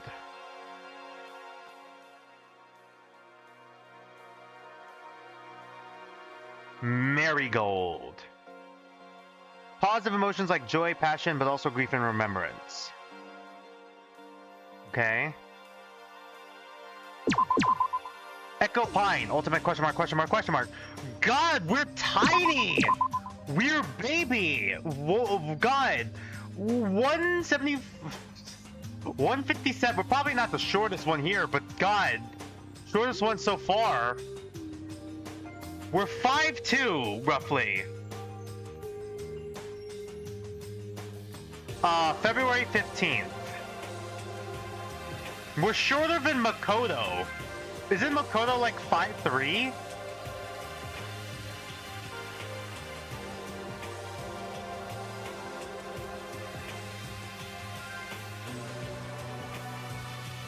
February 15th Zodiac, Aquarius. Likes herbal tea, wooden trinkets. Dislikes mud, wild berries. Previously, Calm Mind Institute. Gladiolus.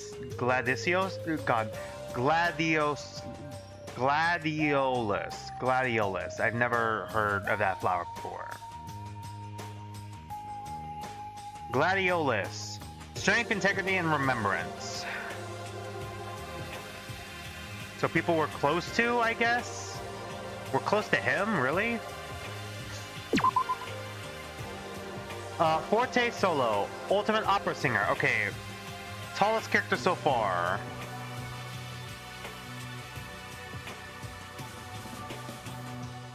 (175 centimeters), 5'9". We're the same height, roughly. February 2nd is his birthday. Is he also an Aquarius, or is that not it?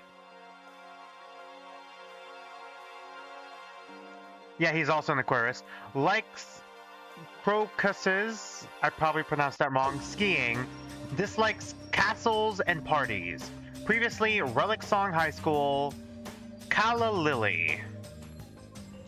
What do calla lilies symbolize?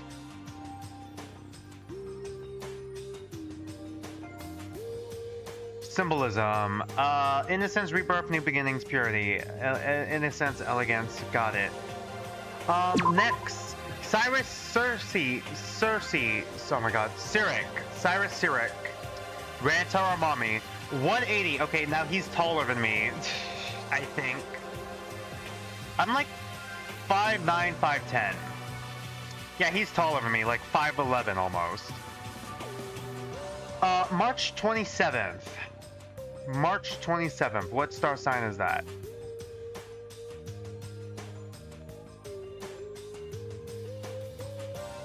If I could get this working.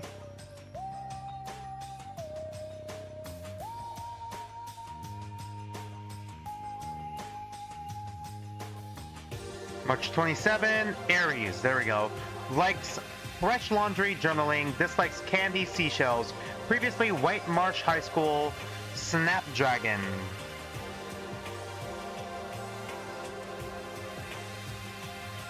Typing on this is hard.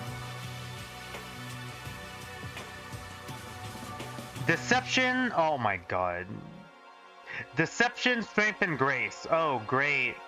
Grace under pressure or inner strength in trying circumstances. Oh boy. Lyle Termina, Ultimate Puzzle Master. 167 centimeters. He is super short. He is 5'5", 5'6". September 9 is his birthday. Okay, is it supposed to be a subtle 9-9 reference? Is he born on 2009? What year is it? Virgo. Likes scented candles, chocolate ganache. Dislikes watching sports, Dalmatians. Dalmatian dogs? Like, really? Okay. Previously, Signal Prep High School.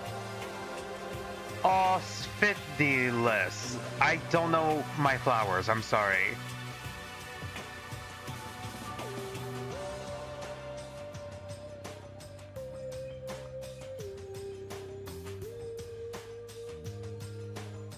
Revolves around the Greek concept of... Okay. Asphodel is often Narcissus. Okay, what do they symbolize? Purity and eternal life. There we go.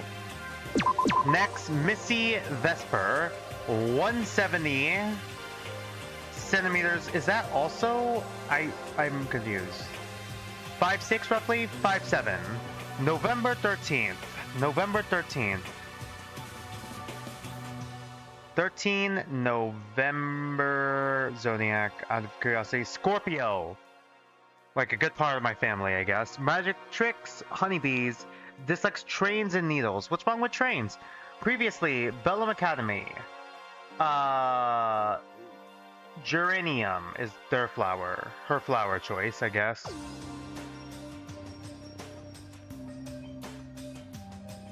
Health, resilience, happiness, friendship, love. Alright. Last one. Ashley Westbridge, Ultimate Jockey, 182. Is she the tallest? I think she is. She might be 6 feet. She's close. She rounded up, it's approximately 6 feet. August 10th, Leo. Likes taking walks, fountain pens. Dislikes overthinking plastic. Previously, we don't go to the same high school? Guess not. Okay, we had to have been kidnapped for a reason then. I assumed that we went to the same high school. Like, for sure. It's more likely now. Because, like, they have our school symbol on there. On our door, right? So it has to be, they wanted us specifically. 431? What is that supposed to mean? White Carnation.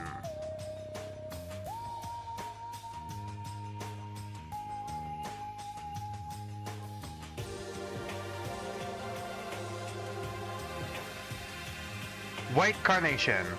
Purity, innocence, new beginnings, and good luck. Alright. Just wanted to do that real quick before we continue our free time. These products... Okay, we already read that. Regardless, the end products are usually very unique. Wow, that sounds interesting. Certainly. It would have been an amusing and challenging experience to participate as well, but alas. Of our ultimate students, huh? I let Missy continue investigating in peace. Okay, I guess we could just hang out with everyone.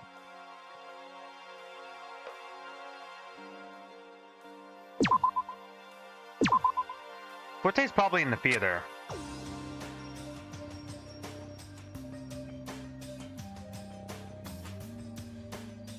Welcome to the stage, Echo. I was just admiring the section of props backstage. Would you like to try some?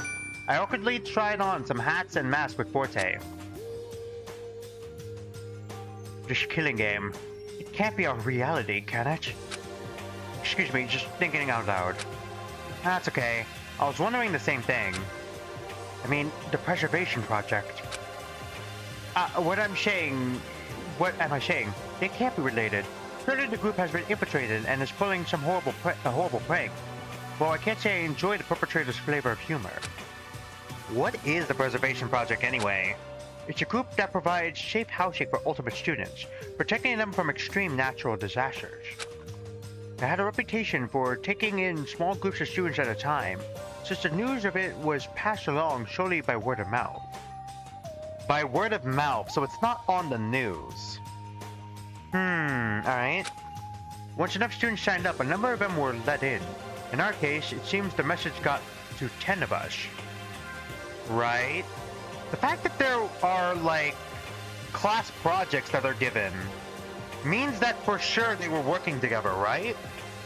And they got out just fine. Word of mouth.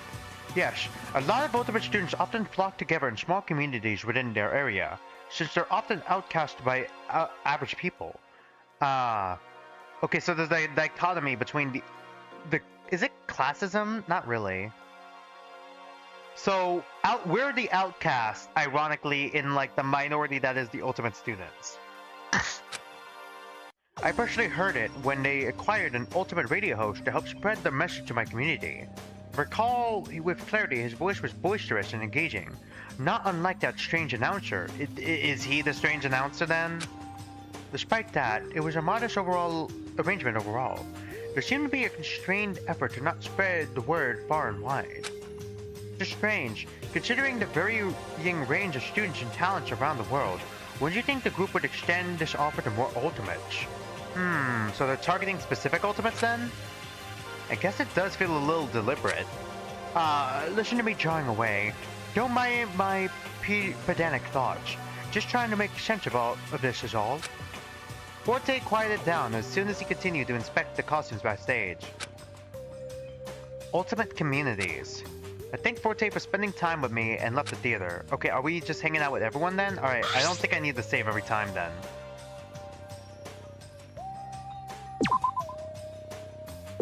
Art. I wonder if art is okay.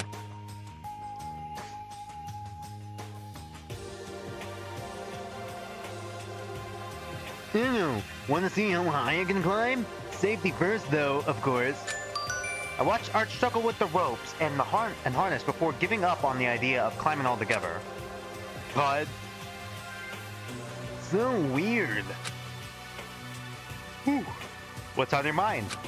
This game thing. The announcement said it was a game, but it's not a very fun premise, you know what I'm saying?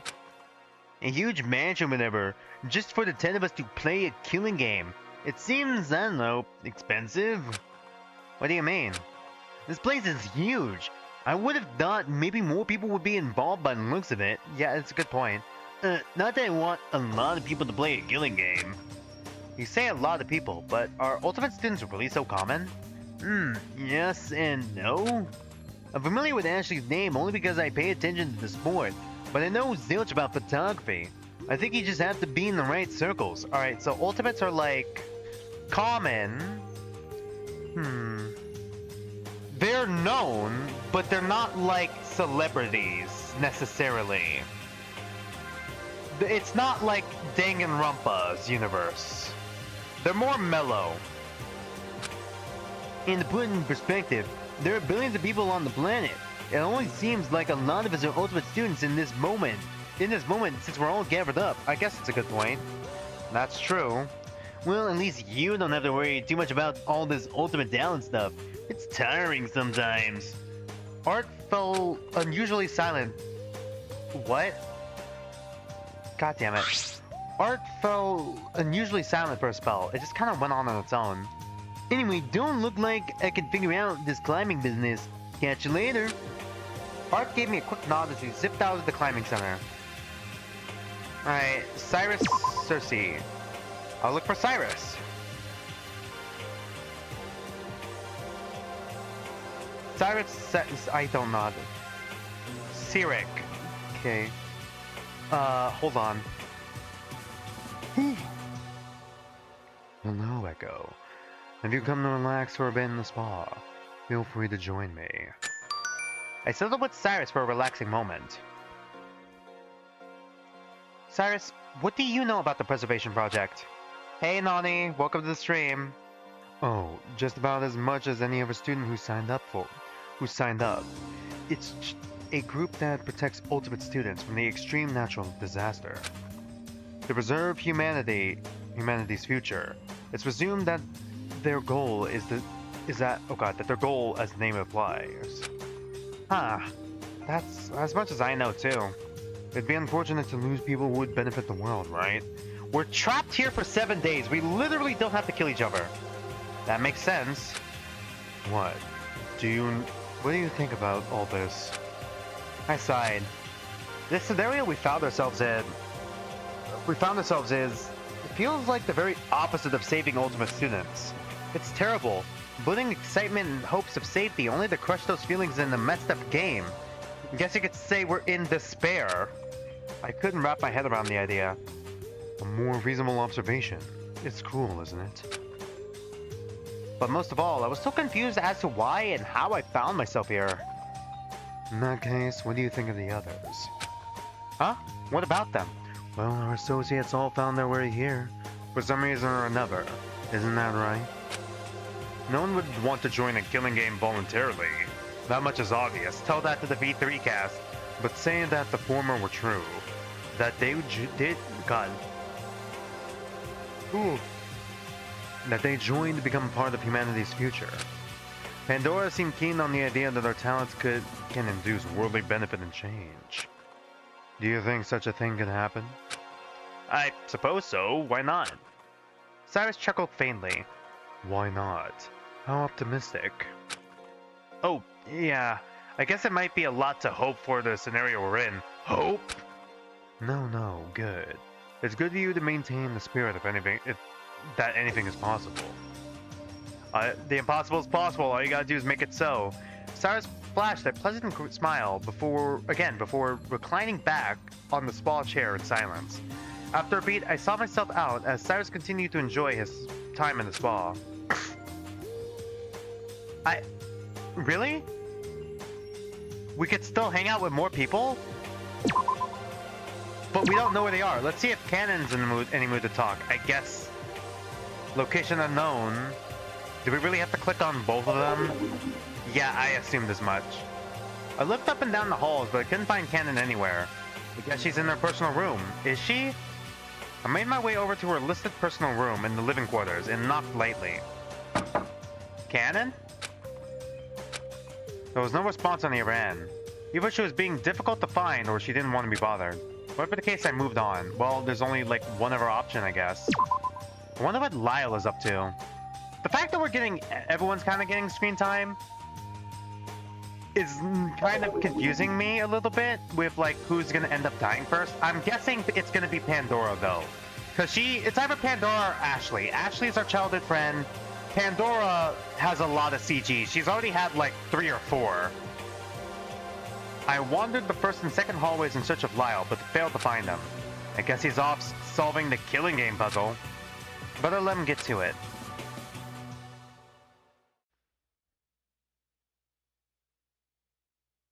I think that's everyone. I learned a little bit more about this preservation project and how the others found their way to this place. Despite that, I was still left pondering my purpose here. After spending some time with my fellow classmates, I habitually wandered back to my personal room. But upon entering, I realized I didn't have any personal effects with which to pass the time, so I stepped right back out into the hall to see if anyone wanted to socialize. Why did we even go to our room then? Incidentally, I came across Sei and Cannon on their way from the foyer in the halls. Hey, Sei, Cannon, I was about to go to the dining hall. Did you want to come? We just left the dining hall. Oh, I see. We stood in silence for half a minute. Well, this is awkward. Well, I should go. Sei shuffled off, leaving me and Cannon to fill the empty air. She went right back out to the foyer to who knows where. Huh? Sei's personal room is right here. Maybe she wants to spend some time in one of the activity rooms? Maybe. The conversation came to a stalemate. I'm just being cautious. Cannon turned and withdrew to her personal room. I let out a deep breath I didn't know I was holding in. Cannon tires me out. We've had like 2 or 3 conversations with her, man.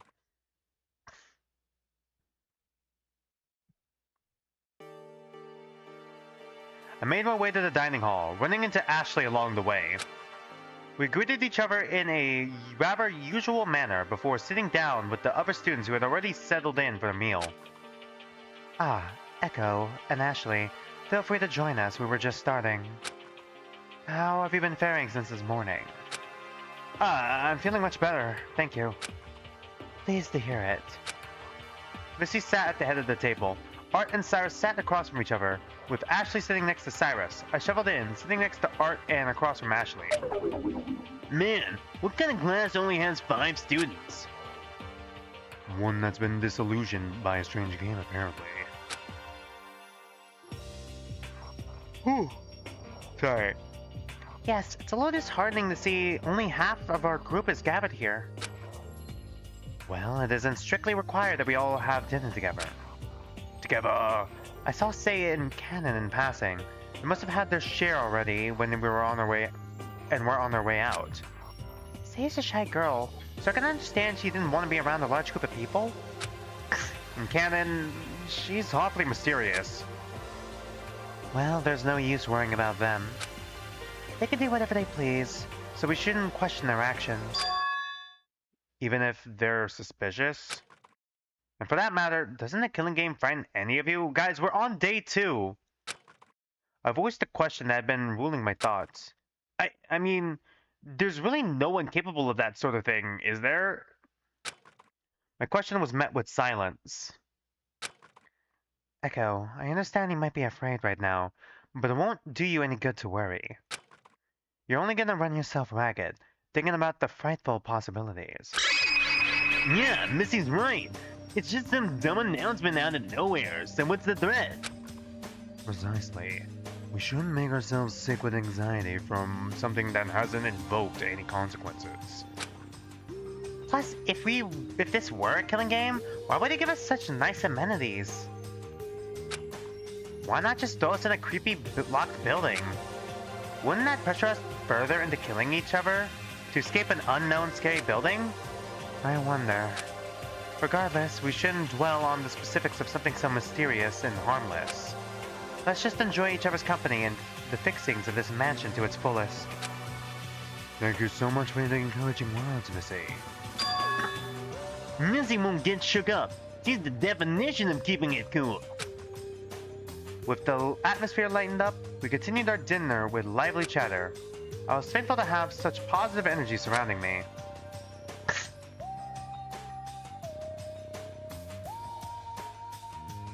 After dinner, we all departed to wrap the evening with our own activities.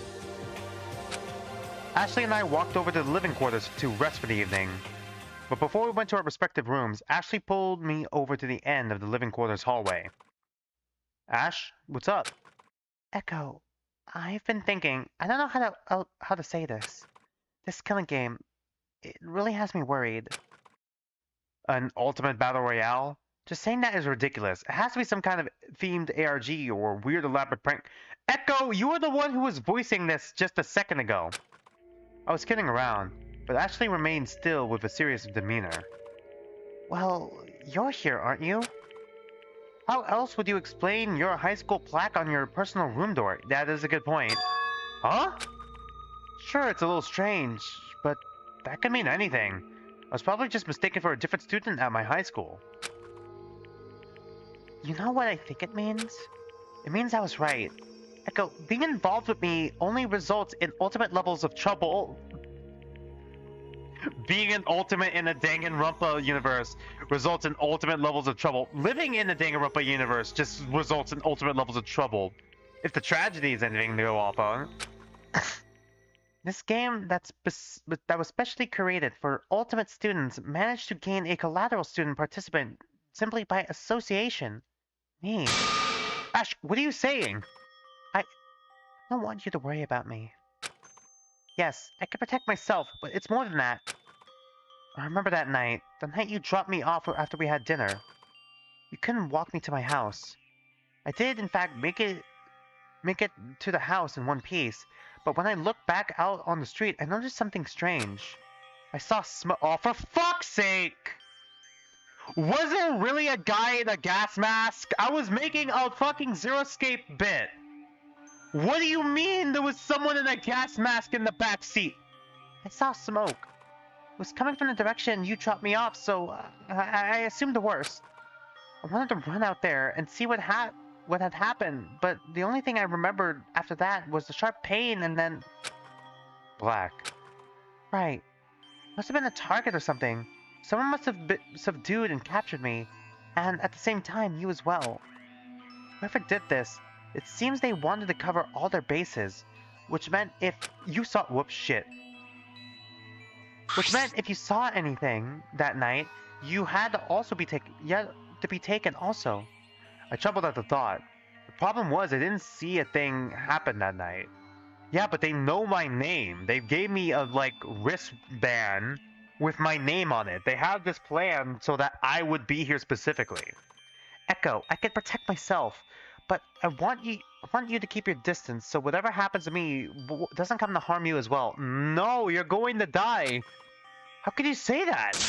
We're best friends. I can't abandon you at a time like this. I need you to let me alone? Leave me alone, I'm assuming. I need you to leave me alone. It's for your safety. It hurts me to even think about it, but I don't want you to be in danger because of your relation to me as a close friend. I couldn't believe what was happening. Ashley's face was painted with remorse. She only wanted to keep me safe, but in return, it meant we needed to be apart. Ashley gave me one last hug before retiring to her room for the night. Ashley. I hung my head in despair. Despair! Why did this have to happen? I clenched my fist in frustration. Damn it!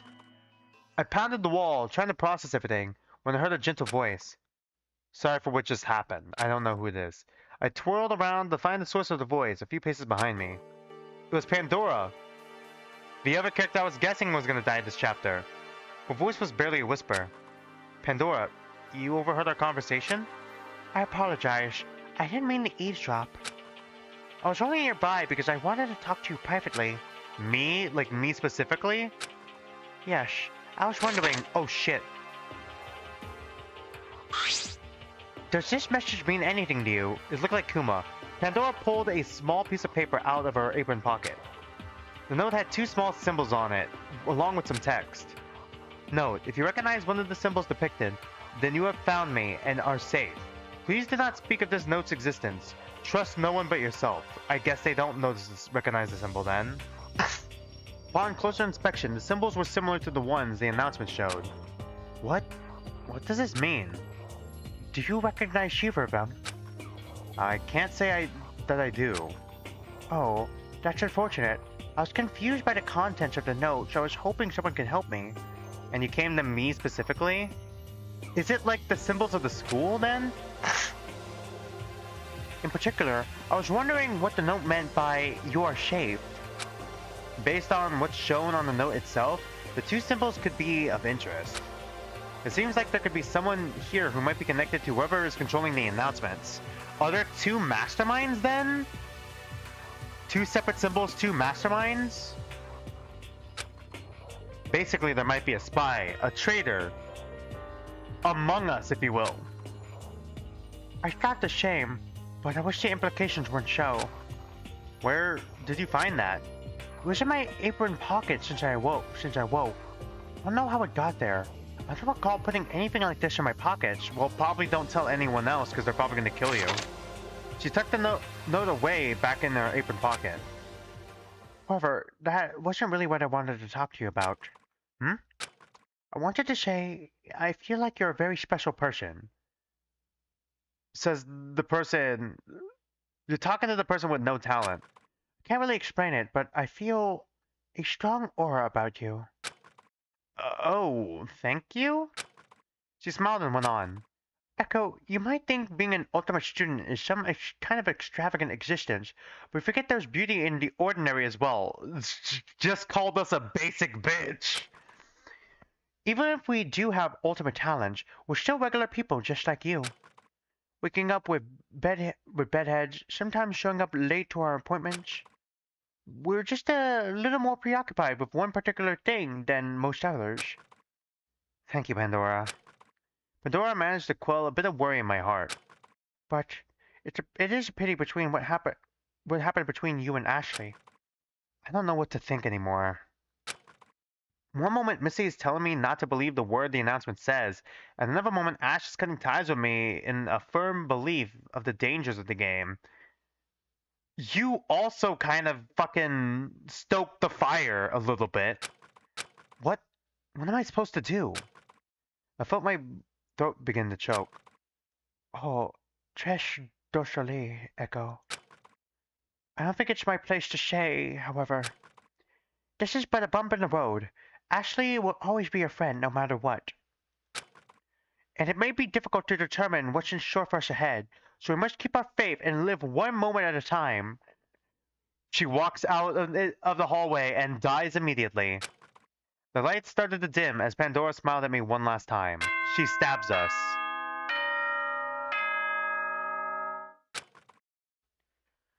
It is now 9 p.m. Nighttime will begin at 10 p.m. Facilities will be closed until 7 a.m. the next morning.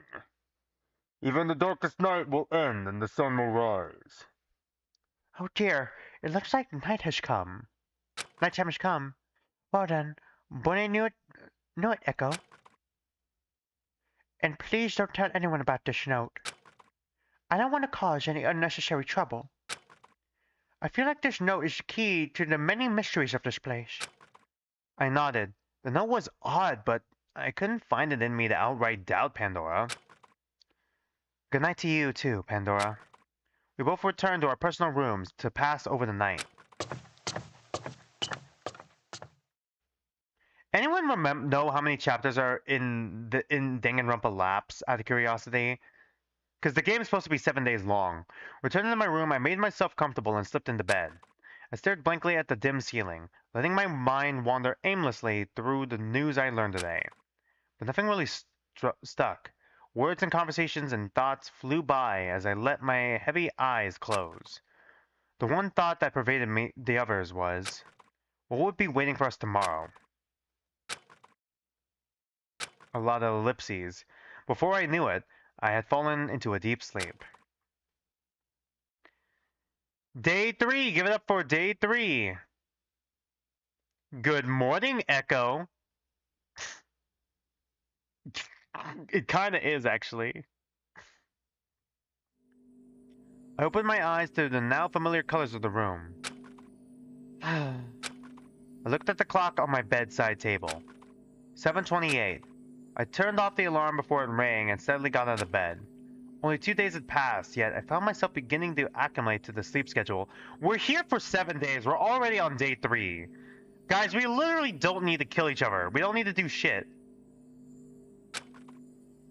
I splashed my face with cold water, the icy sting charging my nerves for a sharp awakening. How bad is the stream lagging right now? Is the stream lagging right now, or is it just my iPad here? I think it's just my iPad's stream lagging a little bit. I'm just trying to keep an eye on chat. Stream is still running, right? Yeah, it is. I'm just making sure.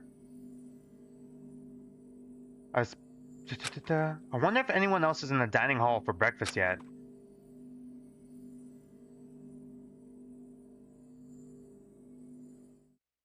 Made my way to the dining hall, stopping in the foyer for a moment to gaze at the mysterious electrifying doorway. Probably don't touch the door again. In the dining hall were a few early risers just starting breakfast. Good morning. Good morning, Echo. Please help yourself. I made some muffins with citrus today. Hopefully it'll energize you. Nothing like a hearty breakfast. Satisfying breakfast to start the day. Rolling with the same crew as last night. Except I guess Ashley was switched in for Pandora. My heart hurt when Art mentioned Ashley. Pandora must have noticed and sat close to me. Here, I made lemon squares just for you. Ashley told me in passing you like lemon. She did? So Ashley was still looking out for me. Thanks, Pandora. Oh, shit. Can you tell her thank you for me as well? Of course. We continued our leisurely breakfast as we all shook off the night's slumber. No one else came in during the length of our stay in the dining hall. However... Okay. It is now 9 a.m. Please assemble in the second floor atrium for a special announcement. Is it going to be a motive? After the announcement ended, I mechanically started to get up from my seat, when Art loudly kicked his feet up on the table. No way! Art leaned back his chair and pouted. We're not going to listen to your creepy announcements here. He waggled his finger aimlessly at the ceiling. Art is also getting a lot of characterization. I wonder what happens if we refuse to assemble. Do we want to test this passive protest? Why not? I'm curious as well. Hey, isn't it dangerous? I agree, it might be risky.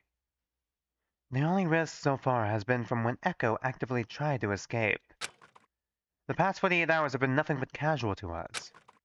However, after a moment of silence, a painting above the fireplace switched to the announcement album. It was the Killing Game announcer. Yeah, this is a different symbol from before, so what was the other symbol then? Okay, once again, are there two masterminds? So, welcome to day 3. You're trying to print your resume, but your Wi-Fi isn't letting me? Oh god, that's rough. Wait, how is the Wi-Fi affecting the... Is it like a Bluetooth thing? Not like the printer directly connected, I guess? So it plays regardless. I sat down and allowed the announcement to disrupt our morning. Are you all comfortable? Having a nice breakfast? Having fun sleeping in?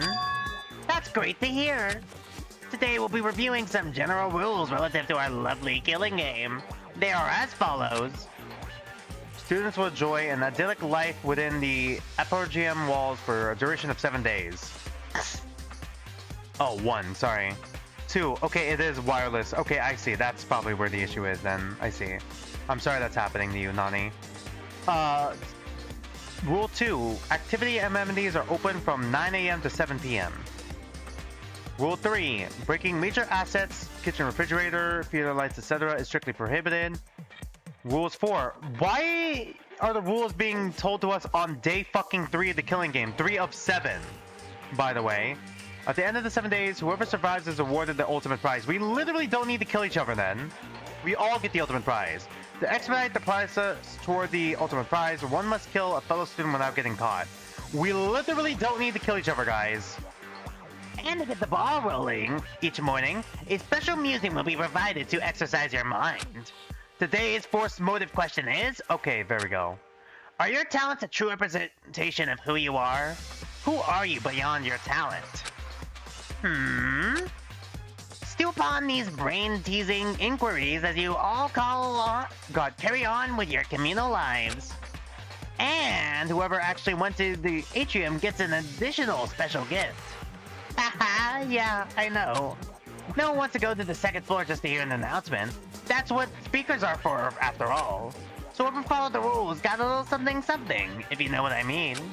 Finally, if there are no developments by the day's end, there will be serious repercussions. You will all suffer the consequences and be executed. Oh. Alright, well now we have a motive. And be executed as a group for failing to participate in the game. I see. So it's basically Wolf Game, almost.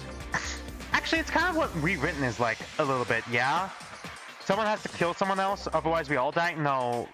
No, they still hand out roll cards. This is just V3 motive. Check on your bracelets. They all contain a lethal dose of Complex 53, just enough to knock you into the next life in less than a minute. Complex 53? Like a certain someone's motives. Huh? The digital root is 8. That means there are 2 masterminds. I've lifted my bracelet over to see a small vial of... I'm sorry, we could just take off the bracelet? What do you mean? Or I guess we flipped over the bracelet. Just flip the bracelet to see a small vial of clear liquid attached to a control chip. Our bracelets had these things the whole time? But hey, that's just the last resort. I don't really want to use it unless you all really bore me. So come on, you all, make it happen. The bizarre announcement cut out, and the painting returned to its original form. So, the thing they're giving us to motivate murder is a question? And the threat of a clear liquid that is proclaimed to be a deadly toxic gas. Okay, it's a gas then. As far as I know, such a chemical by the name of Complex 53 does not exist. It might just be water like a prop or something. And to release it only at the end of the day? Shit. End of the day? End of the day? If nothing happens? I don't know. Seems kinda weak. I furrowed my brow. I recalled what Missy said yesterday. That the risk wasn't high enough to do something drastic. The question was hardly raising the bar, not to mention a small vial of liquid. Ooh. Sorry. As for the other provided motive, as it were, I don't understand. Are we meant to discuss the question with each other? Perhaps. Unless anyone has any skeletons in the closet, I believe it's only fair to share our thoughts on the subject. I sheepishly ducked my head, but Missy caught me. Echo, why don't you lead our discussion? Tell them, Echo. You are the most qualified since you sit in a rather gray area when it comes to ultimate talents. Which isn't to say you're not included, but I think you have the most neutral viewpoint that is appropriate for judgment. Sure, if you say so. If you don't want to, it's not necessary. It's alright. I have to admit, I'm pretty curious now. Well, let's see what everyone has to say. Oh, okay. Art. Being a pro golfer a true representation of who I am? I don't really get it. I mean, I think it is. I haven't really expanded my interest outside of what I know, which is golf. So I can't say anything else encompasses who I am. Does that make sense? Yeah, I think so. If you tried something new now, I think it might be disoriented to fail at said activity since you're not ultra skilled in it. Oh, yeah, that does make sense. Hyper fixating on golfing. Well, ultimate golfer or not, yeah, I like playing golf. I think I got so good at the sport because I knew I liked it all this time and stuck around with it. Never really thought of other stuff. Yeah, there we go. I guess it's a simple sentiment. Thanks, Echo. He's a pretty simple guy. Cyrus. So Cyrus. Yes. What does it mean? What does being the ultimate charisma entail? Why, it's a mystifying ability to draw people towards me with little to no effort. Or I've so been told. Some might equate the word charisma with charm, and in turn, think that charisma has something to do with good looks, beautiful voice, overflowing wealth, etc. Riz King. However, I think charisma actually lies simply in having a kind soul. People are swayed by those with a kind soul, be it they have good intentions to follow through on, or bad intentions to take advantage of. I found myself absorbed in Cyrus' statement. I might even say you're rather charismatic yourself, Echo. Oh, I don't know if I'd go that far. Nonsense. I welcome your presence. It's calming. I felt a little embarrassed after being given such kind praise from the so-called ultimate charisma himself. So with that in mind, how would you describe your personality and talent? Not sure. It's always difficult to talk about yourself. Though I suppose I do like going with the flow. I guess a word could be cooperative? Missy Vesper. A political tactician, huh? It's not glamorous. I'm often tasked with knowing the burdens and misdeeds of many people in power. It's somewhat a curse to be able to lie my way out of a sticky situation. How do you feel about being called the ultimate tactician, though? So she is a politician, kinda. I don't mind. It is what it is. It is what it is. It is the strength I've been blessed with, and I would be misspoken if I said I took an interest in other things. I've always known my personality to be that of someone who informs. And if I can give a purpose-driven voice power to speak up for what's right, then the ensuing battle, be it a difficult one, will produce satisfying results. I believe at the end of it, intense debate occurs, master debate if you will. There's often an intent motion behind it. Yeah, I'm sure you've seen your fair share of selfishness and greed though. Circumventing those intentions can be trying, but you just need to be good, take the good with the bad. Missy, self-assured as always. Panda Espire. Who am I beyond my challenge? Honestly, I wouldn't be anything without baking. Even in another life, I would think I would always find my way back to baking. It's just in my soul. I think at the core of it, such an activity represents all that I care for in life. The simplicity in sharing good food with a friends. To make something infused with love, and to bring that joy to others, it's quite a special feeling, is it not? Yeah, I think I know what you mean. Listen to me, being so sentimental. Really love baking, huh? Oh, it's everything. Everyone said similar things. That the talent run alongside their personalities. You couldn't have one without the other. What an odd motive. I would imagine talking about this kind of thing among peers would only reinforce relations. If our captors are trying to plant distrust, I'm afraid I don't quite understand the logic. I thought about the intention of the question, but all I could think was that it might be able to weed out spies, which involuntarily led me to suspect the person I would least suspect, myself, for Pandora, who is something the matter, Echo? Because she has that note? Nothing. I averted my gaze from Pandora. She had some kind of secret note that bore the strange emblems of our mansion's announcers. What could it mean? If I may be so bold, I firmly believe our decision that our ultimate talents are truly one and the same with our personality and characteristics. I'm inclined to agree. I guess it's cool that we know each other a little more. More though, it seems like a friendly enough topic. Indeed. Our challenge and skills born from a passion within, and you simply cannot remove the aspect of a person without losing a part of them. A particular motivator, that one. With our thoughts on the forced motive question cleared, our group was able to finish the morning in peace.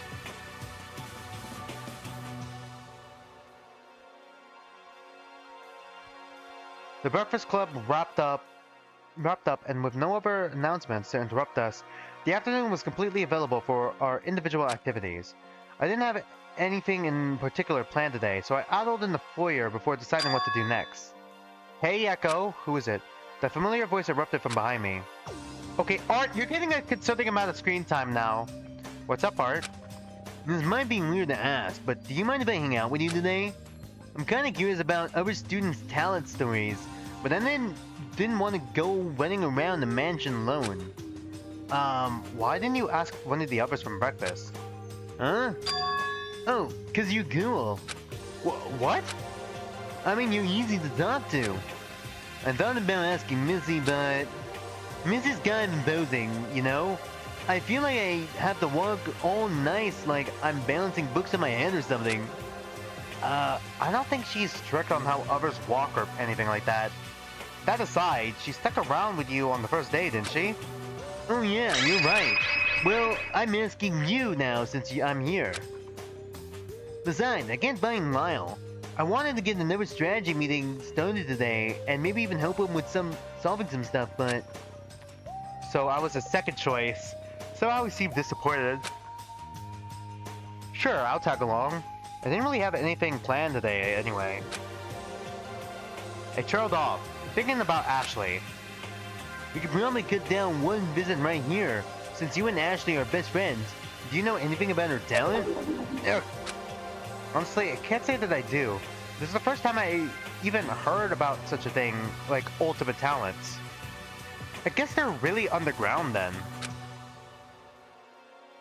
All I knew was that she lived out in the countryside with her father on a ranch, Westwood Stables. I didn't think all her time around horses amounted to something as intense as being an ultimate jockey. Huh, maybe she likes to be modest. I mean, because she has high win rates, doesn't mean she avoids taking care of her horses. Kinda like she works hard and plays hard. Does that make any sense? I couldn't really make heads or tails of it. I didn't want to be thinking about Ashley at the moment anyway. It was too overwhelming. I sighed. Yeah, I suppose that could be it. Anyway, that's one down. Let's get going.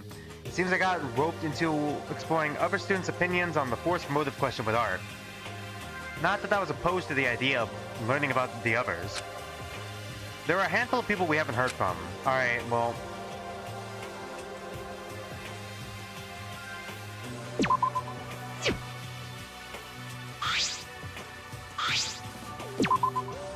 Let's try to find Sei.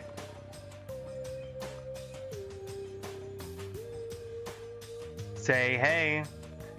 Art and I saw Sei in the kitchen, poking at the digital screen. I haven't eaten since yesterday. Sei, what's the matter? That's no use. I don't know how to use the screen thing. It doesn't register my taps. Huh?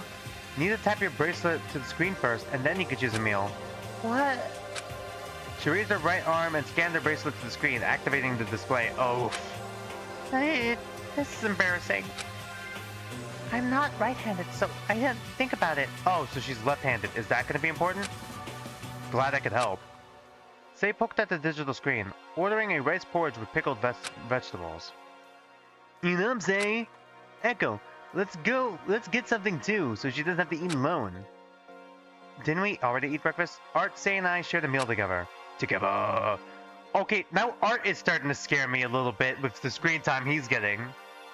After we finished, Sei quietly sat in the dining hall and fiddled with her rings. She then let out a big, exasperated sigh. It's really no use. What's wrong? Can't get used to anything around here. Maybe because I'm kind of forgetful, but I went so long without eating because I couldn't figure out the menu thing. You shouldn't go so long without eating. If you need help with anything, you can always ask one of your friends here. Friends? Was that too forward? No, that was him. I thought I made a mistake before. No, it's just I don't talk to you all much, so I didn't believe you thought of me as a friend. We've known each other for 3 days. Oh, don't be like that. There's no reason we wouldn't call you a friend, right? She stopped there, but I saw a small smile turn the corner of her lips. So, right down to business. Business? We came by to see you to ask you about the question thing. Question thing? You mean the force question? Motive question? Yeah, a group of us were talking about it in the dining hall over breakfast, and we were wondering if you had any thoughts about it. I don't know. It seems straightforward. I'm a detail-oriented person, and watches are full of little mechanisms. Although, I guess I could get lost in those details and miss the big picture. Just like now. But then again, after all the gear design differences under the surface of the watch, the outcome is still fixed. It's still a fixed timepiece, right? I really don't understand what the question's supposed to be all about. Sorry. No worries, we don't know either, so we were just going around getting everyone's opinions. Oh, I see. Well, good luck figuring it out then. Say clams up and quickly scuttles off before we could say anything else. Oh, bye? He's kind of antsy, huh? I mean, it's almost as if we're in a killing game. Forte solo. Forte is probably where I think he is. He's always gonna be there, isn't he? He's always gonna be in the stage. In the theater. Ah, Arch, Echo, what brings you here? Art here was curious about your opinion of the force motive question. Yeah, why opera? Isn't it boring? Art, full of tact, I see. Yeah? Aha! It's quite the opposite of boring. Performances are very rich and can shake the viewer to their core. Opera is a wonderful art that combines raw vocal emotion with the physical beauty of expressing the self with your very being. Oh, wanna hit us with some bars? Forte's operatic voice. To say I was a little curious would be an understatement. Oh no, I couldn't perform under these conditions. What conditions? Why, the conditions of the heart, of course. Could we ask why that is? He's not in the mood. Well, you see, I haven't been able to properly express myself since a tragedy struck my hometown. And you're an ultimate? We lost a friend in our community. Sir Hyde, one of our most loyal friends. One of his favorite pastimes included long walks in the park, with the wind gently brushing through his ears. Wait, is he talking about what I think he's talking about? Not you, dog? Art! God! Yes, I'm still rather fragile about it. I'm sorry, that sucks, man. Said Davaro. I suppose it's different, experiencing tragedy than performing it. Ah, precisely. I've been troubled since. What kind of dog was he? A German Shepherd of 13 years. Oh, I'm sure you gave him a great full life, with lots of music, of course. Forte's smile lip turned a small grin. Indeed, dog is man's best friend, are they not? So he's a dog person. Would have been unseemly of me to not treat him like my own family. He had such charm and wit, howling along with my practice. Why, I dare say he prevented me from practicing times more often than not. Sir Hyde loved to command the attention of all with his gaiety. I couldn't help but spark at the idea of his dog on the theater stage. It was a sweet thought. Yeah, just remember those good old times, Mr. Hyde. Indeed, I shall. Thank you, Art. They're making Art likable, so when they kill him off, it's gonna hurt. After that small chat, Art and I thanked Forte for his time and paused near the theater exit to collect our thoughts. I bet his dog was real fun to play with. Anyway, what did we learn? I don't think we got an answer to the question as much as we did a description of what opera is. I think we did. Forte is kind of a dramatic guy, sure, but I think he's very in tune with his emotions. Just like opera. Satisfied with the answer, Art nodded in understanding. And despite him jumping straight to Forte's worries, Art seems to have helped Forte recall his fondness of his late friend. Kananoda. Canon can't avoid us forever. I'm a little worried about the reward that they got for the people who went. Canon probably has it. Canon was in the atrium, photographing some of the greenery in the center of the grand hall. Art and I hid away in some bushes, watching quietly. She knows we're here. Hey, I know you two are there. Be quiet until I'm done. We watched in silence as she snapped various photos of the plants. Out with it. What do you want? You know what's curious about your talent in relation to the force motive question? Way to throw me under the bus, Art! Yeah. Just wanted to hear your thoughts. There's not much to say. I know who I am. I'm a photographer, a behind-the-scenes kind of person who brings others' visions to life and captures them for eternity. Was this rehearsed or what? No. I know who I am. With a certainty. Just as Canon was about to make a dramatic exit on that lingering note, Pandora caught her on the way out. Oh, Canon, just the person I wanted to see. And is this about the motive question as well? Indeed, looking figure is an interesting subject. Would you mind if I ask what draws you to it? Yes, I do mind. I don't want to waste my breath explaining these nuances to people who wouldn't understand. No activity is so niche that it's acted upon without love, you know. Whatever. Leave me alone. She's Tsundere. Did I offend you? No. Just, why are you bombarding me with questions? We're not close. We've known each other for 3 days. This is how we get close. We make small talk and learn about each other. It's all in good spirit. Well, I really wish you wouldn't bother. Canon ends the conversation for us and disappears from the atrium. Well, I guess that's that. Sorry I had to walk in on that, Pandora. It's fine. Perhaps it wasn't my place to ask. I shouldn't pry, right? Sorry. You didn't do anything wrong. Karen's just kind of snippy. That's putting it kindly. Thank you, Arch. Echo. Excuse me. I remembered something. I'll see you two around. Oh, sure thing. We'll see you later. Lyle Terminal. Where the fuck did he go? I wonder. Are we gonna get the question mark again? Yeah. Art and I looked around for Lyle, but he remained as elusive as ever. What the heck? Where's Lyle? Don't know. I'm certain we would have run into him by now. If we run around some more, we're bound to find him sooner or later.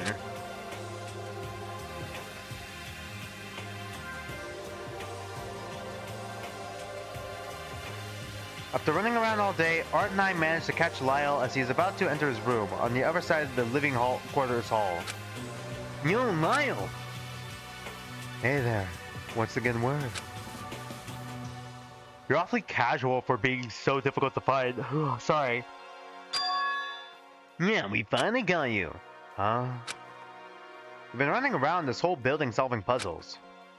And we've been running around this whole building looking for you. Oh, I'm in hot demand, is that right? Yeah, we wanted to hear your thoughts on the motive question. We thought it might improve relations, getting to know each other better and all. Ah, that. Forced motive question. It's not a very strong motivator, is it? I think we're ignoring the fucking time limit we have! What if I don't want to talk about it? I suppose you don't have to.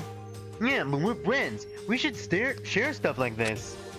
And friends should know when to let up on the pressure. Oh, sorry, Lyle. Art looked down dejectedly. I'm sure Art didn't mean to press you so hard. It's fine. It's just, I've known puzzles all my life, you know. Puzzle solving is more of a introverted task, if you will. They're generally seen as activities simply for passing the time. Cubing, crosswords, etc. I don't really like thinking about who I am beyond my talent is all. I have no personality outside of this. Please let me have this. I'm afraid that I'm too boring without puzzles. You're not boring. You're plenty cool. I mean, look around. You've got all sorts of friends here who think you're amazing for charging right towards solving the electric door. Right, Echo? Amazing was one way to put it. Yeah, Lyle. Don't put yourself up. You have a gift. Things you do. But hey, while we're on the topic, listen to this. I tinkered with the door and I managed to figure something out. Lyle had our attention as he led the way to the foyer. Okay, this is still going. Here we are. Give the door a try. What? No way. Does that mean we'll have to stay here anymore? Get sketched. Well, that's the catch. Go ahead. I gave Lyle a nervous look before slowly reaching for the door handle. Bracing myself, I quickly gripped the handle and... nothing happened. I was fine. Well, Lyle, you did it! I gave the door a push, but they wouldn't budge. Oh, what now? What the... Is there a barricade or something? I think so. Or it's just hard locked. So I imagine to disable the electric door. God. So I managed to disable the electric door, but the physical barrier is now an issue. Okay, that's interesting. How did you do that? I admit, I'm relieved that there's more layer to this task. What do you mean? It would have been too boring if I just disarmed the door. Unconcerned with the discovery, Lyle was more satisfied with having more puzzles to solve than he was with removing a trap from the dangerous door. Here's something else that's interesting though. Might be important since it's about this weird killing game twist. After that 9 a.m. morning announcement, I saw Sei sneak downstairs from the direction of the atrium. Really? You think she actually went to listen to that announcement? Maybe. I can't think of anything else. Even stranger was after she came down, she went to the dining hall for a minute but quickly left. I mean, we saw that. I poked around in there yesterday and saw this in the pantry. Oh, there are 2 notes then. Whoa, secret note. So, is that the so-called special gift? Yeah, I can only assume. I was confused. How could that have been a special gift from this morning if Pandora shared the note with me in confidentiality last night? I decided to keep quiet about it. I didn't want to confuse things further. So I studied a little, and the symbols here don't match any of the symbols that the students are currently here. I cross-referenced the note symbols with the ones on our personal room doors and got nothing. That is, if the note symbol even belongs to the students. I remember Missy saying something about other students. Oh? She told me that the preservation project divides Ultimate Students groups across different wings of a building. Maybe those are different from a different wing. Students from a different wing, sorry. So what do we do if we did know those students? It's not like we've seen them in our part of the building yet. Who knows? Can it be? But fuck! They're actually talking about morphogenetic field theory. Fuck, no! Morphogenetic field theory? Lau muttered something under his breath. What? Don't worry about it. It's probably going to be important in the future. Makes me wonder though, are we meant to be recognizing other students? For example, I believe I recall Ashley and Echo being friends before this. Am I wrong? No, you're right. I thought it was just me though. Right? See, for me, I recognize Art's school emblem. AA Academy, right? Huh? Yeah, how did you know? I went to Rain Mob Institute. I remember seeing your school symbol when our schools merged. My school used to be called Signal Prep High School before the merger. Then... really? How do you guys not remember the merger then? Wouldn't it mean you guys would have, like, the same school name then? They're at least from the same area then. I thought you were so cool, representing a whole school to influence a merger. That's kind of embarrassing. It was such a long time ago, I hardly remember it. Why not? It's amazing that you used your golf skills to make things happen. Our schools have never been in better shape thanks to your help. Thanks. But people complain that my games aren't interesting enough since I always get the same result. A hole in one. They always say games should be entertaining. They should just play golf themselves, you know. Besides, Lyle, you're the cool one. No, you're amazing. I mean, you use, like, your deduction or whatever to figure out how to disarm a dangerous door. That's more utility than I could ever imagine. It's nothing. The door doesn't even open anyway. It's still awesome, though. It felt like you could even figure out what's the deal with the killing game announcement stuff. Oh yeah, that's the end goal. I'm just working my way through all the small pieces they've given me. The two talked energetically as I awkwardly watched. Oh, sorry, Echo. We were just over here talking your ears off, huh? That's alright. I'll take my leave now if you guys want to continue.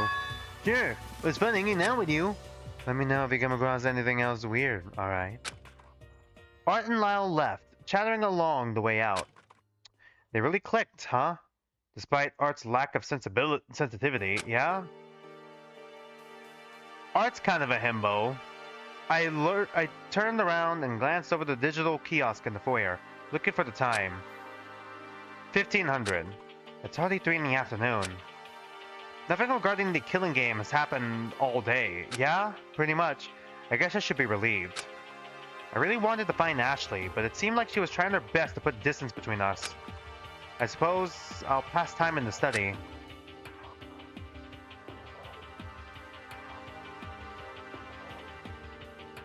I made my way to the study and skimmed a collection of encyclopedias. An interesting titled book, Odd Theme Parks Across the World, caught my attention. Really? Okay. With the tome in hand, I settled in the warmly lit study and began to leaf through the pages. I passed the time reading about a strange underwater theme park called Lemu. Is that a reference to something that I'm not getting right now?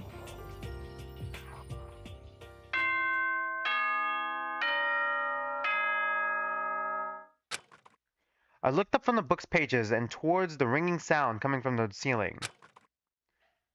It is now 4 p.m. 4 p.m.? And no one has died yet? Ugh, how boring.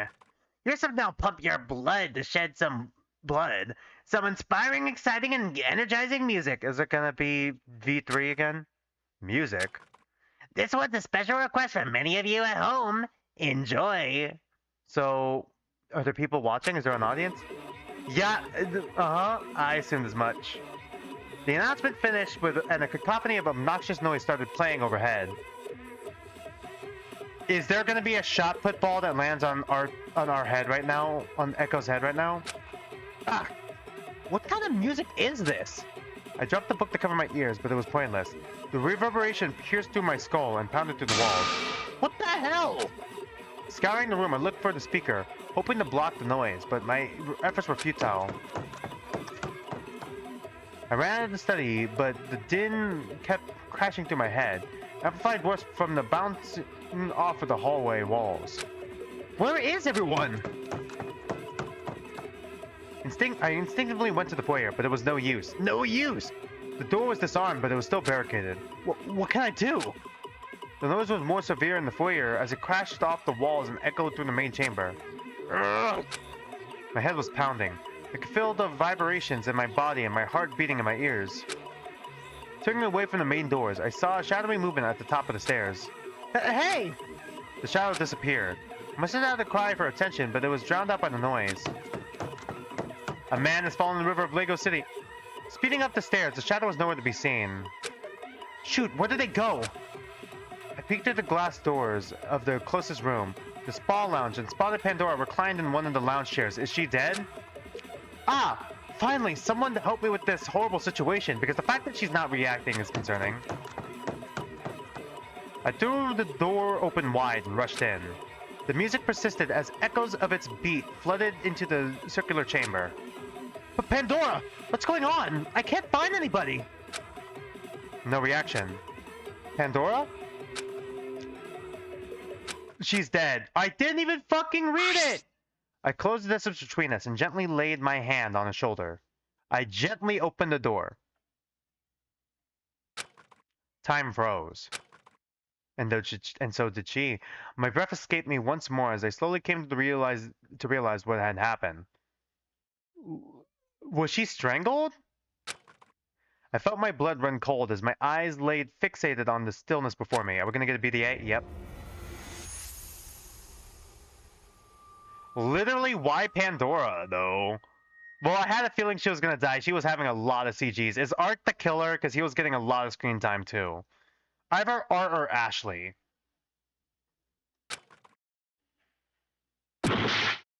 uh, ah! Alright, I can't do a full scream. I can't do a full scream right now. I don't want my parents to be concerned. There was no response from her. I don't want to peek my mic. Pandora was dead. I think that's a good cliffhanger. I wanted to go up until first death. Chapter 1, Janet Perks Ressier. Deadly Life, I'm assuming, yeah? 9. Oh my god, is that how many people are left? Was there a counter? Alright, I think this is a good place to end it on. Pandora's dead.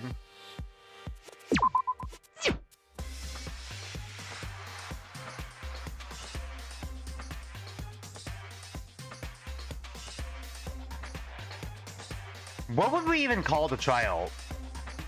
What would you call the trial? Like, Tetra Danganronpa style?